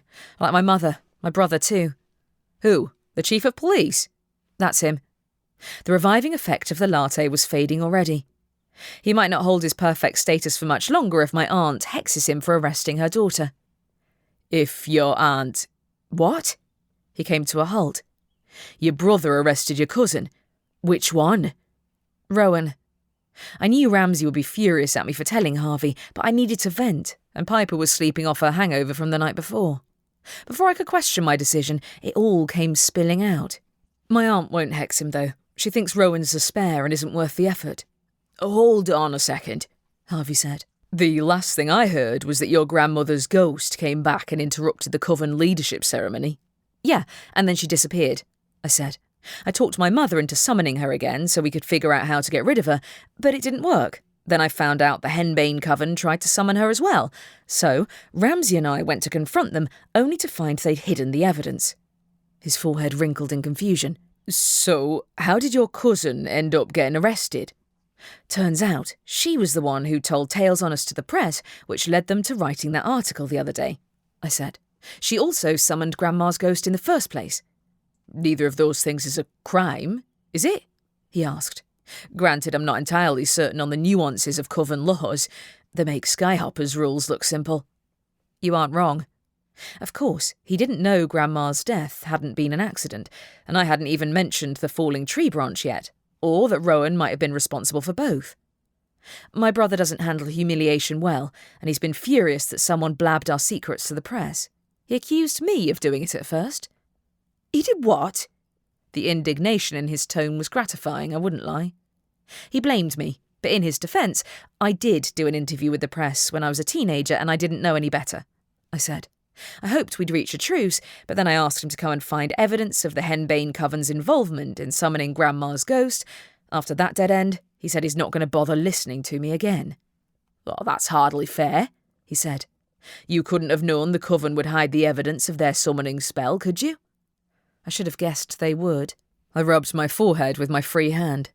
"See, this is a prime example of why I don't get involved in the coven's business. It only ends in disaster." "Robin," he said, "I can't pretend I know what's going on with your family, but it's not up to you to fix their problems, not when they don't seem to appreciate you in the slightest." I blinked. "You think I should leave?" "I think you should make the decision for yourself, not for them." Easier said than done. The coven's hold over my life went beyond my family's obligations, like my connection to the Wildwood, the magic flowing under the surface which linked me to the source of my power. Cutting myself off from my home entirely didn't appeal, but I had to convince my family to meet me halfway if I wanted us to get anywhere. "Also," he added, "if you want an escape route after this is over, I have a broomstick you can borrow." I laughed. "I'm good, really, but thanks." Chapter 14. Meeting with Harvey had improved my mood, but my worries began to seep back in when I returned to the house to find Mum and Dad having a raging argument on the doorstep. "What do you mean she's gone?" Dad said. "You let her go wandering off alone when there's a murderer on the loose?" I cleared my throat. "If you mean me, I'm right here." "Oh, there you are, Robin." He swept me into a hug. "Your mother decided to finally tell me someone tried to have you killed yesterday. Why are you still wandering around on your own?" "I wasn't alone. I met someone in the woods," I said to both of them, feeling a mixture of guilt and defiance. "Besides, I can take care of myself." Dad's expression crumpled. "I know you can, but your mother said you were out until the early hours of the morning." "I was with a friend," I said. "You know Piper, the coven's gardener. I was doing fine until I woke up and found out Ramsay arrested Rowan, of all people, for Grandma's murder." "Robin," Mum said, "that's not why she was arrested." Summoning a ghost isn't a crime. I glanced up at Aunt Shannon's house, but the curtains were pulled closed. He wouldn't listen to me when I told him that Piper and I ran into Leona last night by the coven's headquarters. "Are you going to explain why you and Piper were drunkenly wandering the street then?" asked Mum. "Wait, it was you I saw in there?" I asked. "The light in the window?" "No," she said. "What did you say about Leona?" "She was trying to break through the wards to our coven's headquarters," I said. "Turns out she's a dud, without any magic talent, and she wanted to steal the sceptre." "That," Mum said, "is ridiculous." "Ramsay didn't believe me, but Leona herself can back me up," I said. "Tiffany is as bad as Aunt Shannon for bullying her apprentices. It was her who pressured Rowan into doing that interview." "That is no excuse." Mum's voice tightened with anger. "If you're telling the truth—" "Of course she is," Dad said. "Robin wouldn't lie about something so important. Her own safety is at stake." "Not just mine," I put in. "I know Ramsay is under pressure, but Rowan isn't the killer." "She summoned my mother's ghost," Mum said, "and disrupted the ceremony." "Tiffany must have told her to." Why, though? To mess with our coven and cast doubt on Mum's fitness for the position of head witch? She'd succeeded on both counts, but something still wasn't quite right about the timing of Grandma's ghost's appearance. Not sure why. Mum's steely expression betrayed nothing. To undermine our family, of course. But who? Rowan would never have wanted her mother to gain the position of head witch, but stopping Mum from claiming the title had done nothing but stir up discord. My memory drifted back to the light I'd seen in the window last night. If it hadn't been Mum or Ramsay, that left Vanessa or Aunt Shannon as the most likely culprits. Why would they have been sneaking around there at night? Had they been after the sceptre, or searching for Grandma's ghost? "I should go," Dad said, as if picking up on the fury lurking behind Mum's calm eyes. "Stay safe, okay?" Of course. I hugged him goodbye, and when I next looked for Mum, I spotted her approaching the coven's headquarters. I caught her up, partway down the road. "What are you doing?" "I'm going to speak to Tiffany," she said. "I wonder if she'll be in at the weekend." "What are you going to say?" I wanted to know what excuse she might make for her apprentice, but while Leona had confessed her plan, I hadn't actually got hold of any physical evidence to speak of. With only Piper, who'd been drunk at the time, to back up my word, the evidence looked pretty flimsy in daylight. Leona and Tiffany have probably concocted a cover story after she got caught. Besides, Ramsay isn't around. He didn't believe me, but either Mum did, or she had her own grievances to air, because she didn't respond to my question. Instead, she made straight for the Henbane Coven's headquarters and knocked on the door twice. Tiffany answered, wearing her usual bright robes and none of the falsely friendly manner she'd had at the funeral. "I do hope you've come to apologise for yesterday's baseless accusation." "It wasn't baseless," I said. "Leona was trying to do a summoning spell, even if she wasn't successful. I saw her." "You're willing to confess to trespassing then, are you?" "Only if you admit that one of your people tried to drop a branch on my head." "None of my coven's members did anything of the sort." "Someone did." I pointed at the oak tree. "That giant branch came crashing down straight after I went to look for the summoning spell. Leona is a magical dud, she told me, so who was hiding in the garden? I'm guessing they helped themselves to the same invisibility potion Leona used." Tiffany's eyes narrowed. "Don't you dare say that about my apprentice again." "About being a dud?" I asked. "She told me herself when I caught her trying to break into our property to steal the sceptre. Or are you denying she has no magical skill?" "It's easy enough to check," said Mum. "I assume it's on her academy record." Tiffany's face flushed. "It's none of your business what skill my apprentice has. I happen to think my coven members have value beyond their magical prowess, unlike you, which is how we managed to gain the trust of your niece." Rowan. She wasn't part of the Henbane Coven yet, but she'd been visiting them. Had she been using the potion too? Had it been her I'd seen inside the Coven's headquarters last night? Did she drop that branch on me? No, she might have been desperate, but she wouldn't do that. Right? "That is not what I think at all," said Mum. "My sister and I diverge on some key points, and we certainly don't encourage theft.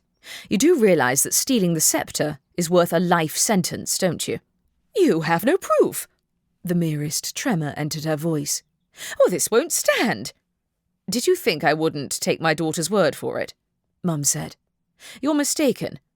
I stared at her in disbelief.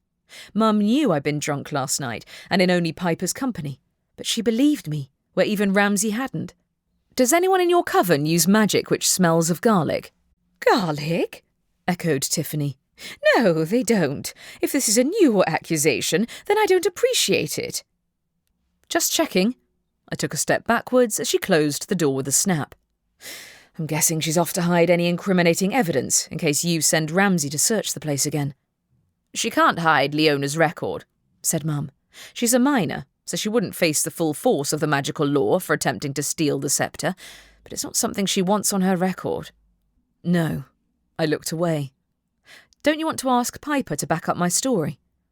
Robin, you might have made mistakes on occasion, but you've never lied to me about anything important. It took everything I had not to ask if she was pulling my leg. I didn't exactly help with the ghost situation, or finding the henbane witches guilty. I think Tiffany will reflect on her mistakes. She turned her back and swept towards home, while I frowned after her for a moment. She hadn't indicated that she believed Rowan to be guilty either way, but if she'd thought Tiffany was responsible for her mother's death, she would have come right out and accused her, surely. Despite the recent ways in which Mum had unexpectedly taken my side, I couldn't forget that she had yet to tell me everything that had transpired since Grandma's death, nor the events leading up to her passing. And with my quest for answers sent spiralling back to the start, my last option was to question my immediate family. Mum walked in silence, while my heart began to beat faster when we neared the house. I had to find out what she knew, however little I might want to hear it. As we entered the house, I tailed her into the living room. Whose magic does smell of garlic? Mum frowned. Garlic? The smell that was all over that branch that fell on me, I explained. If Tiffany was telling the truth, then who knocked it down? Was it the same person who killed Grandma? A heartbeat passed. No, they couldn't have got into the house. If she was murdered, then I have as much right to investigate as the rest of us do, I said quietly. I want to find her killer, but we aren't going to get anywhere if we aren't straight with one another. I've told you everything I know, but you were the last person to see her before she died, weren't you?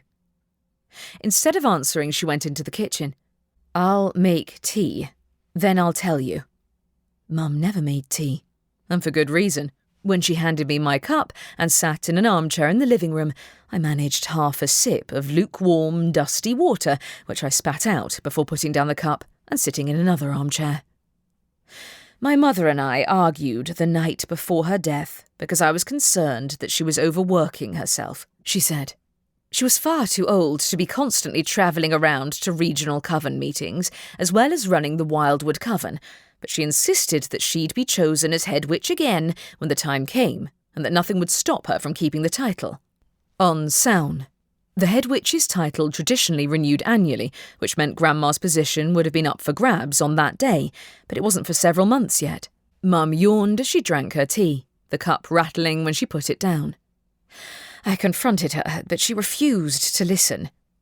And then she never woke up the next day, she said. It was a minor disagreement, and your aunt and cousin know it was. They just want an excuse to discredit me. But what actually killed her? I asked. Do you know? Poison, she said. A lethal dose. I know the signs, but I found no physical traces in her room. I assume the person responsible gave her the poison before she came home for the night, but it must have been slow-acting enough that it didn't take effect until after she went to bed. Poison, I repeated. You're sure they didn't get into the house? They couldn't have done so without being detected by one of us, but I had to be certain, so I dismissed the household staff until I could be. The household staff would have had access to her quarters, I acknowledged, but you definitely didn't find anything in her rooms. Nor in her office at headquarters, she said. The killer was careful to cover their tracks. I raised a brow as she gave another yawn, her eyes drooping. Are you okay? You haven't slept all week, have you? I'm the new coven leader, Mum said. I don't have time to rest as long as my predecessor's death remains unsolved. You don't have to do it alone, I told her. Being head witch or coven leader doesn't mean you can't ask other people for help. Even Grandma had an assistant. Her eyes widened a little, then they slid closed, and abruptly she fell into a dead sleep, her arm drooping over the side of the chair. Mum? While she was obviously sleep-deprived, she wasn't the type to randomly doze off. Her teacup hung over the edge of the table, so I rescued it, grimacing as an odd herbal scent hit my nose. My heart gave a lurch. Did she accidentally put a potion in her drink? I ran into the kitchen and checked in the cupboards she'd left open. The tea bags looked normal, but when I checked on the milk she'd left out on the side, the strong smell of herbs emanated from the bottle. A sleeping draught, and a strong one too. "Whose is this?" I asked of nobody in particular. A yowl sounded. Carmilla sat in the doorway between the kitchen and the hall, what was left of her tufty fur standing on end. "Carmilla?" I put down the bottle. "Can you talk now?" She opened her mouth and yawned in answer. When the front door opened with a loud click, I damn near jumped out of my skin. "Robin, is that you?" Ramsay called out. "Yes, it is." My heart raced erratically, and I turned away from the cat. "We have a situation here." "What did you do to Mum?" He entered the living room and stared at her sleeping form on the sofa. "That's what I meant by situation." I held up the bottle so he could see it. "Someone switched out the milk with a sleeping potion." "Oh, that's Grandma's," he said. "She must have left it in the fridge. Why did Mum make tea? She never does that." "What?" I stared at him. "Grandma was using a sleeping potion." "Yes, for a while," he said. "Why did Mum make tea?" "Because nobody else is around to make it for her," I said. "You know she's terrible at anything in the kitchen. Same as me. I didn't drink any of it, but she did." He picked up her abandoned teacup and sniffed it. "That's definitely some kind of sleeping draught. Did she not check?" She wasn't paying attention at the time. I studied the bottle, but it had no label, of course. Who even brewed this? It's strong stuff. "I thought Grandma had it custom made," he said.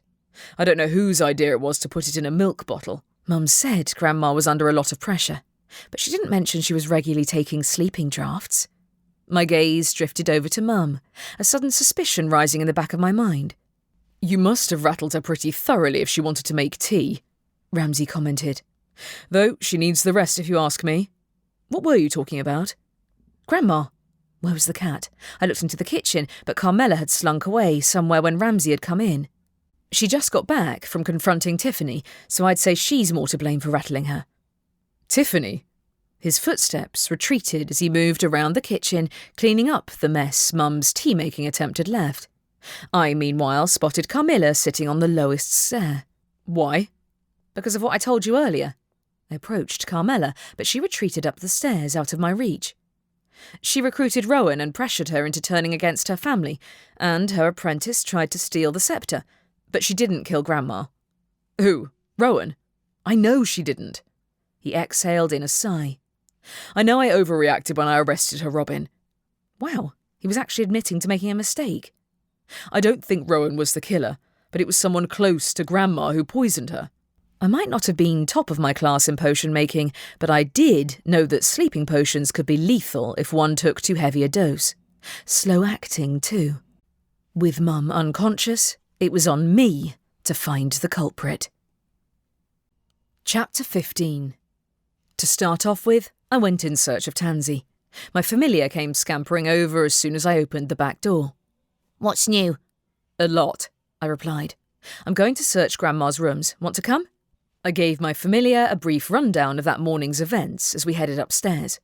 Carmilla tried to trip me up at the top of the stairs, but she didn't stop me from approaching Grandma's private suite. Mum must have searched the place, even if she hadn't shared the results with anyone else, but I'd keep an eye out for anything she might have overlooked. All the same, I felt like I was trespassing when I pushed open the door, though Grandma's ghost wasn't anywhere to be seen. Only Carmilla accompanied Tansy and me into the room, meowing plaintively from a corner while we scanned the large bedroom and its adjoining ensuite bathroom. Judging from the layer of dust that covered the polished wooden furniture, nobody had come in here to clean since her death. Mum had acted quickly in dismissing the staff, but not fast enough to prevent a second murder. Tessa must have died because she'd figured out who the killer was. There was no other possible reason. Given Grandma's own words about Tessa always getting under her feet, it made sense that she might have stumbled upon the killer. The question was, how had she known the truth when nobody in our family had figured it out? Hasn't your mum already searched everywhere? Tansy asked. Yes, but she's out cold. I didn't get the chance to ask if she actually found any clues. Admittedly, it was a little hard to tell what might count as suspicious in the room of a former head witch, whose shelves contained all manner of magical trinkets. I examined a watch which showed the moon phases, a lifelike ornament of a miniature unicorn, and a sealed box which didn't seem to have any keyhole. Tomes which sang when I opened them lay on the shelves. Colour-changing robes lined her wardrobe, and no traces remained of any sleeping potion, lethal or otherwise. Tansy jumped off the bedside table, stirring up a cloud of dust in her wake. I can't smell anything weird. Including the sleeping potion? I asked. If she took a dose of it the night of her death, Mum must have removed it from the room. Carmela mewed and left the room, while I let Tansy run ahead of me before firmly closing the door. From there, I went back downstairs to find Ramsay sitting beside a still unconscious Mum. Are you going to tell me what you were doing up there? Looking for clues, I said. Mum's certain that it was some kind of poison that killed Grandma. An overdose of sleeping potion might have had the same effect, but there's no evidence left upstairs, and if there was, Mum never figured out who the killer was. Which meant the only other place to look for evidence was Grandma's office. With Mum out of commission for the next few hours, someone had to step in. "Robin," Ramsay said as I made for the door. "What are you doing?" "I'm going to the coven's headquarters," I said over my shoulder. "Keep an eye on Mum, won't you?" "Wait." He staggered, tripping over Carmilla when she crossed the room like a fluffy tornado and crashed into my ankles. "Ow!" I caught my balance on the doorframe. "What is it? You want to come with me?" "Meow," said Carmilla. "Okay then." I turned to my brother. "You can revive Mum with a potion or a spell, can't you? You're better at that kind of thing than I am." That was putting it mildly, but a sense of urgency propelled me forwards, and the way Carmilla had snapped into action was just fuel on the fire. Why did she want to come with me? Did she understand I was hunting her witch's killer? Tansy ran alongside me as I left the house. What are you thinking this time? "I'm thinking we haven't searched Grandma's office yet," I said. "And if our would-be thief decides to come back, then we need to be ready." Tansy kept pace with me, while Carmilla padded in front of us until we reached the coven's headquarters. The shimmering light on the surface of the door told me Mum had yet to remove the warding spell, but Carmilla simply tapped the surface with her paw and the door sprang open. Of course, the former head witch's familiar would be able to get around the wards her master had originally created. Tansy and I entered the lobby, where silence filled the background as the clues danced around in my mind. Someone close to Grandma had poisoned her. If they'd done so using a high dose of the sleeping potion, then they would have been someone in her inner circle. The handful of people she trusted. The list shrank further when I considered who'd been into her actual office recently, and who might have run into Tessa. I crossed the lobby to her office and pushed on the door handle, which remained sealed. Carmilla, however, wasn't fazed. She padded past me to the door and gave it a whack with her claw. As with the front doors, it moved inward, revealing an office which had barely changed since Grandma had last used it. Cabinets and shelves stood in rows behind a wooden desk on which several books were piled. A large glass case at the side contained the sceptre, which gleamed even in the darkness, untouched and unclaimed. A crash sounded from the back of the room, and Tansy leapt across the desk and flicked open the cabinet doors. Stacey jumped violently, dropping a bag of powdered herbs. "Robin!" "That's me." I watched Tansy, who stood stiff-backed with her tail in the air. "What are you doing in here?" Tidying a few things," she said. "The head witch told me to." "Did she now?" I didn't move from the doorway. While Stacey had always struck me as harmless, I couldn't forget that she'd been in Grandma's inner circle. Over the years, maybe she'd even gained enough trust to brew potions for her. "Her ghost talked to you and not to us?" "Not you?" she asked. "I thought you summoned her yesterday." "You weren't here." I studied her. She escaped and turned poltergeist. If you're still taking orders from her, then you're wasting your time. When I took a step towards her, she flinched. She's head witch. She's a ghost. Had she spoken to Grandma? What does it matter? Mum would do a perfectly good job as head witch. She might even have hired you as her assistant like Grandma did. She gave a half shrug, not meeting my eyes, and shuffled away from the cabinet. A clinking sound came from her pocket, and I glimpsed a glass vial peeking out before she one-handedly shoved it out of sight. What's that? Asked Tansy. More poison? She gave another flinch. What do you mean? Was it an accident or not? I was done hedging around the subject. I know Grandma was taking sleeping potions, which someone brewed for her. Someone like her assistant. She squeezed her eyes shut. I didn't mean to. The sleeping potion. I overdid it and didn't realise my mistake until later. So it's true then. Did you mean to kill Tessa too? Silence filled the room, while Tansy's tail began to wag. When Stacey didn't answer me, I said, I bet she figured out what you did and confronted you after the funeral. She looked down, fiddling with her sleeve. I couldn't let anyone find out. Imagine what the other covens would think if they found out the head witch died in an accident. She wouldn't listen to me. So you pushed her into the fountain, I said. And then when you realised I was on your tail, you tried to drop a branch on my head. She must have been hiding in the maze, concealed by either a spell or a potion. Given her area of expertise, the latter was more likely. Had she been in here last night too? I guessed so. But what was she trying to achieve by delaying a new head witch taking power? She couldn't bring back the dead, and if Grandma hadn't already guessed who her killer was, she would soon. Stacey drew in a steadying breath, then lifted her head to meet my eyes. The head witch would want me to stop you from revealing the truth. As she raised her wand, Tansy leapt up and crashed into her arm. The smell of garlic filled the room as her spell flew over my shoulder and hit the door, causing it to swing open. Oh, I can see why you rely on potions instead. I coughed on the pungent smell, hearing Carmilla yowling nearby. Was it you who made Carmilla unable to talk? She saw me cleaning up after myself. She tried to grab Tansy's tail, but my familiar moved far too quickly for her to reach. If she gave the game away, it'd have all been for nothing. You killed Tessa, but not Grandma's familiar. Her loyalty to the head witch prevailed, but I doubted Grandma would appreciate it in the slightest. I bet you didn't count on her coming back. Is that what this is? Tansy plucked a bottle from her pocket. Smells like a ghost banishment concoction to me. Stacey let out a strangled cry and made a wild leap over the desk, dislodging Tansy in the process. As my familiar landed on her feet, Stacey grabbed the handle of the scepter's glass case. None of you deserves to wield this except the head witch. Carmilla yowled loudly, while Stacey let go of the case with a sharp cry when it sprang open of its own accord.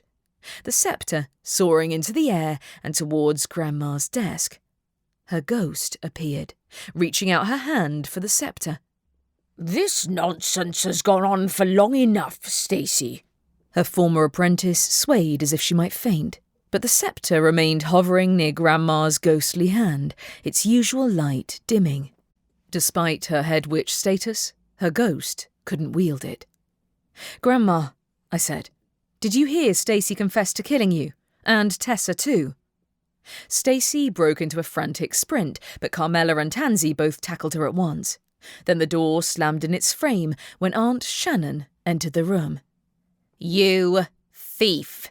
She pointed directly at me, eyeing the scepter floating in the air. How dare you try to claim the scepter? I wasn't trying to claim it. I pointed at Stacey, who wriggled out from underneath Tansy and made a break for it through the door Aunt Shannon had left open. Grandma had other ideas. She gestured with a hand, and a gust of wind swept through the office. Cabinets rattled, and the desk shot forward, straight at the doorway. The desk slammed into my knees, sending me flying head over heels before knocking Aunt Shannon and Stacey over like skittles. I groaned. "Oh, what the hell, Grandma?" She hadn't had to knock me over along with the others, but I wasn't entirely certain she was in control of her new poltergeist abilities. Several cabinets spilled their contents on the floor. The scepter's case fell over, and books thudded off shelves with enough noise to wake the dead. If, that is, the dead hadn't already been well and truly awake. "Stop!" I yelled. "Grandma, stop it!" She didn't seem to hear me. Her ghostly form floated above the centre of the room, while the desk had wedged itself in the doorway with Stacy and Aunt Shannon on the other side. She'd effectively trapped me in the office with a ghost, and the sceptre, which floated near Grandma's transparent hands. Aunt Shannon climbed onto the desk in an attempt to enter the office again, while Stacy bolted. "Get back here!" I ran for the door, but Tansy was way ahead of me. A thud sounded when she collided with Stacy from behind, but a single squirrel would have a hard time keeping her restrained, even with Carmela's help. I had to help her. I called on my magic, reaching towards every living creature within range, and shouted, "Stop them!" Magic exploded from my hands with the force of a bomb. The windows flew open, and a veritable torrent of birds soared into the office, while small creatures crawled out of the floorboards and converged on both Aunt Shannon and Stacy. Grandma began to laugh, which sounded doubly creepy coming from a ghost. "Grandma," I staggered towards the desk, my knees throbbing. "That's enough. The police can take over from here." Ramsay must be able to hear the ruckus. Mum too, if she'd woken up. I didn't want to mimic Stacy and use a spell to get rid of Grandma. She deserved to choose when she wanted to leave. But the sceptre remained hovering in the air. Then Aunt Shannon leapt out from beneath a cloud of birds, her face twisted in concentration, and screamed a command. Myrtle the magpie flew through the window and grabbed the sceptre, propelling it towards her hands. "Wait!" I didn't stop to think. I leapt into the sceptre's path, and my fingers instinctively closed around the end. At once, its light ignited, a piercing purple colour which spread from my fingertips to my arm. Aunt Shannon shrieked in fury, "You cheat!" The light continued to glow, while the sceptre vibrated in my hands as waves of shock washed over me. No, I did not want this. When Aunt Shannon shoved her way into the room, however, my hands moved without my conscious thought. A bolt of purple light shot from the end of the sceptre, sending her crumpling into a heap. Carmilla trod on her face as she padded towards me and sat expectantly at my feet. Once again, the sceptre lit up, its light washing over the cat's face. Carmilla opened her mouth and coughed loudly. "Finally. I've been trying to get you to listen to me all week." "You could understand me." My voice sounded like it belonged to someone else, and the purple glow refused to fade. "Why did you let me stumble around in the dark if you knew who killed your witch?" "Your mother kept me confined to the house." She padded over to Grandma's ghost. "Besides, I am very old." Grandma studied me. "You? Really?" "No," I said. "No, it can't be me." Grandma laughed again, but while I cringed and waited for her retaliation, none came. Even the ghost of the former head witch couldn't argue with the sceptre. When she'd finished cackling, she indicated Aunt Shannon's unconscious body on the floor. "Rather you than her." "No," I shook my head firmly. "I didn't mean to claim the sceptre. I was trying to keep it away from her. She drank your sleeping potion by accident." She gave another laugh. "No accident. We don't need another coven leader working herself to death." "You know Stacy used the same potion to kill you?" I asked. "By accident?" "Accident?" she tutted. "I suppose it's better than being poisoned by my enemies." "Grandma, I'm nowhere near qualified to be head witch." "There's no choice," said Grandma. "The sceptre is yours now." Her words rang in my ears as she vanished into thin air. A moment later, footsteps sounded, and Ramsay ran into view with Prickles in tow. Grandma's disembodied laugh echoed in the air, but she didn't reappear. Ramsay's gaze went from Aunt Shannon, who lay sprawled on the floor, to Stacy, pinned beneath an abundance of woodland animals, with Tansy sitting triumphantly on her head. I took in a breath and indicated Carmilla. "Want to explain?" "Meow," said Carmilla. She's faking, I told him. She can talk. His eyes bulged. You have the scepter. I didn't steal it. This would take some explaining. Chapter 16. Frankly, I half expected to be poisoned in my sleep by my own mother that night, since she'd remained unconscious for the rest of the day and hadn't responded to Ramsay's attempts at a revival spell. That left it up to the rest of us to deal with cleaning up the aftermath. And since Ramsay's main job was to transport Stacey to jail, that meant I had to do most of it myself. Carmilla, traitor that she was, had found her voice as soon as Ramsay had disappeared and had taken to giving me orders like a pro. After I collapsed into an exhausted sleep, I woke up the following morning when Tansy's tail flicked me on the nose. For a brief moment, I hoped yesterday had been a nightmare. Then my mother walked into the room, holding the scepter in her hand. I scrambled upright in bed.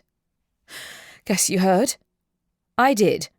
Her expression betrayed nothing as she laid the scepter down at the end of my bed. You caught the former head witch's killer, and it seems that when you did that, the scepter found you worthy of being its next wielder. My chest tightened. It shouldn't have been me. If you hadn't been knocked out cold, you would have... I didn't even think of Stacey potentially being the killer, she said. A major oversight on my part. She was such a sweet girl. Grandma's death was an accident, but Tessa's wasn't. My hands clenched. Ramsay arrested her. She's in jail, right? Yes, she is, Mum said. Accidental or not, the price for killing the head witch is steep. I gave Tansy a stroke when she scampered into my lap. She didn't want it to go public. Stacey, I mean. She thought the head witch being poisoned by accident would damage the coven's reputation.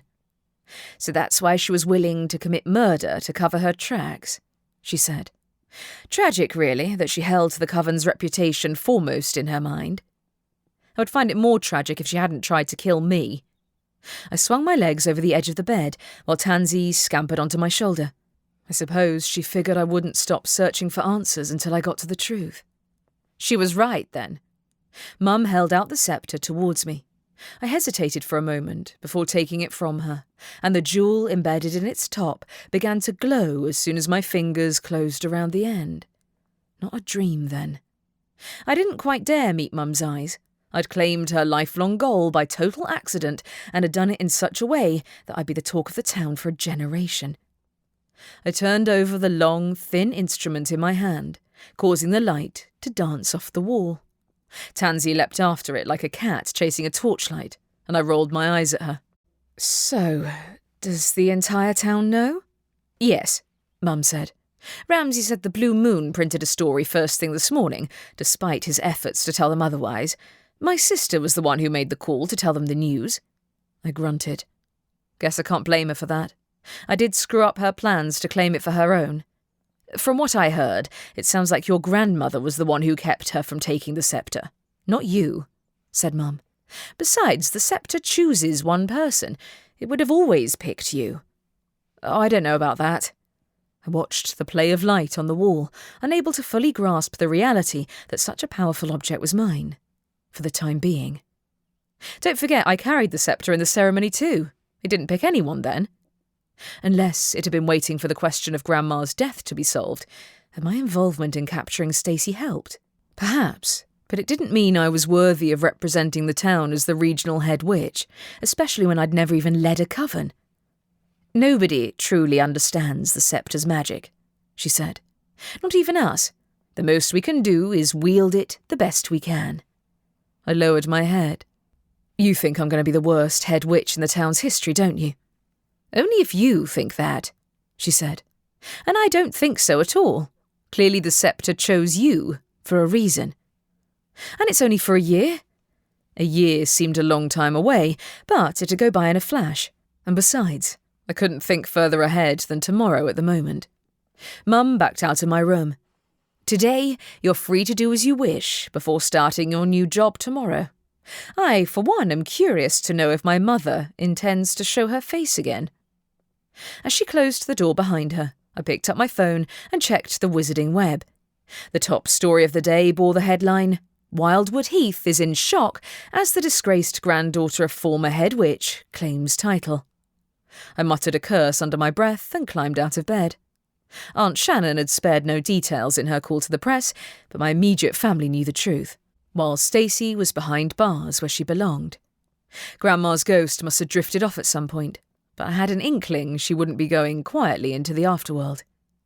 I had until tomorrow to come to grips with the idea of being the new head witch. Better get started. Firstly, I took a long, hot shower and got dressed into my comfiest hoodie and jeans. I debated for a moment before taking the sceptre downstairs with me, where I found Mum in the kitchen. Is there somewhere safe I can store this? I shouldn't be carrying it around in public. Nobody can steal it from you, Robin, she said, but you can feel free to leave it here with me if you want to go out without drawing attention. Thanks, I said, surprised. Mum seemed refreshed after her long sleep, almost mild. Maybe Grandma had the right idea. So had Carmilla, who lay curled up asleep in front of the fireplace and didn't stir. I wasn't sure if she did intend to keep an eye on me when I took Grandma's place, but there ought to be one person in the head witch's office who knew what she was doing. Pushing the thought aside, I called my dad on the way out of the house. He answered at once. "Robin, want to come over?" "Are Jess and the kids there?" "No, she took them out to the park for the day," he replied. "I figured I should stay here in case you needed to see me." Gratitude welled within me. It's appreciated. I made my way along the woodland path. When I reached the cottage, he was already waiting outside. "Hey, head witch," I groaned. "Don't even. It was an accident." "I know." He pulled me into a hug. "I know this isn't what you wanted. Is your mother—" "She seems fine." I followed him into the house. Weirdly enough, not sure if she's in shock or if she's just relieved that it isn't her sister who got the position, though I'd bet she wants to keep a close watch on me. Admittedly, she hadn't given that impression, but it was early days, and she must have assumed I'd be staying in my old room. "You have authority over her now, don't you?" he asked. "You can tell her to give you space if you think she's getting too stifling." I cringed. She runs the coven, but the head witch, their main role is ceremonial mostly. We're equals. "It seems bizarre that someone can be chosen for the role without any warning," he commented. "Not that you aren't an accomplished witch. I heard what you did to catch your grandmother's killer, but you should at least have the choice." I shook my head. In another town, a kid got chosen as head witch, but she still had to take the job. All they could do was try to make sure her duties didn't interfere with her schoolwork. I have no idea how my boss is going to react when I tell him. "You're allowed to keep your job?" I have no idea. I still hadn't the faintest idea what I was going to do about my life outside of Wildwood Heath. I had bills to pay, deliveries on the schedule, and yet I was expected to start another job entirely tomorrow morning. How was I supposed to explain that to anyone? I bet the council will be keen to tell me that a head witch shouldn't be doing something as mundane as delivering packages to snooty wizards for a living. "Do you enjoy your job?" It was supposed to be temporary, I admitted. I was hoping for a promotion, but being chosen as head witch definitely isn't what I had in mind. "It'd look great on your applications to any future jobs, though," he said. "Guess you're right." I attempted a smile. "Hey, I have guaranteed employment for a year, or until Samhain anyway." "Until," he said. "Ah, that's right. I forgot your grandmother was an anomaly. The sceptre picks a new wielder annually." "Every Samhain." My smile faded. "If I do a terrible job, then it'll pick someone else next time." "You won't." "Mum said the same, if you can believe it," I said. "Grandma, well, she laughed and said she'd rather I took her place than Aunt Shannon." "You'll do fine," he said. "A few months is nothing, trust me. I wouldn't object to seeing you around more often." True. I just wished it hadn't come at the cost of my peace of mind. On the other hand, I'd inherited enough of the family stubbornness to want to give it my best shot. And besides, I kind of wanted to do a good job to spite everyone who said I couldn't. I'll need somewhere to hide out from Aunt Shannon and Vanessa. They're livid at missing out to someone they feel doesn't deserve it. "You do deserve it," he said. "It might not be what you wanted, but you earned that position. Don't doubt it for a second." I smiled. this time for real, and my phone buzzed with a message. Dad raised a brow. I take it your friends want to see you? Yeah. Actually, it was Harvey, and he'd asked if I wanted him to bring me coffee again on his way to his skyhopper practice session. That made my day infinitely better. I need to tell them the news before the press gets there first. Don't let them get you down. He hugged me goodbye, and I left the cottage in a better mood than before. Even as head witch, I had one place to hide from the attention. Famous last words. I came to a halt on the woodland path when I spotted 2 bright crimson hats sticking up out of the bushes. Maybe I should have brought the sceptre out with me after all.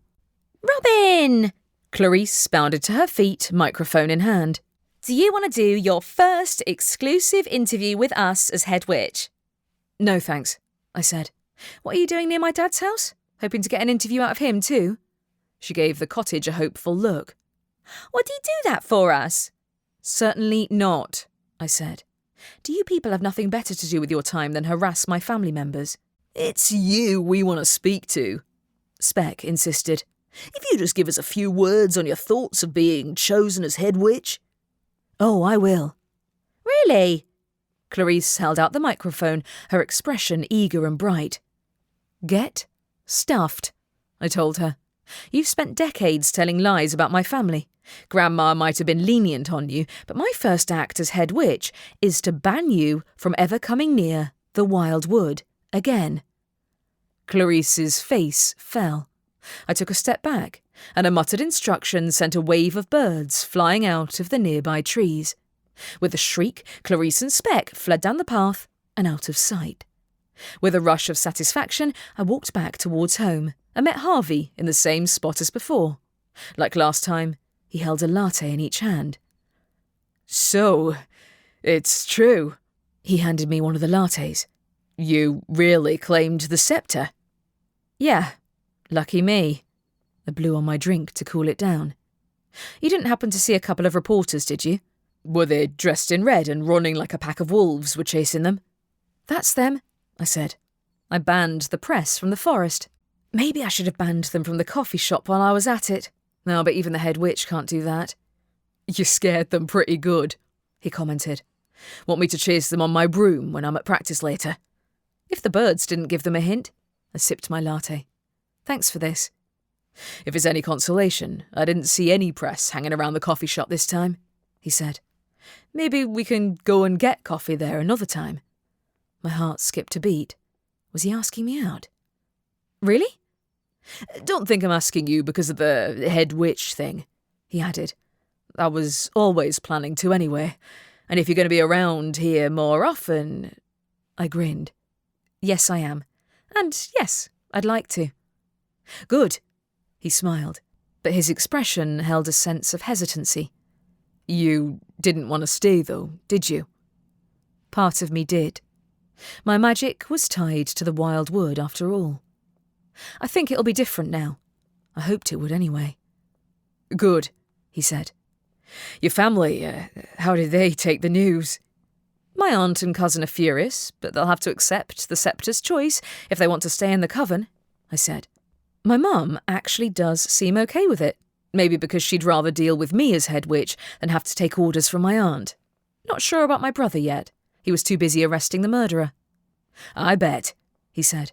What happened to your grandmother's ghost? She's still around, I said. She's not supposed to stay long term, but we all figured she'll move on of her own accord.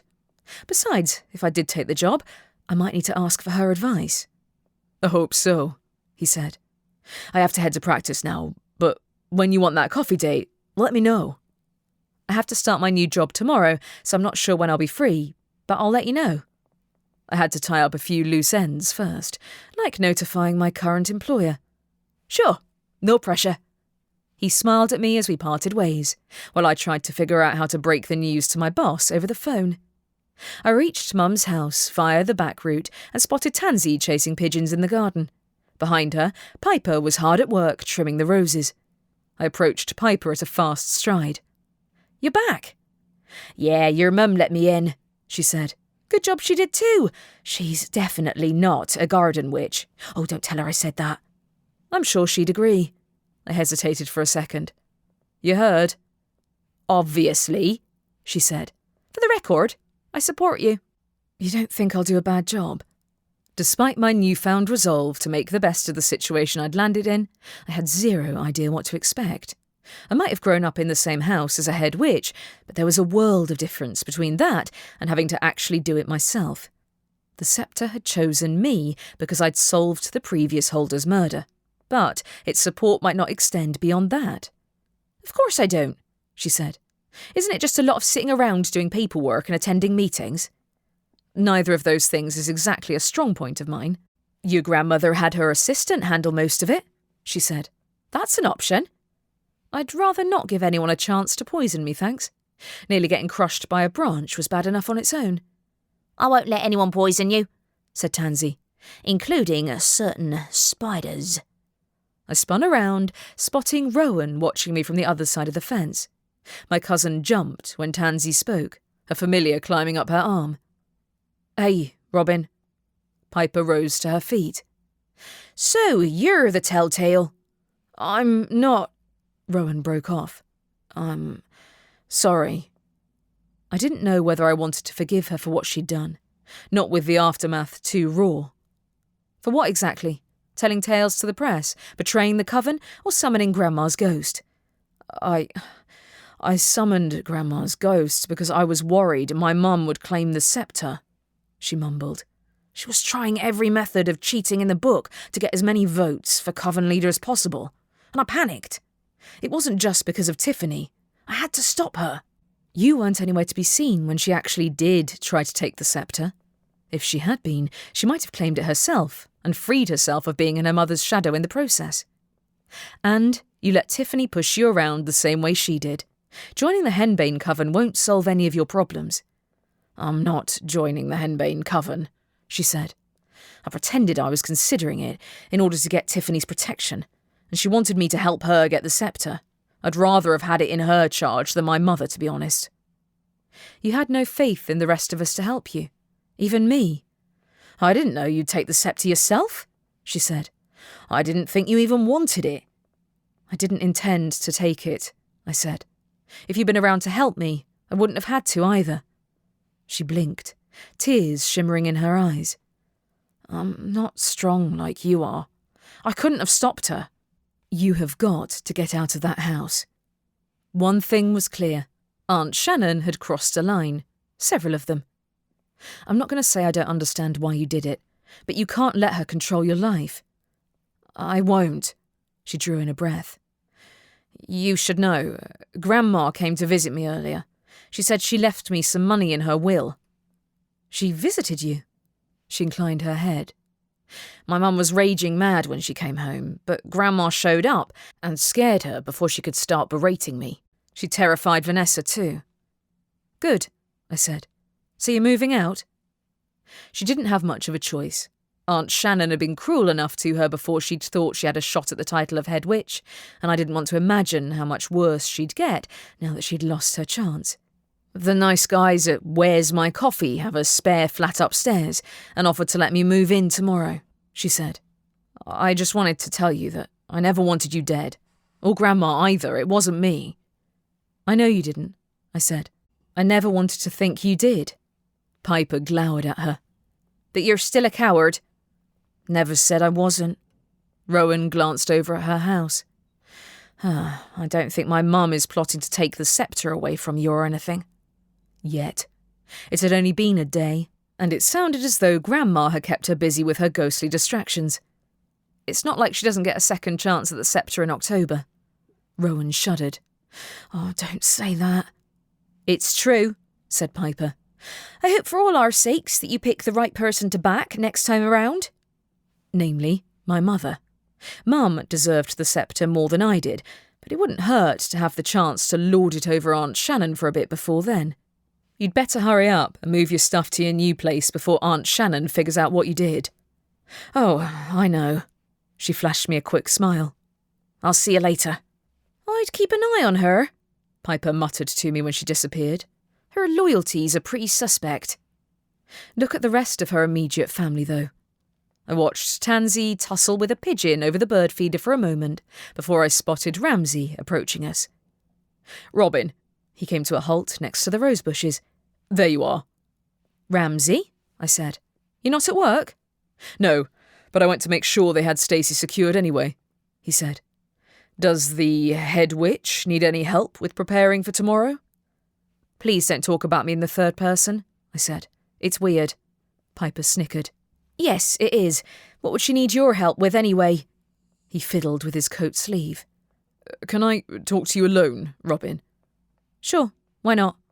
I beckoned to Tansy, who scurried down the bird feeder and joined me. "What is it?" To start off with, I wanted to apologise for suspecting you of talking to the press." I raised a brow. "Does it have anything to do with you being scared I'll smite you with the sceptre if you annoy me?" "No," he said. "I screwed up. Clearly you're worthy of being chosen." "Thanks, I think." I gave him a sideways look. "You know, I wouldn't actually smite you, don't you?" She would, Tansy helpfully said. and I'd watch and laugh. "She's joking," I said. When he kept staring at me, I said, "What?" "Someone tried to have you killed," he said. "I thought it wise to set up some new security spells on your office, but I need your approval first." I groaned inwardly. This is supposed to be my day off. "Do you want to give your potential killers a chance to put a deadly curse on your office?" Seriously? He hadn't wasted any time in jumping to the worst conclusions. I'd be impressed if they managed to come up with a deadly curse that quickly, but fine, I'll come and check on your spells. "Good."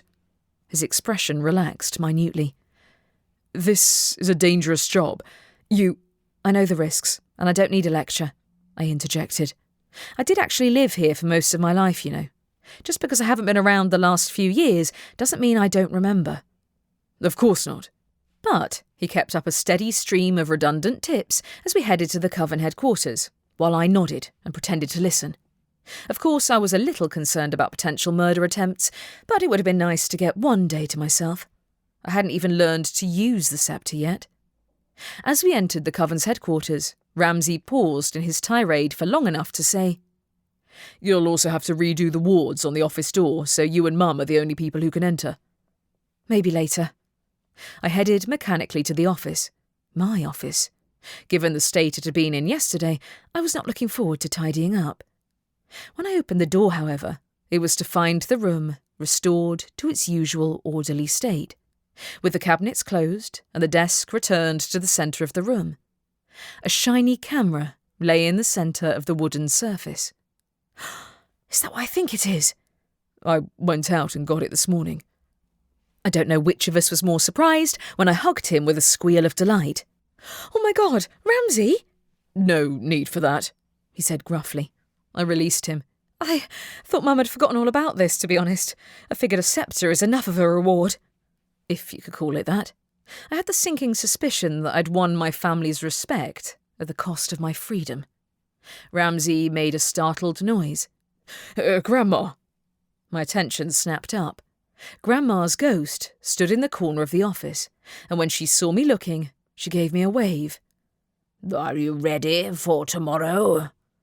"I will be." I drew in a breath. "Bring it on." The end. This has been A Tale of Murder, a Wildwood Witch Mystery, Book 1. Written by Elle Adams, narrated by Sarah Kempton. Copyright 2021 by Elle Adams, production copyright by Elle Adams.